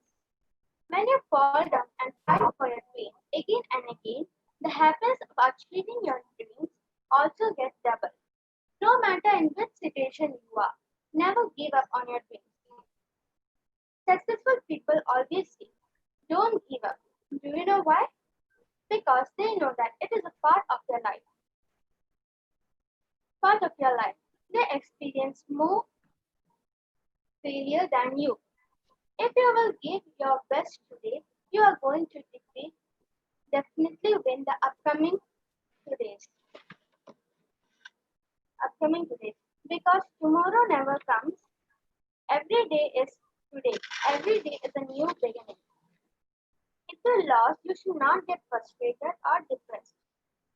When you fail in something, it means you have started. It means that you are trying at least. I know many people sitting the whole day and dreaming of a successful life. They are not even trying to achieve that. It's always important to set goals. Never give up in any situation. Never give up.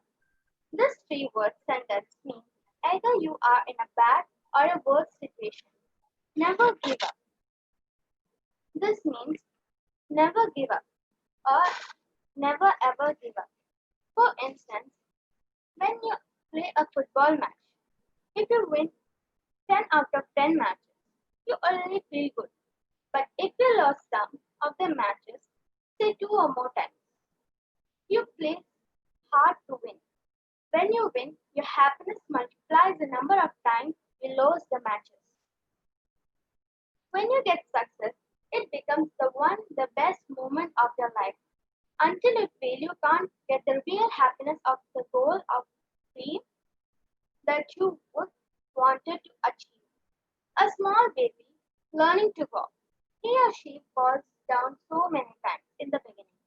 They cry, but the next time when they try again, they don't give up. Failure doesn't matter to them. They only wanted to reach their goal. They just focus on walking more and more steps every time they fall down because their focus is very clear. Uh, Never give up on your dreams. I remember a story about hard work is the key to success. In a faraway village lives a in a faraway village lives a hardworking farmer who has great skills. Year after year, his bravery becomes very successful. He has 3 sons. They are young and energetic. His, he grew old. He begins to worry about his son's future. Then he falls very ill and realizes his death is fast approaching. He calls the 3 sons and tells them, "Dear sons, I see my death nearing me. But before I say goodbye to all of you, I want to share a secret. There is a treasure hidden under the fields. Dig the entire field after my death. The old farmer dies, and his son performed the last rite. The son began to dig the treasure without digging treasure to find the treasure. They dig the entire field to find the treasure, but they didn't could find anything. However, the digging the fields leads to a healthy crop and result in a huge earning. These earnings make the son realize what their father meant. Did you understand the moral of the story? Moral of the story is hard work always pays off. Fruits of hard work are always now. Never ever give up on your never ever give up on your goals. You should be focused on your dreams. Whenever you fail only for a particular moment only. Never wait for the perfect moment. Just take any moment and make it perfect. You will have to fight for your dream to achieve it. To achieve it. That's fine. I would like to conclude by saying success comes to person who who is looking for it, who is busy to be looking for it. If you are on the journey to success, don't give up, my friend. Never give up. Remember, no pain, no gain. To create a better tomorrow, you should be working hard today. I wish you best of luck. Thank you for time and support. God bless you all. Thank you, Leah. Audience, please observe 2 minutes of silence for the judges to mark their ballots and hand it over to the tally team.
Time up.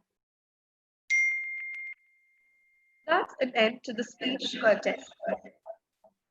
If speeches are essential, so are evaluations. How is speeches even entertaining without evaluation and appreciation, and without the good points and the rooms for improvement? Let us move on to the speech of our test speaker, Gaviliya Manal Mansoor, with the speech titled Believe It, Achieve It. Believe It, Achieve It by Gaviliya Manal Mansoor. Excuse me, could you give me a few minutes?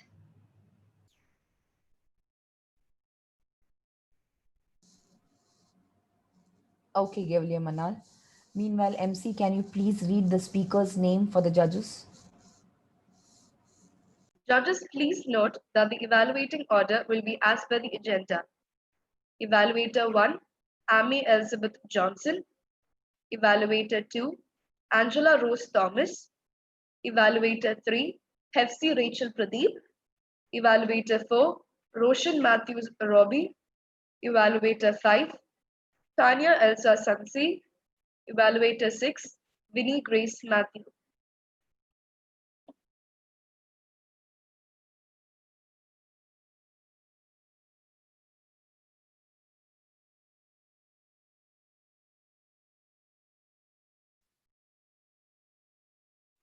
I think Cavalier Mansoor Manal has joined. MC, you can check.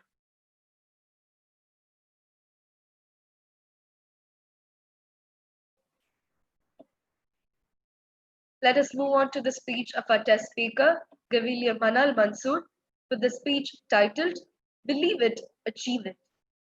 Believe It, Achieve It by Gaviliya Manal Mansoor.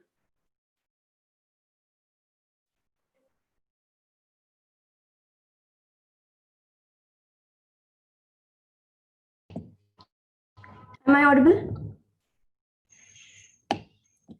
Hello, am I audible? Yes, you are. Okay. The strongest factor for success is self esteem. Believing you can do it, believing you deserve it, and believing you'll get it. Honorable guests, dear Toastmasters, and my fellow gamblers, a very good evening to one. Imagine a world in which you know what your dream is and you know that you can achieve it. You're taking steps actively towards reaching your dream. And even with so many challenges on the way, you know you'll get there in the end. It can be difficult. There may be many moments of doubt, but deep inside, it's the belief in yourself which will keep you working towards your dreams. We all know failure is unavoidable. While trying to achieve a dream, believing is just as important as hard work. Once you fail, to get back up from that fall, you have to believe. If you think, no, I cannot do it, then you can't. But if you believe, yes, I can do this and I will do it, then nothing is impossible. For every dream that you have to achieve, belief is the first and foremost important key. We need to understand the human mind is the strongest and powerful tool we own. It can be the most destructive also, and we need to learn how to take control of the direction of our mind and our emotions. Your mind is going to provide you your greatest challenges in life because it is so powerful. So, if you can conquer your mind, you can conquer anything in life. When you write the story of your life, make sure you hold the pen. Make sure that you hold the pen, but you write the script from your heart. Be brave when writing your script. It is your story. There are no limits to what you can have, what you can do, or what you can be. Our beliefs control results. If we don't believe in something, then we will never act upon it. And if we never act upon it, we will never succeed. We can have the abilities to do many great things, but if we don't have the belief in it, then it is all for nothing. You must also have the belief not only when you are the top of the game, but also when you are the bottom.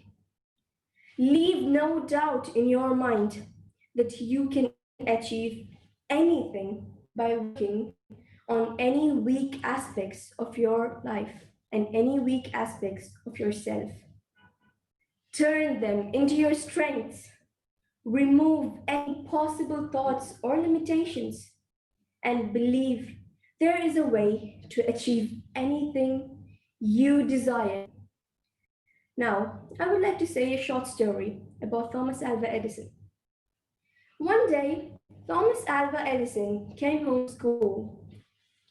He had with him a piece of paper. He ran to his mother and said, "Mother, my teacher gave this to me. She said, only you ought to read it. What does it say?" His mother opened the letter. Her eyes filled with tears as she read the letter out loud to her son. "Your son is very intelligent. Our school is too small for him and does not have good enough teachers to train him. Please teach him yourself." A few years later, Edison's mother had died, and he became one of the greatest inventors of the century. One day, Edison was going through his closet and he found that old piece of letter his teacher had given. He opened it. What the letter actually said was, "Your son is mentally deficient. We cannot let him attend our school anymore. He is expelled." Edison started crying after reading this. He wiped off his tears, went and took his diary and wrote, "Thomas Alva Edison was a mentally deficient child. His mother believed in him and turned him into the greatest inventor of the century and one of the greatest inventors in history." Believing in something can help you change one's life. I would like to end my speech with a quote by Michael Jackson. "Always believe in yourself, no matter who is around you, being negative or thrusting negative energy at you. Block it off, because whatever you believe, you become." Thank you, and back to you. Thank you, Manal. Timer, can you mention the time taken by the test speaker? The speaker, Gavel Master Manal, took exactly 6 minutes. Evaluators, please take note of the time taken by the test speaker. I request the coordinators to take the evaluation contestants to the breakout room. The invitation is sent. You can join the breakout room. Can you just add the timer also to the breakout room? There, taking 5 minutes time for them to prepare. Okay.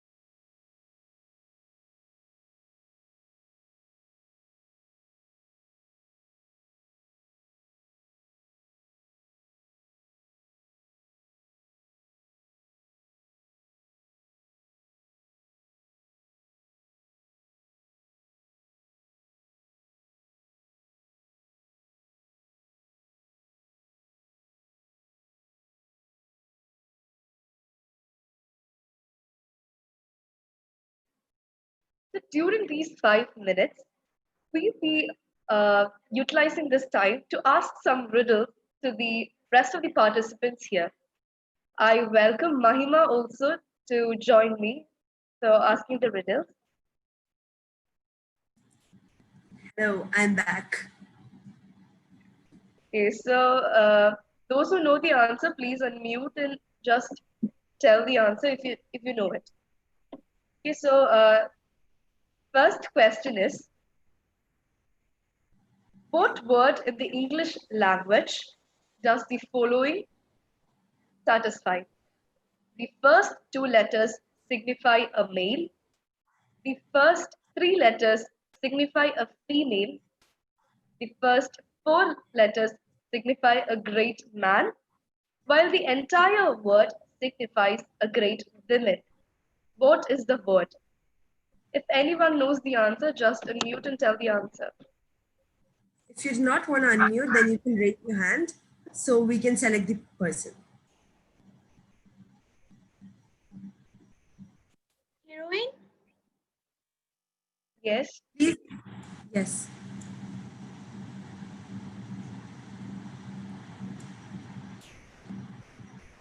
I'm sorry, who was it? Stacy. Okay, Stacey, you can answer. Heroine. Correct. Yes. Okay, moving on to the next question. Forward, I am heavy, but backward, I am not. What am I? Forward, I am heavy, but backward, I am not. What am I? You can switch on your videos now, by the way.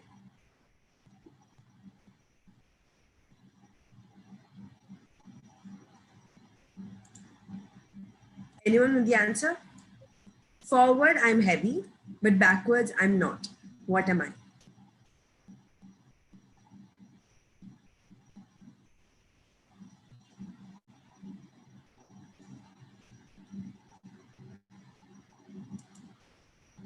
Okay, I assume no one knows. So I'll be the one who's telling the answer. The answer is the word ton. It is not, so when you read it backward, it will spell ton, and that is heavy. The next question is, what disappears as soon as you say its name? What disappears as soon as you say its name? Silence. Yes, it is. Correct. Next question. You see a boat filled with people, not sunk, but when you look again, you don't see a single person on the boat. Why is it so? I repeat, you see a boat filled with people. It is not sunk, but when you look again, you don't see a single person on the boat. Why is it so?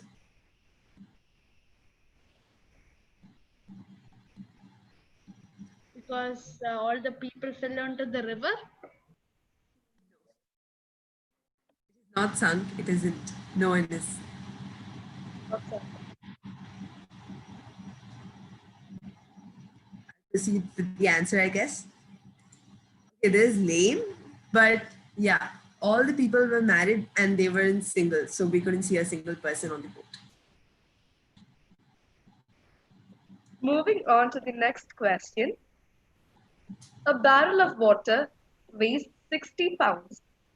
What must you put in it for it to weigh 40 pounds? A barrel of water weighs 60 pounds. What must you put in it for it to weigh 40 pounds? Whole? Yes. Wool. No, cotton. Sorry, cotton. What Febin said is correct. Okay, next question. This is very easy. This is very famous as well. I go all around the world, but never leave the corner. I go all around the world, but never leave the corner. Correct. It is a stamp. It's a post stamp.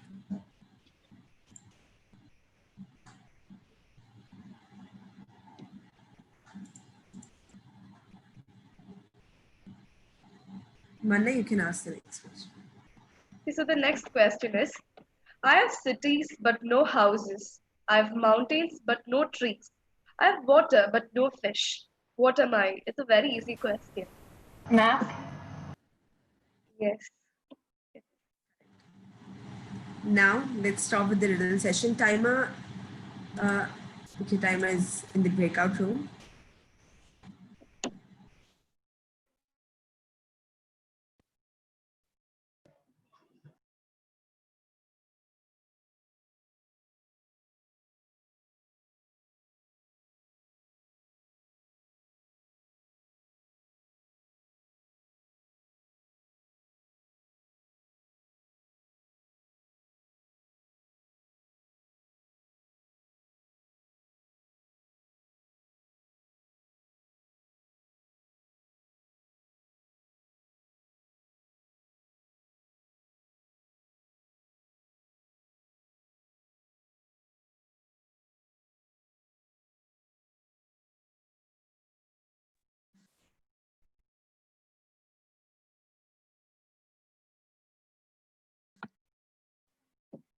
So we move on to our first evaluator, young leader Amy Elizabeth Johnson. Evaluator 1, young leader Amy Elizabeth Johnson. Thank you, Master of Ceremony. With life. Excuse me. Just 1 minute till the chief judge is back. Just 1 minute. Yes, I am here. I am in the main room now. Yes. Okay, continue. When life gives you 100 reasons to cry, show life that you have 1,000 reasons to smile. Respected guests, Toastmasters, coordinators, and especially my fellow young leaders, a warm good evening to you all. I am Amy Elizabeth Johnson, standing before you to evaluate Manal Mansoor's speech, who was our test speaker. First of all, I would like to thank our test speaker Manal Mansoor for delivering a wonderful speech. It was a very structured speech and it was really interesting. Your speech title, Believe and You'll Achieve It, was very excellent. Yes, I truly agree that when you want to achieve it, we have to believe in ourselves. You were really energetic and you had a very well organized speech which had a very wonderful opening, informative body, and a very good conclusion. You used a lot of gestures and had a very good voice modulation. You even told a really short story on Thomas Alva Edison, which was very interesting to hear. Your speech exhibited a great energy of confidence. Your timing, which was 6 minutes, was perfect. I felt that you were a little bit nervous, but I thought you could have smiled a little more and you could have expressed your emotions greatly. And I felt like your video was not, you could have adjusted your video because I felt like your face was very dark. The light was covering your face and it seemed little dark. And yeah, I felt that you could have used the room, like you could have moved here and there like little more. But yeah, despite of all those things, all those problems, you delivered your speech wonderfully. And yeah, and all the best for your upcoming speeches. Thank you and have a nice day ahead. Over to you, Master of Ceremony. Thank you, Amy. Audience, please observe 1 minute of silence for the judges to mark their ballots.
Time up. Moving on, we have Evaluator 2, Young Leader Angela Rose Thomas. Evaluator 2, Young Leader Angela Rose Thomas. Evaluator, please note to pin the timer. Every decision you make results on your evaluation of who you are. Good evening, Toastmasters, judges, and my fellow young leaders. Young leader Gabriela Manal Mansoor. Wow, that was an incredible speech. Believing in dreams? Indeed, we all have dreams and we all look up to the success. We all look up to the success and to reach our goals. The only thing I was focused on was your speech. You did not have any distractions, any hand movement. You had a lot of hand gestures that all were really nice. Nothing was distracting. I could really focus on your speech a lot. Your dress code, it was perfect. Perfect formal dressing, it was. Had a lot of patience, as Yana said. A good thing was that you didn't rush much with the speech, but you could have increased the speed a bit more. There is always a room for improvement. There is not much because the speech was quite incredible, but every speaker has an improvement to make. You were a bit slow in your speech. You could increase your speed in the speech, had a great starting, had a great body, had a good conclusion. You concluded the speech, a quote by Michael Jackson. All that was brilliant. I really liked your speech. I really liked your enthusiasm. You were bold. Your vocabulary was perfect. Well, we could understand your words and hand gestures. As I told, it was perfect. Your lighting also was good. Camera setting also was perfect. And you used wonderful quotes. The story you had told about Abraham Lincoln and what he had gone through, and he being one of the most famous person. All that was really nice, but overall, your speech was brilliant. I really liked it, and I really appreciate you for that. I wish you the best of luck for your coming speeches. Thank you. Over to Master of Ceremony. Thank you, Angela. Audience, please observe 1 minute of silence for the judges to mark their ballots.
Time up. Our next evaluator is Evaluator 3, Young Leader Hefsi Rachel Pradeep. Evaluator 3, Young Leader Hefsi Rachel Pradeep. Evaluator, please note to pin the timer.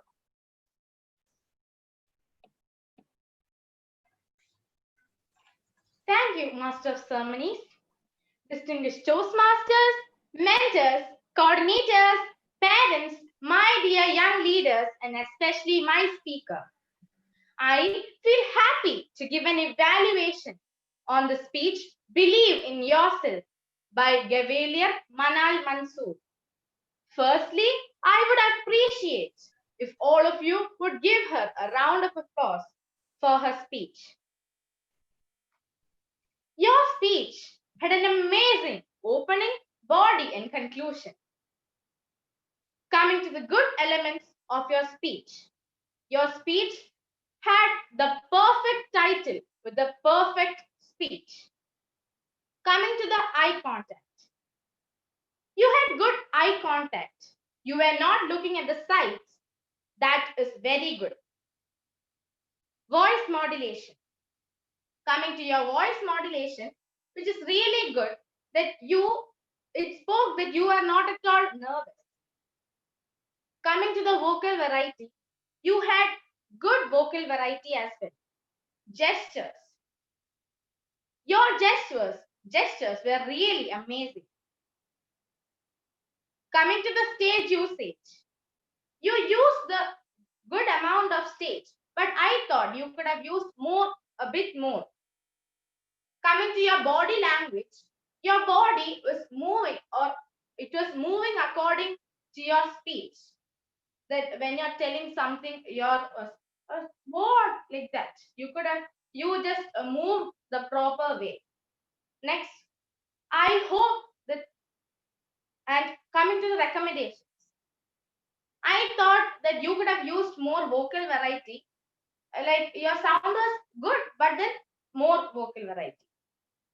Next, coming to the stage usage, you were using the stage, but I thought you could have used the stage a bit more. I hope that these recommendations will help you in your upcoming speeches. Overall, your speech was fantastic, and I wish you all the best for your future speeches. And thank you. Over to the Master of Ceremonies. Thank you, Hessie. Audience, please observe 1 minute of silence for the judges to mark their ballots.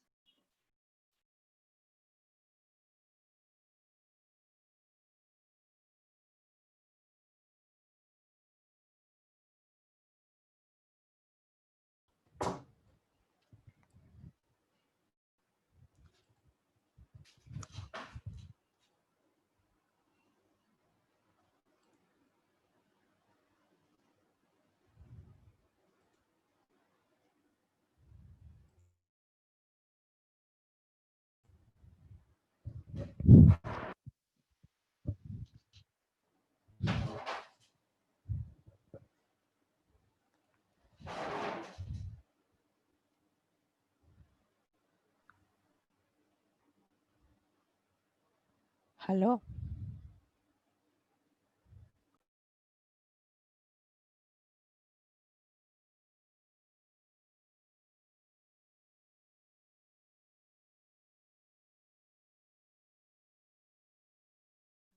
Time up. Time up. As our next evaluator, we have young leader Roshan Matthews Robbie. Evaluator 4, young leader Roshan Matthews Robbie. Evaluator, please note to pin the timer.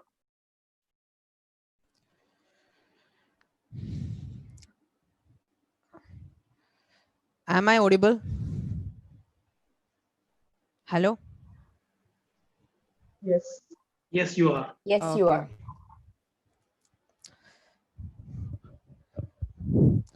Evaluation of the past is a first step towards a betterment of the bright future by Chris Widener. Respected dignitaries, Toastmasters, and my young leaders, and especially the speaker. Young leader, I don't know the name. You started with the nice quote, and the way you presented from the introduction to the body is quite good, and from body to conclusion is also good. You started with a quote, then you talked about your dreams. Sorry, not your dreams. You talked about dreams and about dreams about believing, and you also told that we need to believe ourselves that if we can do or if we cannot do. And then what? Then in body, you started with the story. Sorry, before that, you told human beings are the most powerful and the most destructive than anyone else. It's quite true, and it's the 100% perfect. Yeah, Sometimes we are the powerful guys, and we are also the distractions. And you started with a short story, or you can say a message itself, about Thomas Alva Edison, a great scientist. You presented it very well, and you came to the conclusion also, and you caught by Michael Jackson, the famous who would answer. It's good. Now come to the gestures. The gestures was awesome. The way you presented with the movement of the talking and your gestures are good.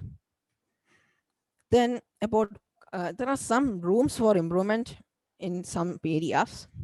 Voice modulation, I can say your voice modulation was perfect, but when you told a point, Edison is mentally deficient in that you can be little more you can lower your voice and you can be a little more sad, but instead of that I recommend that you can be little more sad and can lower your voice, but you went in a same path. So I better consider that.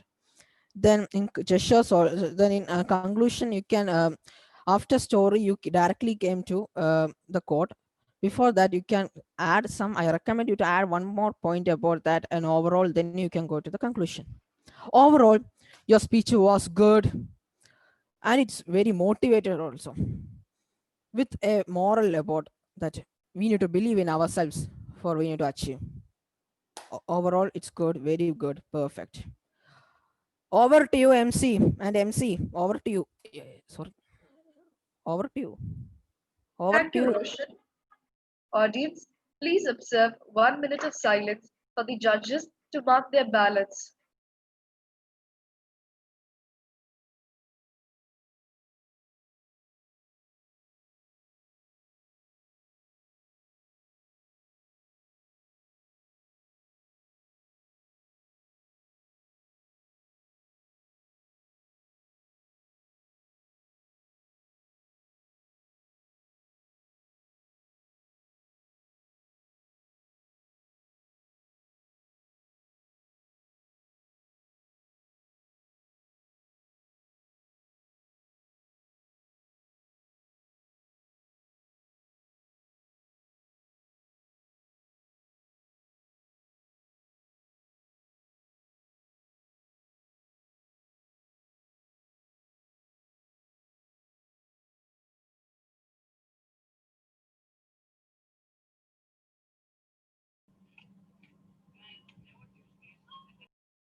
Time up.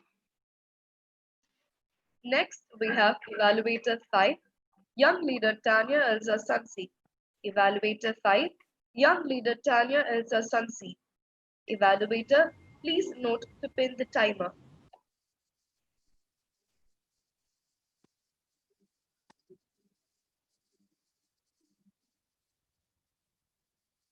Some speakers speak from their mind. We remember them.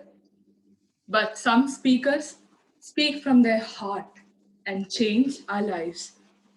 Good evening, distinguished dignitaries, Toastmasters, my vibrant young leaders, and especially my dear speaker, Manar. What an amazing speech was that. We are the writers of our own story. Our mind can conquer anything we want. Whatever you believe, you can achieve it. There might be some trials or temptations, but just believe in you. Thank you for instilling in me such a wonderful thought. You have started your speech with great enthusiasm. I loved everything about your speech. You are not just narrating a story, but you are able to be dynamic. It was quite an inspirational one. You had a well-constructed content, voice modulation, clarity, eye contact. Highlights of your speech. Your speech was really clear. The language and the contents were really clear and easily understood. Your voice is the most important asset that one uses in their speech. And you had brilliantly used your voice. That was great voice modulation. Your gestures had also spiced up your speech. For example, whenever you have emphasized on you, like you believe and you can achieve it, that was really great. We know that no one is perfect, but my dear speaker, you did a great job. I would suggest, like while narrating a story, you could act it out. For example, Mother, this was given by my teacher. Mother, opening the letter. You could bring about your emotions. Smile when it was happy. Lower your voice and be sad when it was a sad moment. Example, his eyes were filled with tears. You could show up emotions like that. By using these recommendations, you will be able to take your speech to the next level. Overall, you did an amazing job. Your speech had amazing content and voice modulation.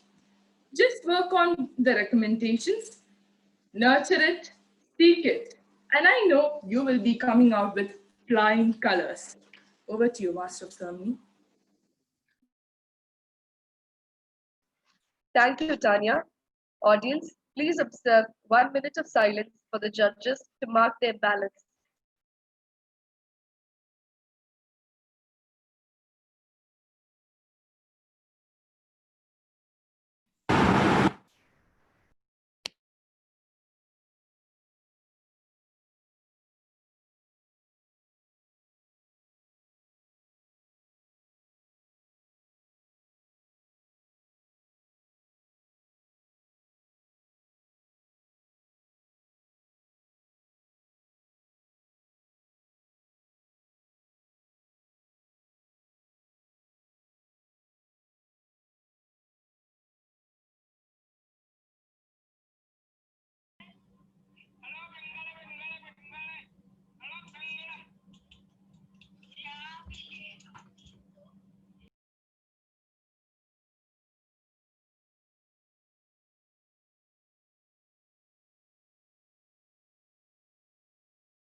Time up.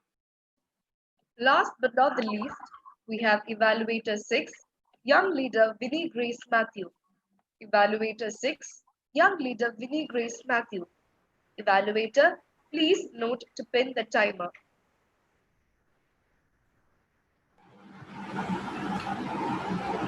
Evaluation is essential for the personal growth of the subject as well as the evaluator.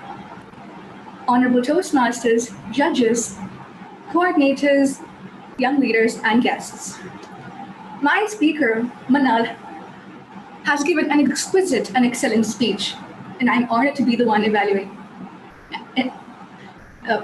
it. Your title, Believe It, Achieve It, is an apt title for the message you gave. I have to say, your voice was so soothing, and it was as smooth as silk. I could fall asleep to your voice, honestly. Your message was so inspiring and hit deep to me. I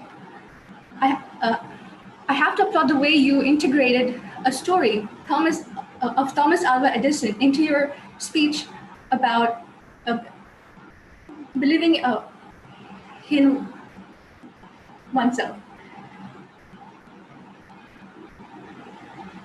I appreciate how you used all of the space around you.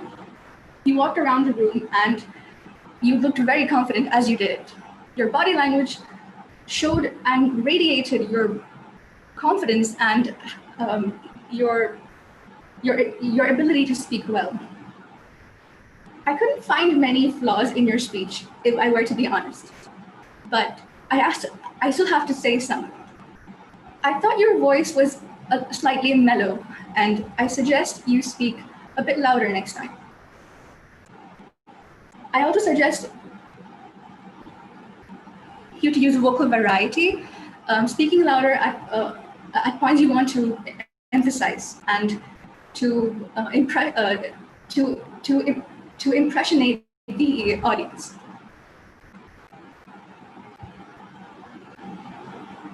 Your speech lacked a bit of humor, and I think you could add more to entertain us and everyone who's listening. You finished perfectly at the right time, and you said the human mind, the most powerful tool, yet the most destructive. And it kind of hit home. As a person who struggles with the speech impediment, speaking in public was never an easy task, but your speech has impressioned me. Overall, your speech was well crafted, well organized, and I suggest you add more humor and vocal variety in your speech. Back to you, MC. Thank you, Vinny. Audience, please note to observe 2 minutes of silence for the judges to mark their ballots and hand it over to the tally team.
Time up. And that's a wrap up for the evaluation contest. Go with the first idea that pops into your head, however small. Start talking about it and turn it into something concrete. A bigger idea may or may not come along. Table topics are the most fascinating parts of a Toastmasters meeting where we get to brush up our impromptu speaking skills. Now it's time for us to move on to the next part of a finale, and that is table topics. The table topics master for the second round is Toastmaster Junita Mariam John. Now I welcome Toastmaster Junita to lead the table topic session. Over to you, Toastmaster. Thank you, Master of Ceremonies. A very good evening, distinguished judges, vibrant young leaders, church coordinators, and my dear Toastmasters who are here. Welcome to the table topic contest of the grand finale of this youth leadership program. I am Toastmaster Janita Mariam John, your table topic master for this evening. Contests play a vital role in the upliftment of any education program. They provide an opportunity to bring that change from within which we all desire. For the benefit of our dear guests and for the all audience who are watching us online, I would like to give an overview of what this contest is all about. Table topics are short, impromptu speeches in response to a question or topic which test the ability on a given subject without advance notice. This contest is to encourage development of impromptu and extempore speaking skills. We have a distinguished panel of judges led by distinguished Toastmaster Ahmed Rizvi to select the winners. I'm sure that all of us will enjoy a thrilling time listening to some magnificent impromptu speeches. Before we commence this contest, we have to remind ourselves of some of the rules. Judges, please note that the contestants have already drawn their speaking order, and their order are as follows. Contestant number 1, young leader Abraham Koshi. Contestant number 2, young leader Emil George Suresh. Contestant number 3, young leader Hannah Elsa Jacob. Contestant number 4, young leader Kenan John Shaji. Contestant number 5, young leader Neha Rachel Biju. Each contestant will be introduced by announcing the contestant name, the topic, and the name. The speaker should begin within a short time after arriving at the speaking area and is not permitted to delay the contest. This contestant should also ensure to pin the timer before speaking. All contestants shall receive the same topic, which shall be of a general nature. A topic will be selected by the first contestant from these slides that are there with me. After selection of the topic, all contestants except contestant number 1 will be escorted by the coordinators to the breakout room and will be called into the main room one by one. All the contestants will be required to keep their mics unmuted and keep their videos switched on throughout when they are in the breakout room. Speeches shall be 1 to 2 minutes. Contestants who speak less than 1 minute or more than 2 minutes 30 seconds will be disqualified. Timing will begin with the contestant's first verbal or non-verbal communication with this live audience. In the event of any technical failure, the speaker is allowed or allotted an extra time of 30 seconds based on the decision made by the chief judge. There will be 1 minute silence between contestants, during which the judges will mark their ballots. 2 minute silence will be observed at the end of the contest to ensure that the judges can complete marking their ballots.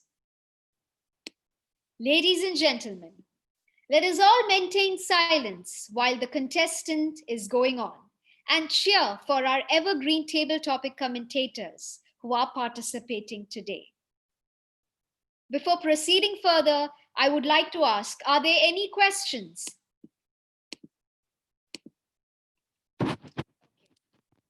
I believe there are none. Contestants, are you ready? Yes, Yes? ma'am. Yes. Great. Timer, are you ready? Yes, Toastmaster Junita. Thank you. Chief Judge, are your judges ready?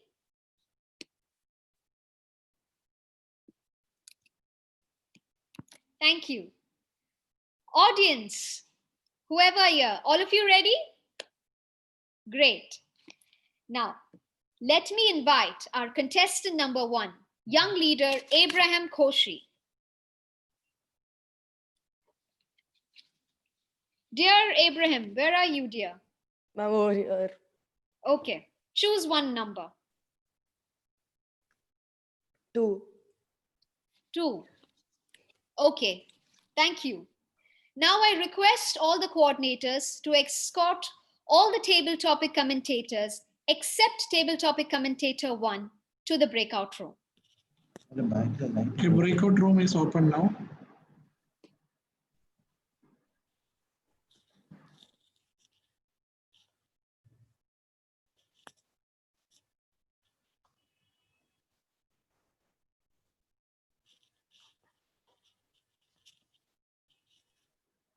Yes, we can continue. Okay, so meanwhile, before the chief judge returns back, table topic commentator 1, Abraham Koshi, you can pin the timer and set your lighting. Okay.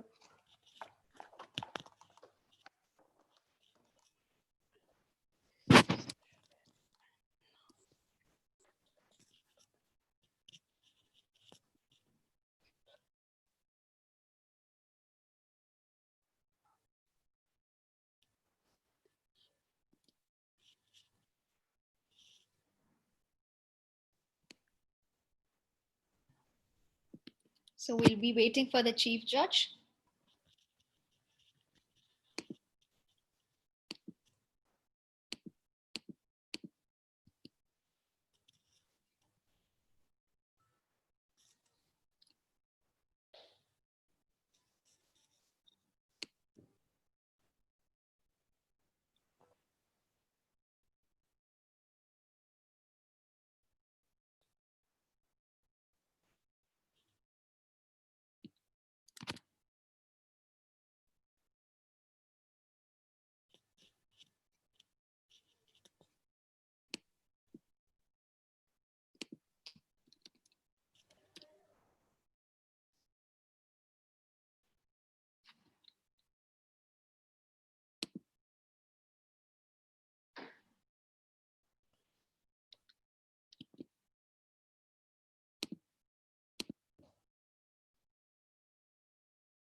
I'm in the main room, contest master. Everything okay.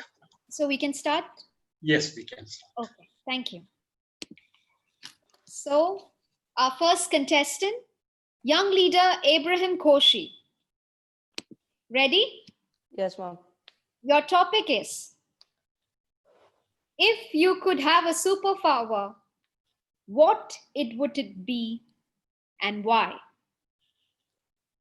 If you could have a superpower, what would it be and why? Young leader Abraham Koshi.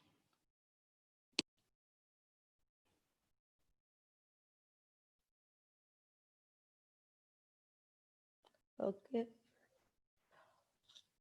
Um, Good evening to one and all present here. Um, I'm going to talk about the table topic, which I got 2 seconds or seconds ago, which was, if I had a superpower, what would it be?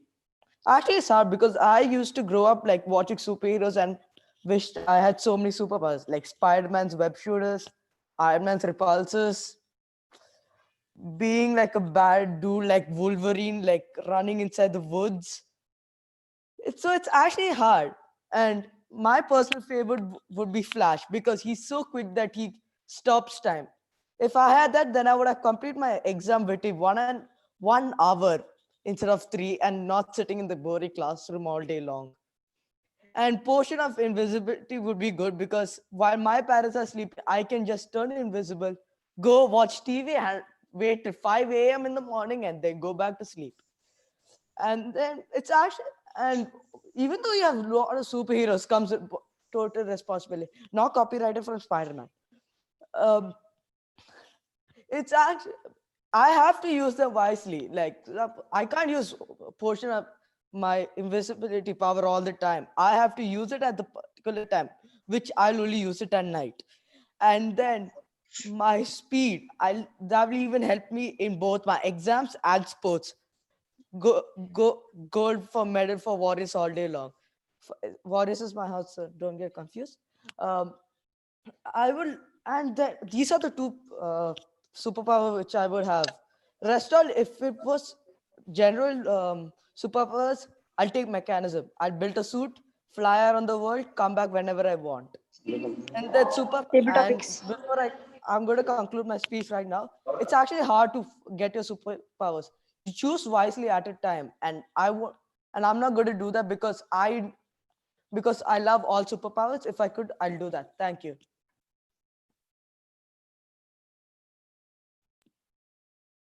Thank you, young leader Abraham Koshi.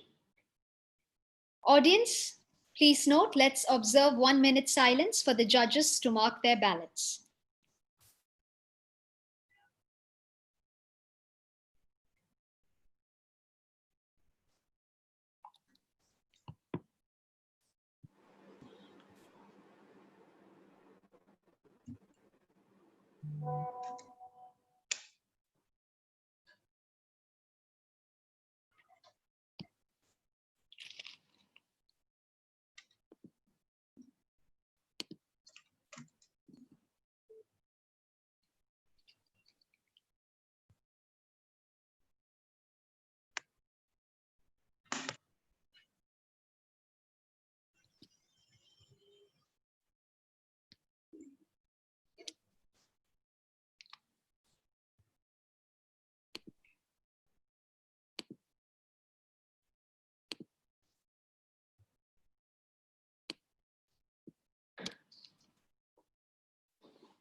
Time up, time up.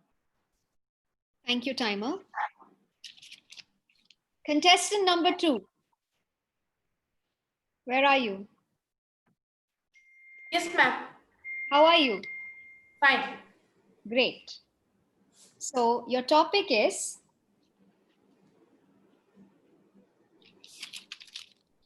if you could have a superpower, what would it be and why? If you could have a superpower, what would it be and why? Young leader Emil George Suresh. Ma'am, can I start?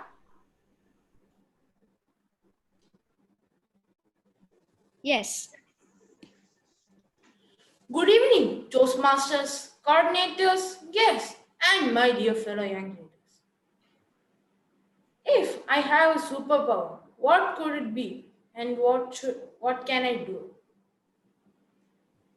Let me say, I didn't got any superpower. If will in future if I got, let me say, in this current situation, if I got like this year or maybe future, I can save people from different diseases and sadness, because from out of, let's say, out of four people in a family, two got diseases and two passed away from this world. Other two peoples will be sad, and they may go to great depression. And and in this pandemic situation, if I got a superpower, I could save many people. I could save many people from coronavirus and other diseases. This and like this situation, many people are in homes without no communications, or are in social media. 1 year at home, it's horrible. horrible. So I don't want to get any superpower. Let's pray and go ahead. Thank you.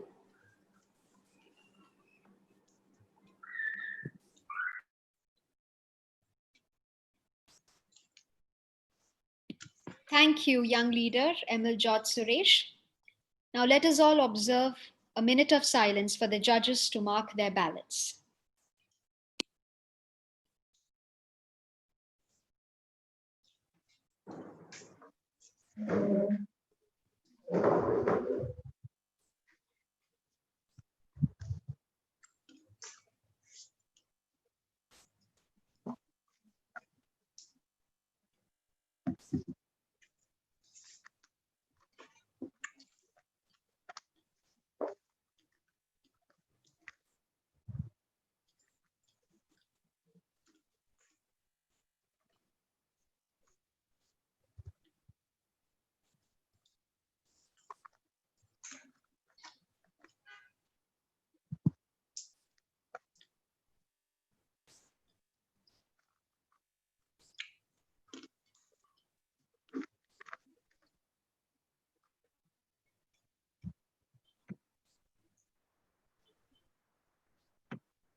Time up.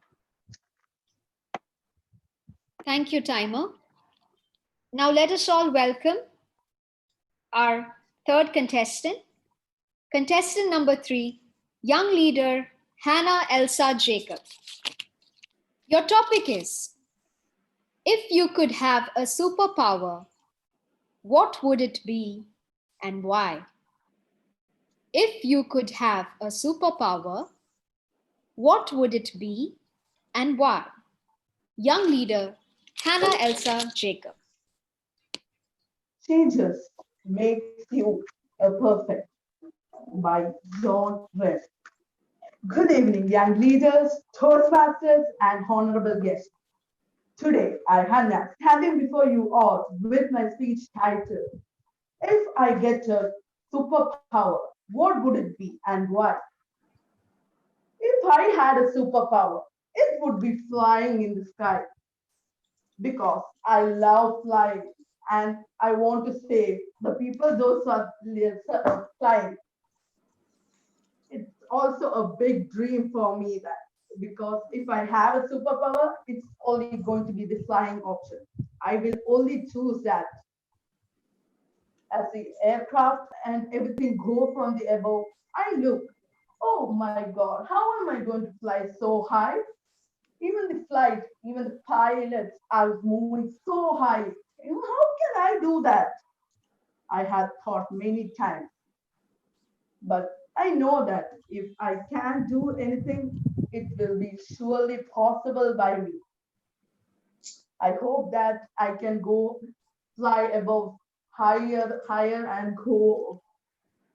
The reason why I want to become to fly is that I want to save people. I want to become a what to say like role model for others, and yeah, and then so on. But flying is really a good experience, to be honest. I know that flying in the aeroplane is like, oh my God, how are we flying so high? We are in the down and we are in the high.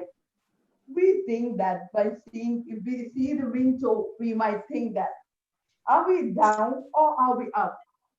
We go like, we just get confused, we get panic and so on. But some people, those who get into the flight, they might think, oh my God, it's my first time I'm traveling through this airport. How will it be for me? Will it be a good experience or it will be a bad experience? Yeah, many people have thought that. Many people who sitting near me have said, hey child, today is my first time. Please help me. I don't know anything. What is this flight about? How where is it leaving us? And I will say, don't worry, I am here. So everything I will handle. And that person truly trusts me and he or she says, oh my God, this child is super. I think that sometimes I am super. By getting this superpower, I become extremely super. I like flying in the sky. I like new adventures. I like seeing birds in the flies and so on. I like many things seeing in the sky. The first thing what you think about seeing the sky is that, oh my God, it's so blue. It's so beautiful to see the sky so blue and white. We also thought that many times, how are we going to see this big blue color white? How are we going to see? It's a really good adventurous. We feel so happy when we are in the earth. We might think that why we are so down. Let's all go out. With this, let me conclude my speech. Thank you all for listening and over to the Toastmaster.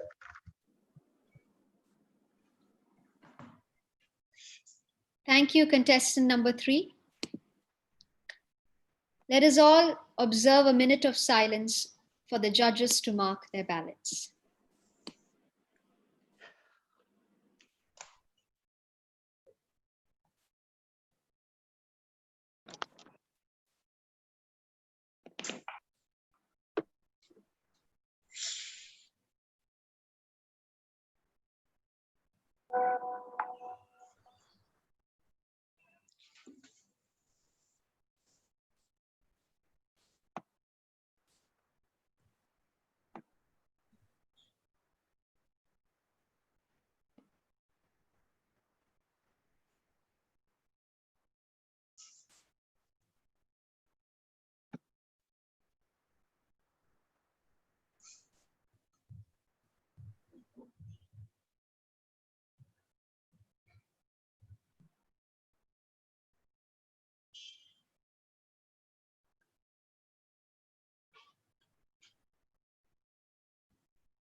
Time up. Thank you, timer.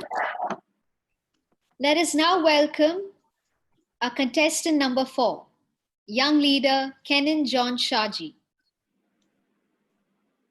Young leader Kenan John Shaji, your topic is, if you could have a superpower, what would it be and why? If you could have a superpower, what would it be and why? Young leader Kenan John Shaji. Honorable Toastmasters, coordinators, judges, guests, and my fellow young leaders. A warm good evening to you all. If I could have a superpower, what would it be and why? I'm assuming that all of us have at least once in our life imagined how it's like to live a life with superpowers. Or is that just me? Well, I've thought it way more than an average person does. And each time I think of having a superpower, I wish of having the power of freezing time. Probably because it's a thought I have each morning when I want to sleep in a little more. I mean, imagine the possibilities. I could play Minecraft a little longer. I could revise for exams until I think I'm prepared for it.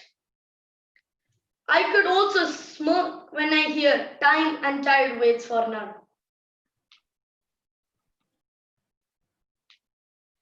If you think these are just the desires of a lazy kid, you're somewhat right. But you're not entirely right, because I can also save victims from a crime scene. Isn't that cool? So if I had a choice of choosing a superpower, I would choose of having freezing time. Thank you and have a nice evening ahead. Thank you, contestant number 4. Let us all observe a minute of silence for the judges to mark their ballots.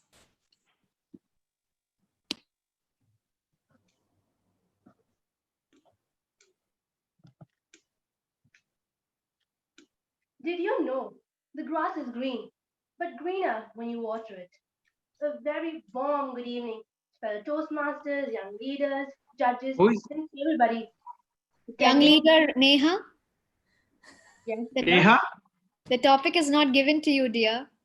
Wait. Ma'am, can you say the topic?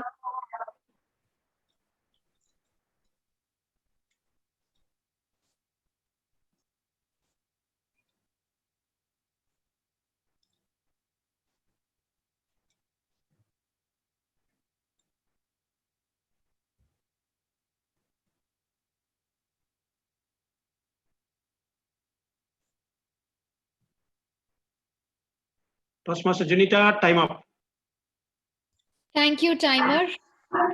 Now let us welcome our final contestant number 5, young leader Neha Rachel Biju. Young leader Neha Rachel Biju, your topic is, if you could have a superpower, what would it be and why?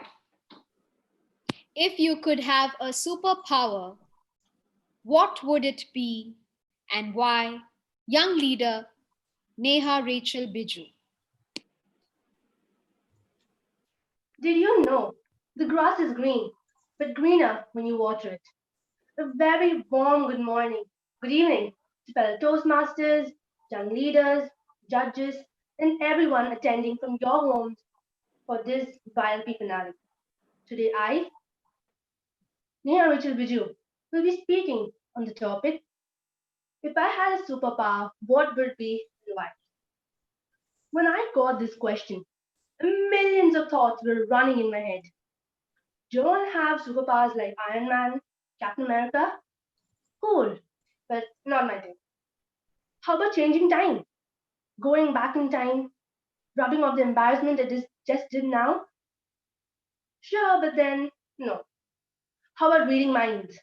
I could just look into Toastmasters Unita's eyes and understand what my topic is. Go back, memorize it, come back and just say it. Just as I'm about to say that topic, another thing comes in my brain. How about invisibility? Invisibility. What's the meaning of invisibility? You can't be seen. If you can't be seen, you can just go to your kitchen without having your mother screaming in your ears, why are you stealing food? Eat your heart's content. Go for your exam, write with your textbook open, no one will see. Get full marks, prank your friends, and all that. But then this question got me thinking again. What kind of superpower do I have? The superpower that I have is just being me. Our kindness, our calmness, and everything is a superpower. No one is you, and that is our superpower, your superpower, my superpower. Thank you.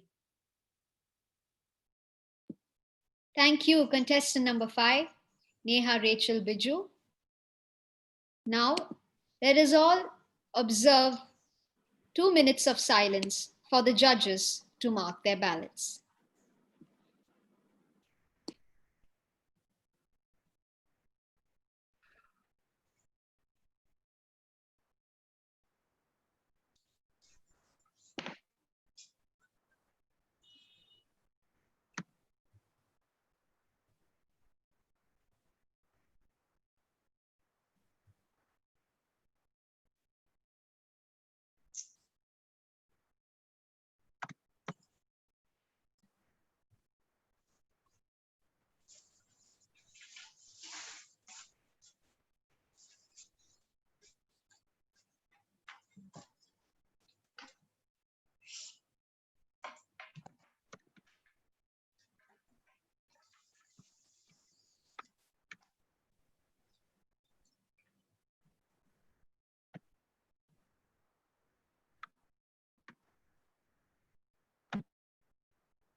Toastmaster Junita, time up.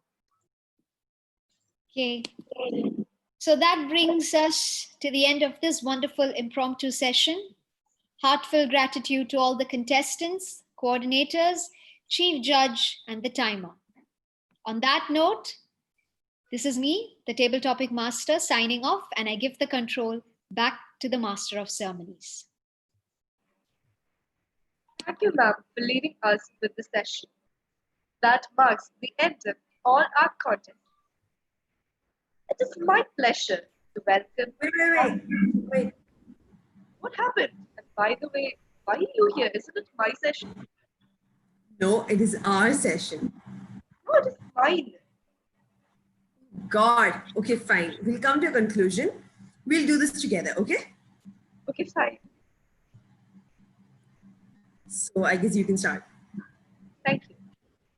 It is my pleasure to welcome our Sunday school teacher and YLP coordinator, Mr. Biju K. Nayan, to propose the vote of thanks and to present the mementos to the coordinators.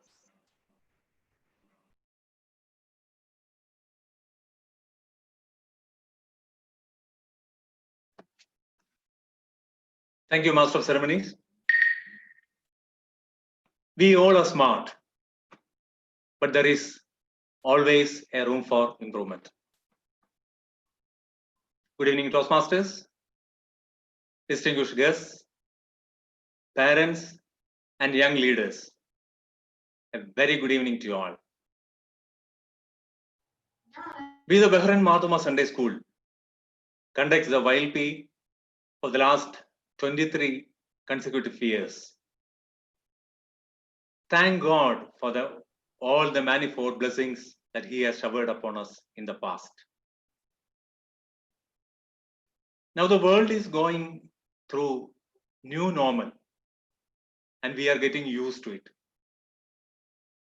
We, the Sunday School, also has decided to conduct the YLP through online platform. Of course, we know that there are shortcomings, but we have decided to go further and face the reality.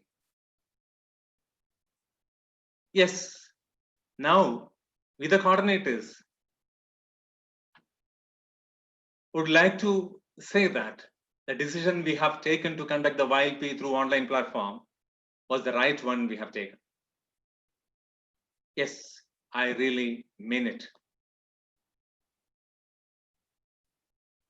With this initial note,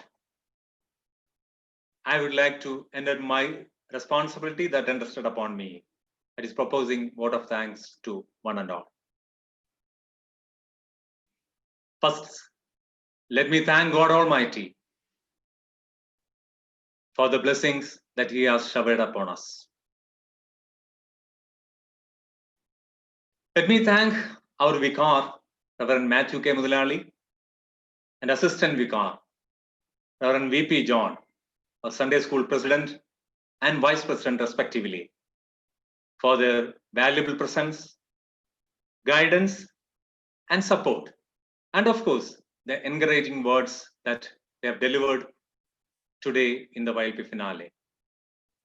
I would like to express my thanks to both agents on behalf of all of us.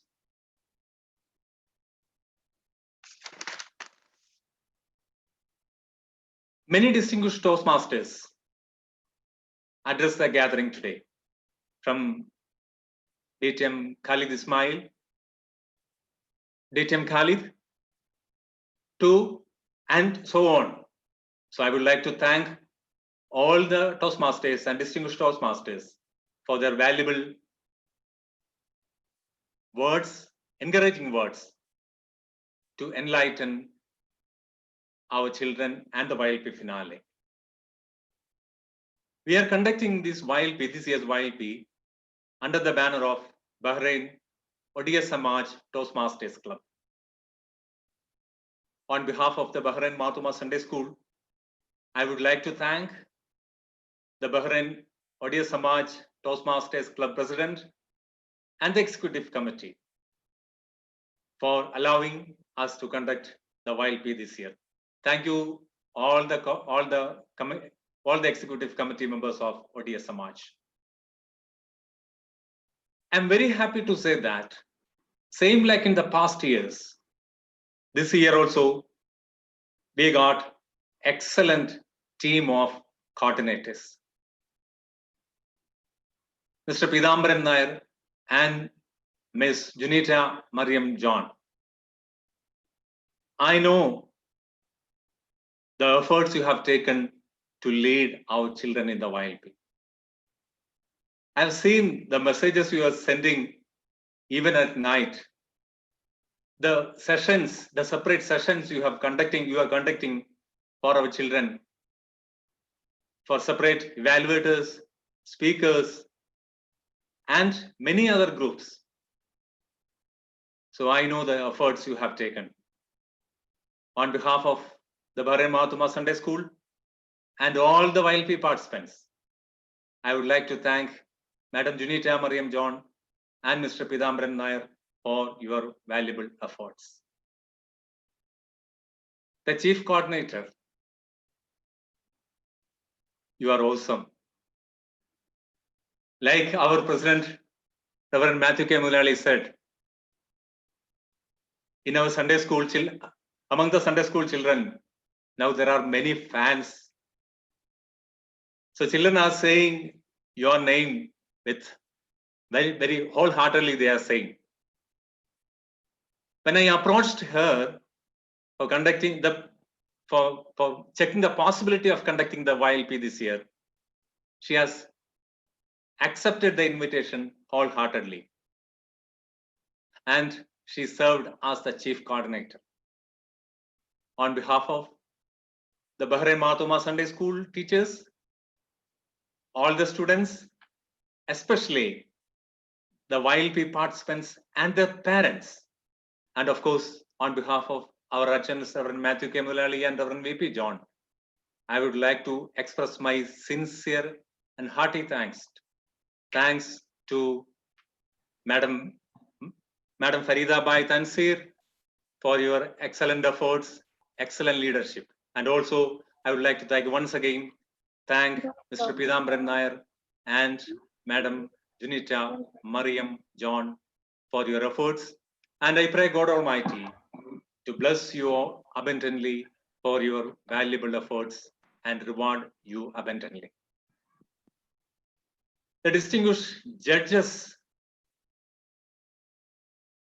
served your valuable efforts. We consider, we value it.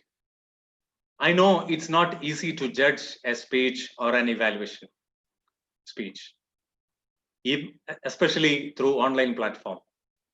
By the time you are sitting in front of the laptop and watching carefully and evaluating them, I know the efforts behind it. So on behalf of all the coordinators and the participants, I would like to express my sincere thanks to all the distinguished judges who served as judges today. The parents of the YLP participants, the enthusiasm that you have taken is one of the key factors of the success of the program. Without you, there is no YLP. So I wholeheartedly thank you for your efforts. Of course, you have so much of efforts. You have so much arrangements you have to make. And these all you made, and I would like to thank you for all that. The parish executive committee, the Sunday school executive committee, the Sunday school teachers, Sunday school officials, and each and every one of among us are part of it. And really, I would like to thank you all for your efforts. And the young leaders, without you, what a YLP or what a celebration. I know each and every one of you for the last many years. I know how you were before and how you are now. And we have already heard from a few students in their speeches now. My dear children, I just want to remind you that this is not the end, but this is just the beginning. This is just the beginning. Just go further and go further in the journey of public speaking and leadership. I would like to thank you all, and I would like to congratulate at the same time all my young leaders. I congratulate you all for participating in the YLP. Whether you are getting prize or not doesn't matter. That is only a secondary, and participation is more important than getting a prize, I'm sure. So let's hope for the best. As I mentioned earlier, let's go further. This is only a stepping stone. Congratulations, all the young leaders. A team worked behind the curtain, and of some time, and the officials of the Sunday school, under the leadership of our Sunday school headmistress, Mrs. Mercy Thomas Workey. They worked very hard. The Sunday school secretary, Mr. Jenu John Burgess, Sunday school treasurer, Mr. Elvis John, and other officials, and the YLP coordinator from our side, Mr. John Matthew. You worked hard. Your efforts, of course, was the key, one of the key factors of the success of this YLP.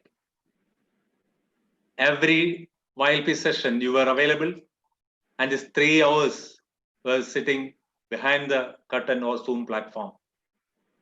And I pray God Almighty to reward you for your efforts.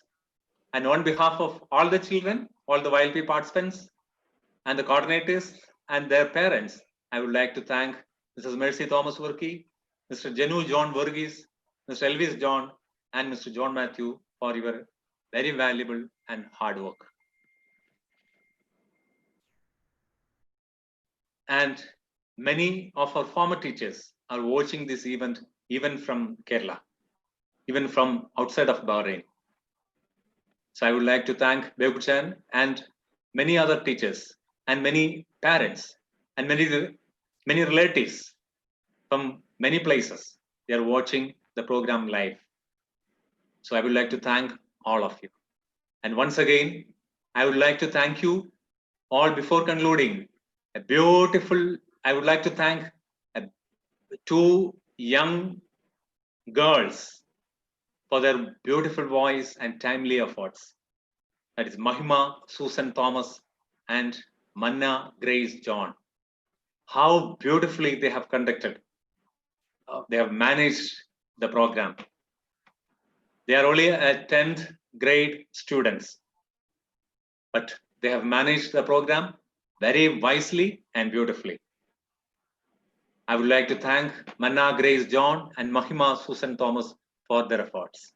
And also, I would like to thank the test speakers for their efforts they had taken today and for your time you have spent for the YLP finale. Once again, I would like to thank all of you for your valuable efforts and time you have, the pain you have taken to conduct the YLP. Thank you all, and pray God Almighty to bless you all. Thank you very much. Over to the Master, sir.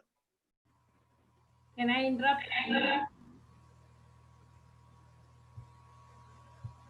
Just 1 minute, Mana. You know, we all were against Biju Kemannanan was the key factor behind this year's YLP.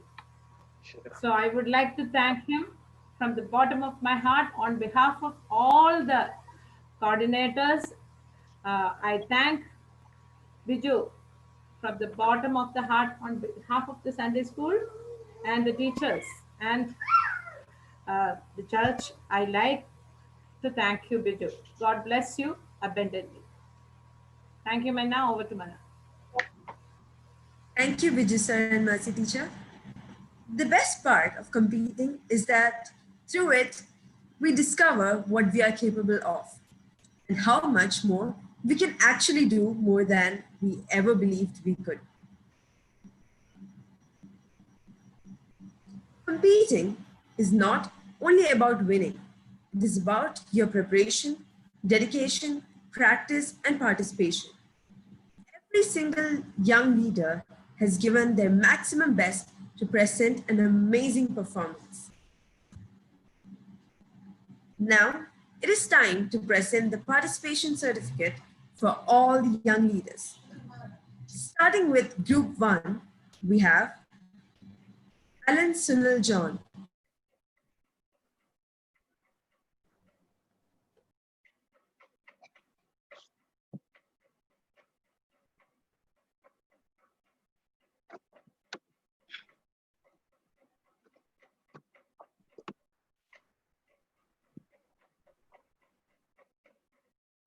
Alina Mariam Binu,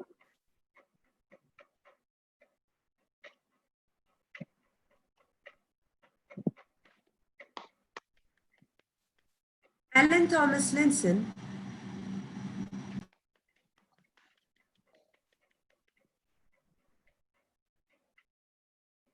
Alna Lil Tony,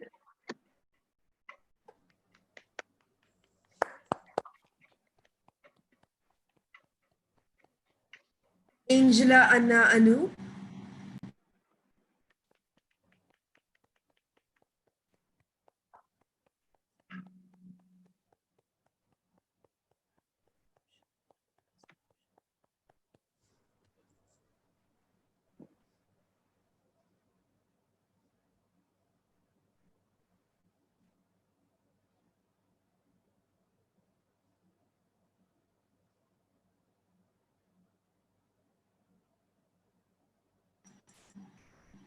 Benita and Binu,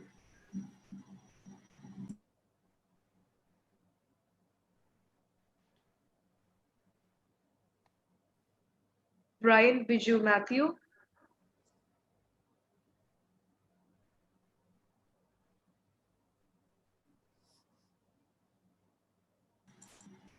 Daniel Sam Phillip,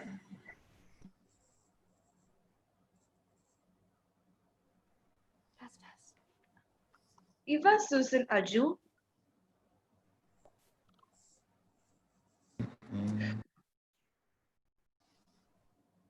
Ivan Vincent John,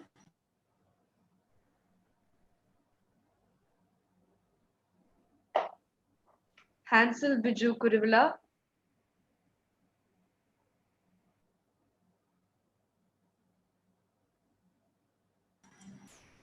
Jasmine Jacob Daniel,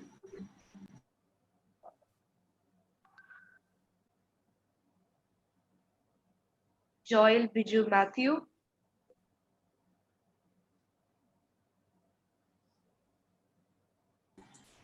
Johan John Binot,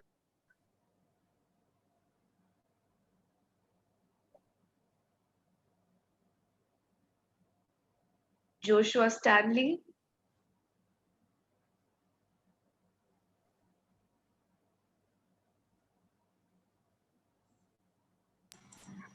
Jahan Sharian Ajish,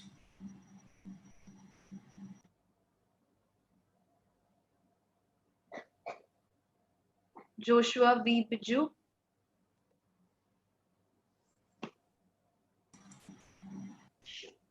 Kezia Sarah George,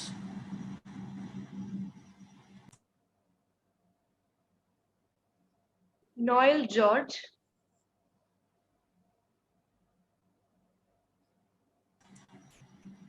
Sheldon C. Matthew,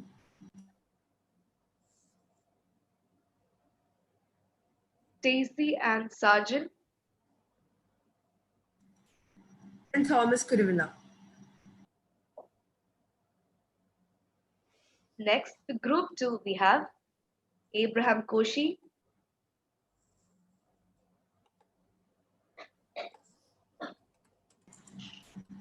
Amy Elizabeth Johnson,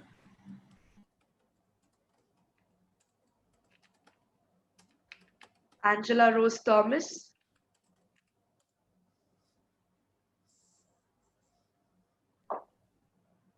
Arpita Elizabeth Sam,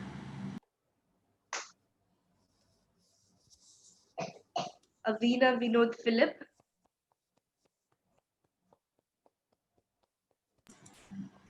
Emil George Suresh,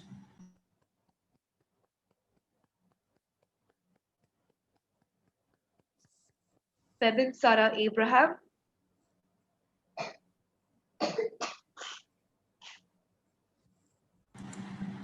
Hannah Elsa Jacob,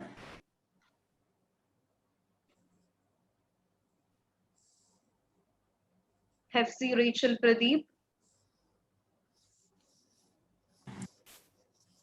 Jeffin Roji,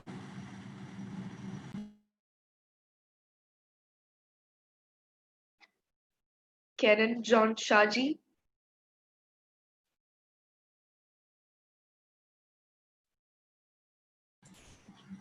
Leah K. Biju,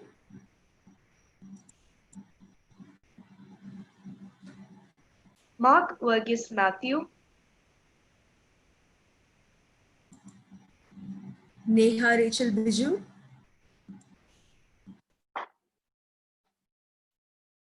Samuel K. Mudalali,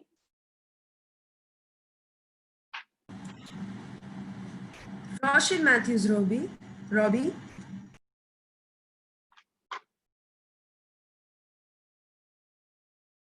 Steve Arun Philip,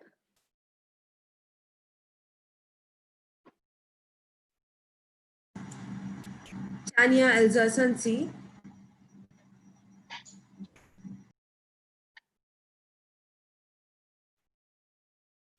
Vinnie Grace Matthew, and Yana Annie George.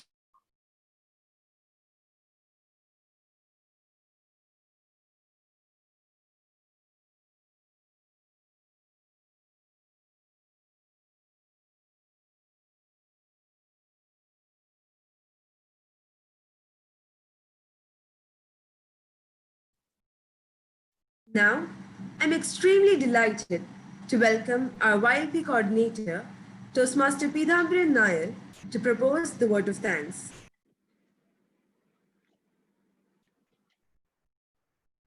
Thank you, Master of Ceremony. Kids, do you have the energy to hear me for another 2 to 3 minutes? Yes, sir. Yes, that's the spirit. I like that. I like that. Good evening to all of you. It is said that gratitude is the healthiest of all emotions.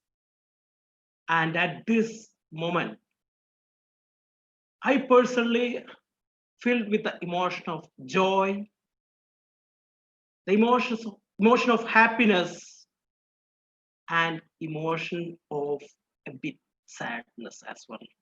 Just because, and today is the end of this session.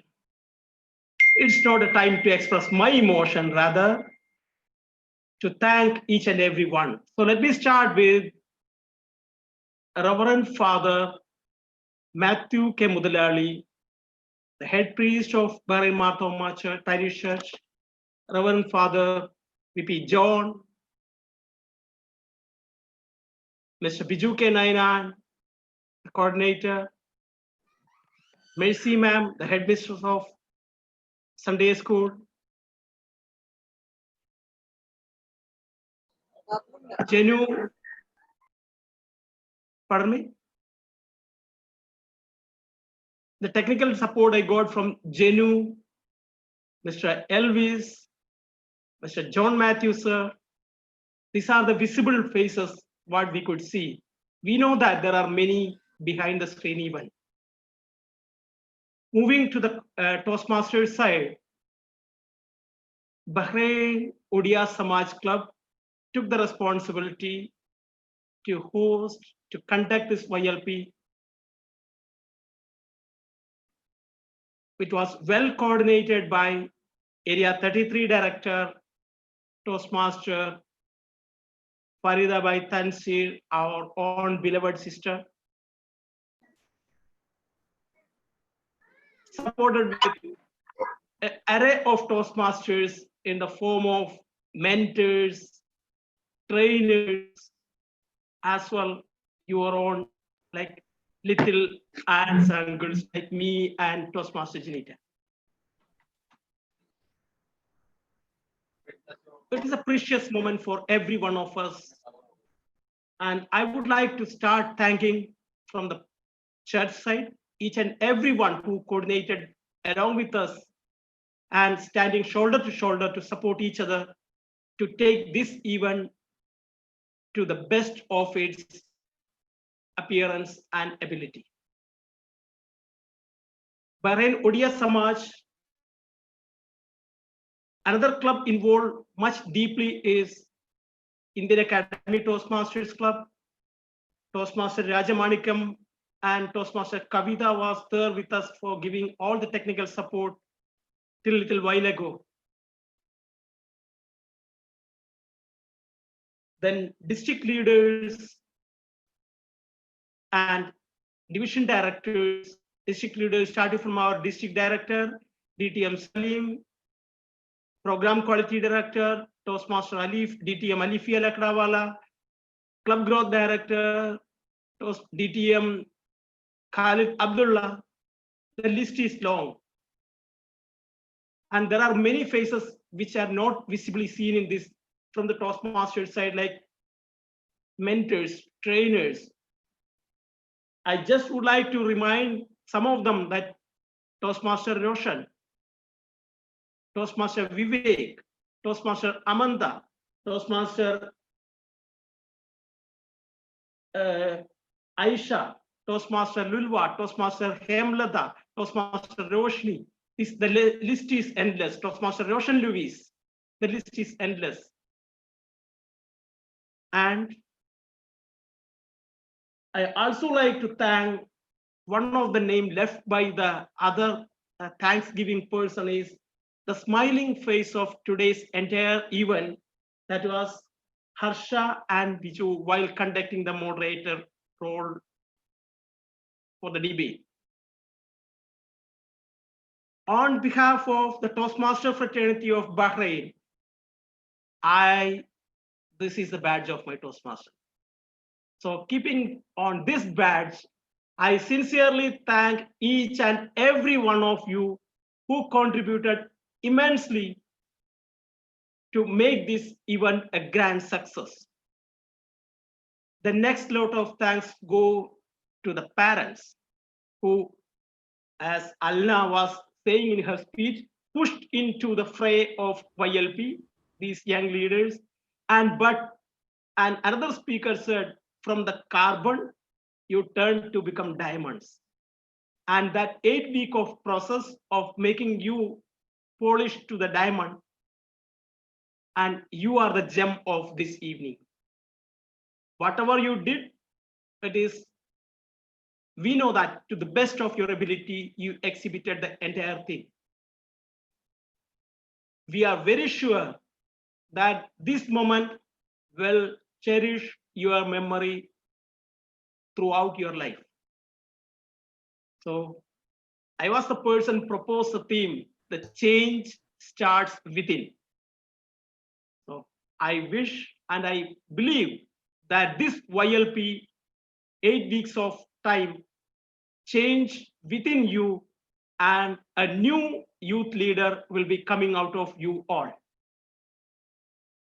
With this, once again, I thank each and everyone who is here, who left us due to whatever reason. And one more team to be thanked is the judging panel. First session was led by DTM Shivadas Nair, and the second session is veteran DTM Ahmad Rizvi. And for kids information, DTM Ahmad Rizvi is like the Bible of Toastmaster in Bahrain.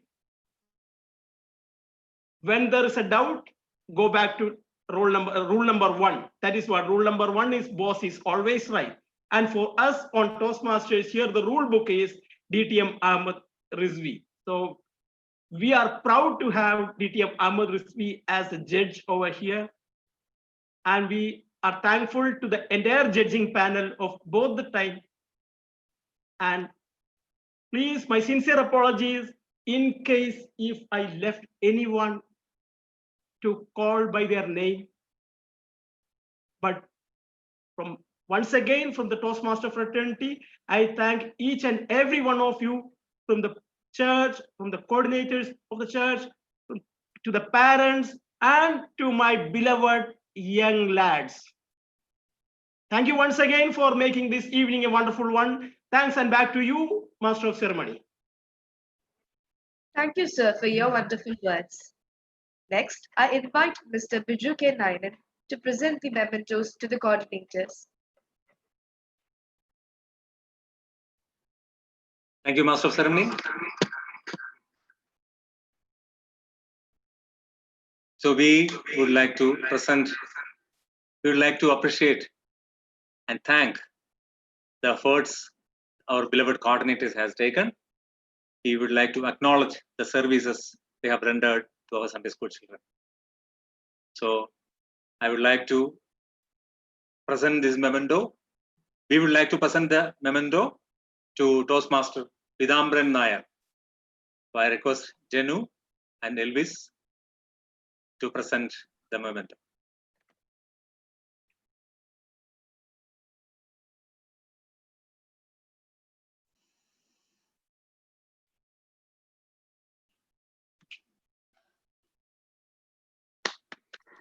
Thank you. Thank you. Thank you, very Mr. much. Pidambran Nair, for your valuable efforts. Next, I would like to present the memento, a token of appreciation, to Madam Junita Mariam John. Thank you. Thank you, everyone. And we would like to present the memento to our beloved Chief Coordinator, Madam Farida Bai Tansir. Thank you very much. Thanks a lot. Thank you very much. And over to the Master of Ceremonies. I forgot to thank myself for a role which I did. I was a timer for Stop, the second. I will tell you. Stop. I will.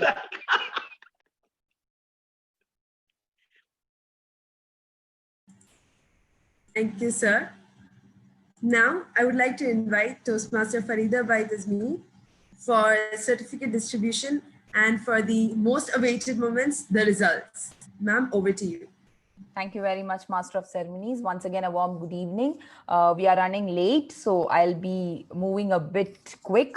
Okay, I would like to thank Toastmaster Pidambran, Toastmaster Junita, the Chief Judge, DTM Ahmed Rizvi, DTM Shivdas Nair, all the judges who had come here tonight.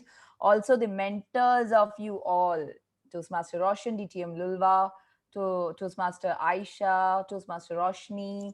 So Toastmaster Pidambran, I'm really sorry and thank you for making you run today, making you the timer, making you the sharing part, the PR part, everything. Thank you very much. And plus, yes, Toastmaster Raja Manikyam, he is still making certificates for you all. Thanks a lot, Toastmaster Raja. Toastmaster Raja, can we just share the certificates now, the appreciation certificates? Yeah. We'll have the appreciation certificates first for the judges.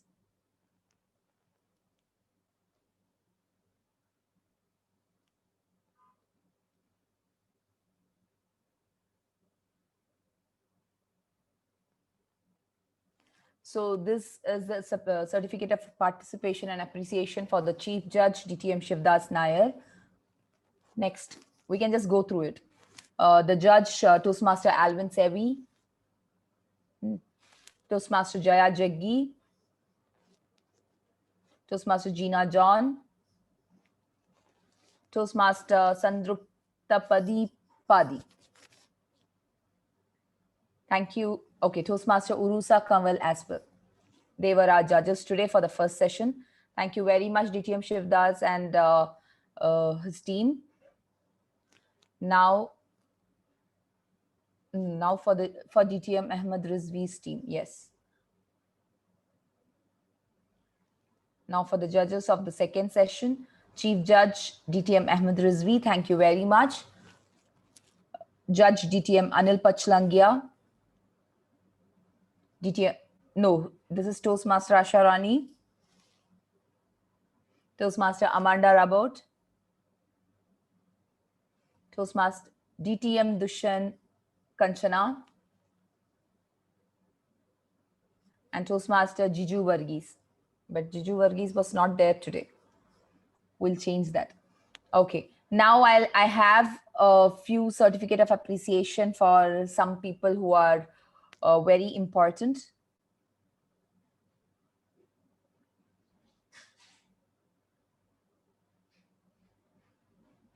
These are the mentors who have been serving all the kids.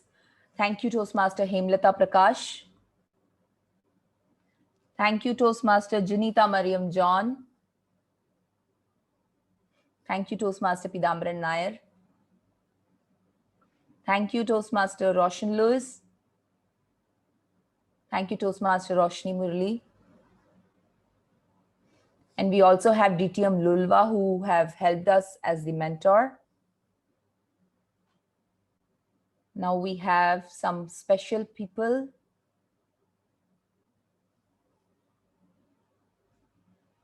Thanks to Marthoma Sunday School coordinators, organizers for giving me the chance once again to organize the YLP. Thanks to our Biju sir, Biju Ken Nan. Thank you very much. Mr. John Matthew. Mr. Jenu John Varghese. Mr. John Matthew once again. We have Elvis. Thank you, Mercy ma'am. Mercy Thomas Workey. Thank you, Father Reverend Matthew K. Mudalali. And Elvis sir, I will make one certificate for you. I guess instead of your name, we had once again written Jenu sir's name. So I'll send that. Now can we go for the results?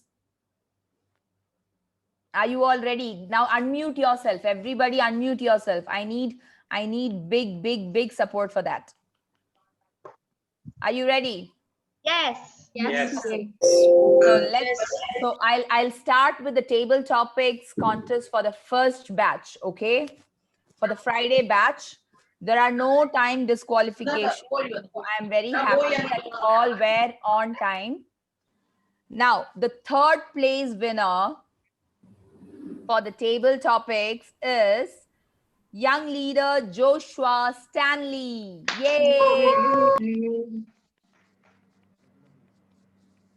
Joshua, you are having the third place winner for table topics first session. The second place winner is young leader Eva Susan Aju. Eva, second place. Congratulations. Thank you. Now, the drum roll. Oh my God. First place winner for the table topic contest is Hansel Biju Kurivila. Yay! Congratulations to all the winners. Yeah. Congratulations, Joshua, Eva, and Hansel. But one more thing. Do not think that these three are the only winners. Whoever participation is more important than winning. So everybody who have participated are winners, okay? These people have given little more hard work and they have come forward. That's it. Yeah, so we have to do more hard work now. Now let me go to the evaluation. Evaluation for first batch. The third place winner is Stacy Ann Sargent. Stacy, congratulations. You are the third place winner for the evaluation contest. The second place winner is Alan Sunil John. Alan, congratulations. Thank you. Now the drum roll for the first place. And the first place winner is young leader Brian Biju Matthew, the Lamborghini one. Congratulations, Brian. Congratulations, Stacy, Alan, and Brian. Now comes the speech contest. Can we start?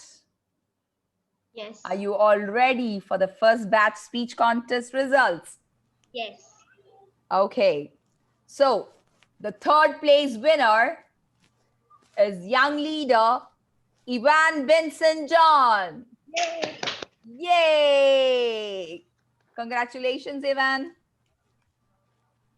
The second place winner is young leader Daniel Sam Phillip. Whoa! Congratulations, Daniel. Now the drum roll for the first place, and the first place winner for the speech contest, first batch, the Friday batch, goes to young leader Alna Lil Tony. Congratulations, Alna, Daniel, and Ivan. Alna, are you there? Yes, sir. What happened to you? What happened? He's like, what happened? Okay, now do you want the debate result or do you want the speech evaluation table topics for this session? Speech evaluation table topic. Ma'am.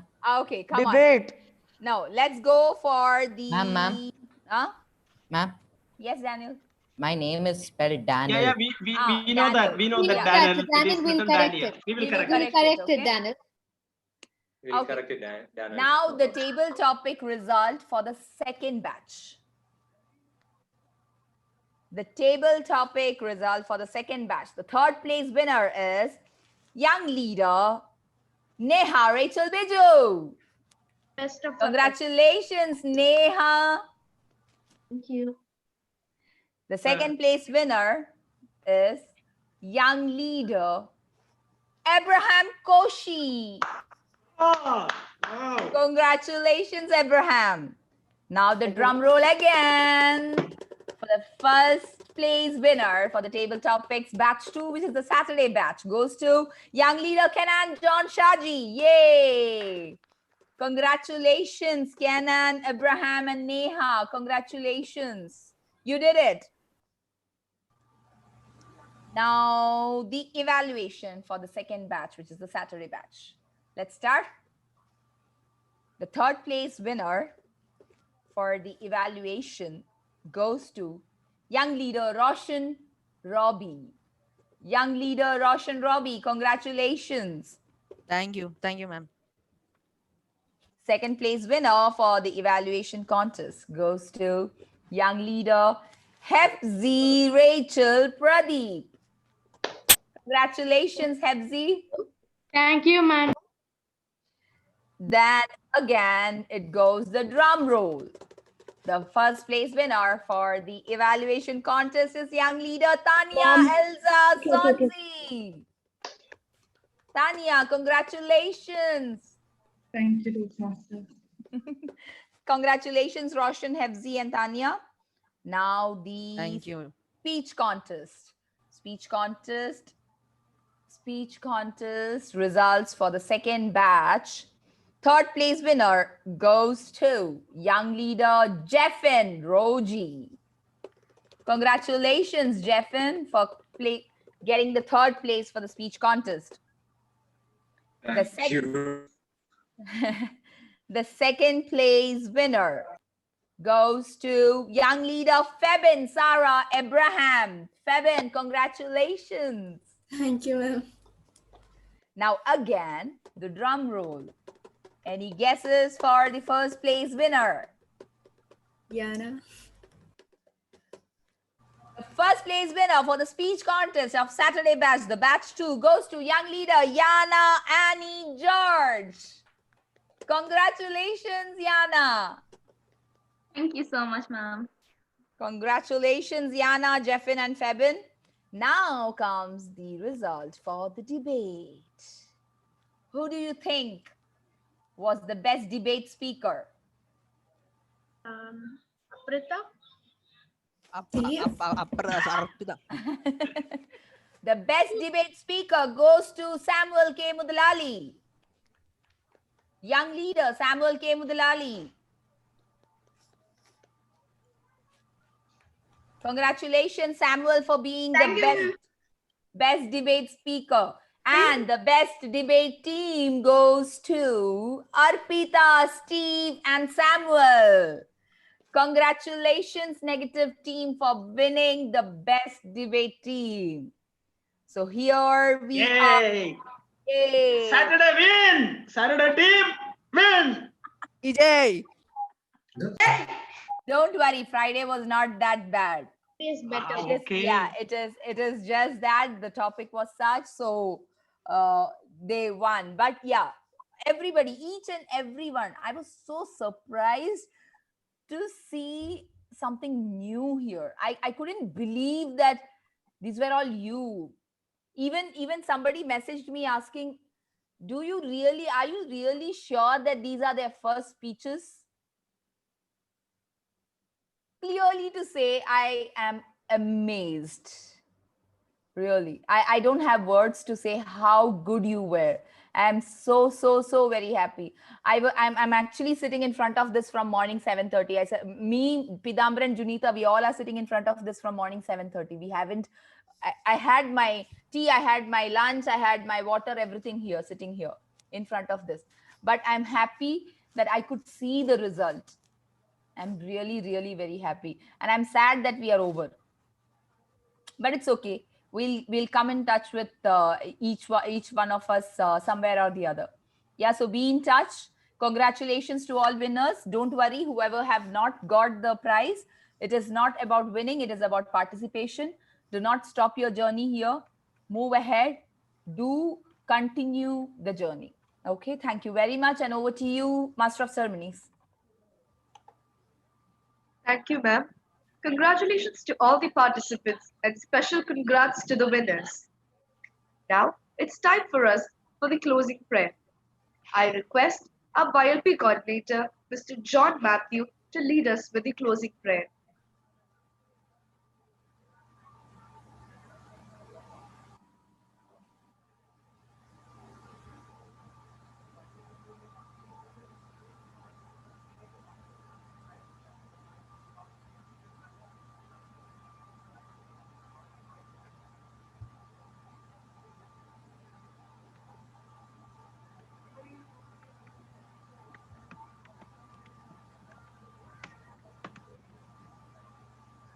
John Matthew Saji, are you there?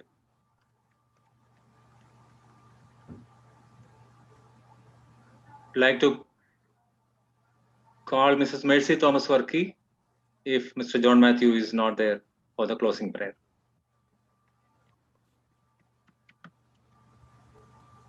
Let's pray.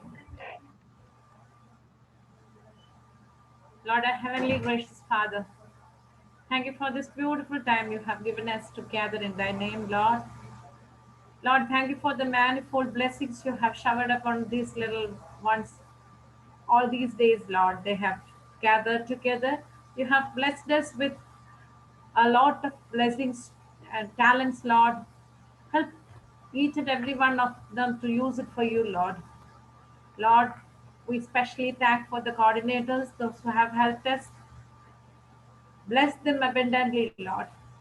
Bless them and their families, Lord, abundantly from your grace, Lord. All the children we have commit into thy precious hands. We especially thank you for all the talents you have bestowed upon them. Lord, help them to use it for your glory, Lord. Lord, bless our Sunday school, bless our gathering, bless each and every one of the ones who have gathered over here, Lord. Our church and our activities, help all these conditions to go away quickly and help all of us to gather in thy name and praise your name, Lord. Lord, we thank you for all the blessings you have showered upon us, Lord. All these days, Lord, you have kept us safe, kept us in thy wonderful shadow, Lord.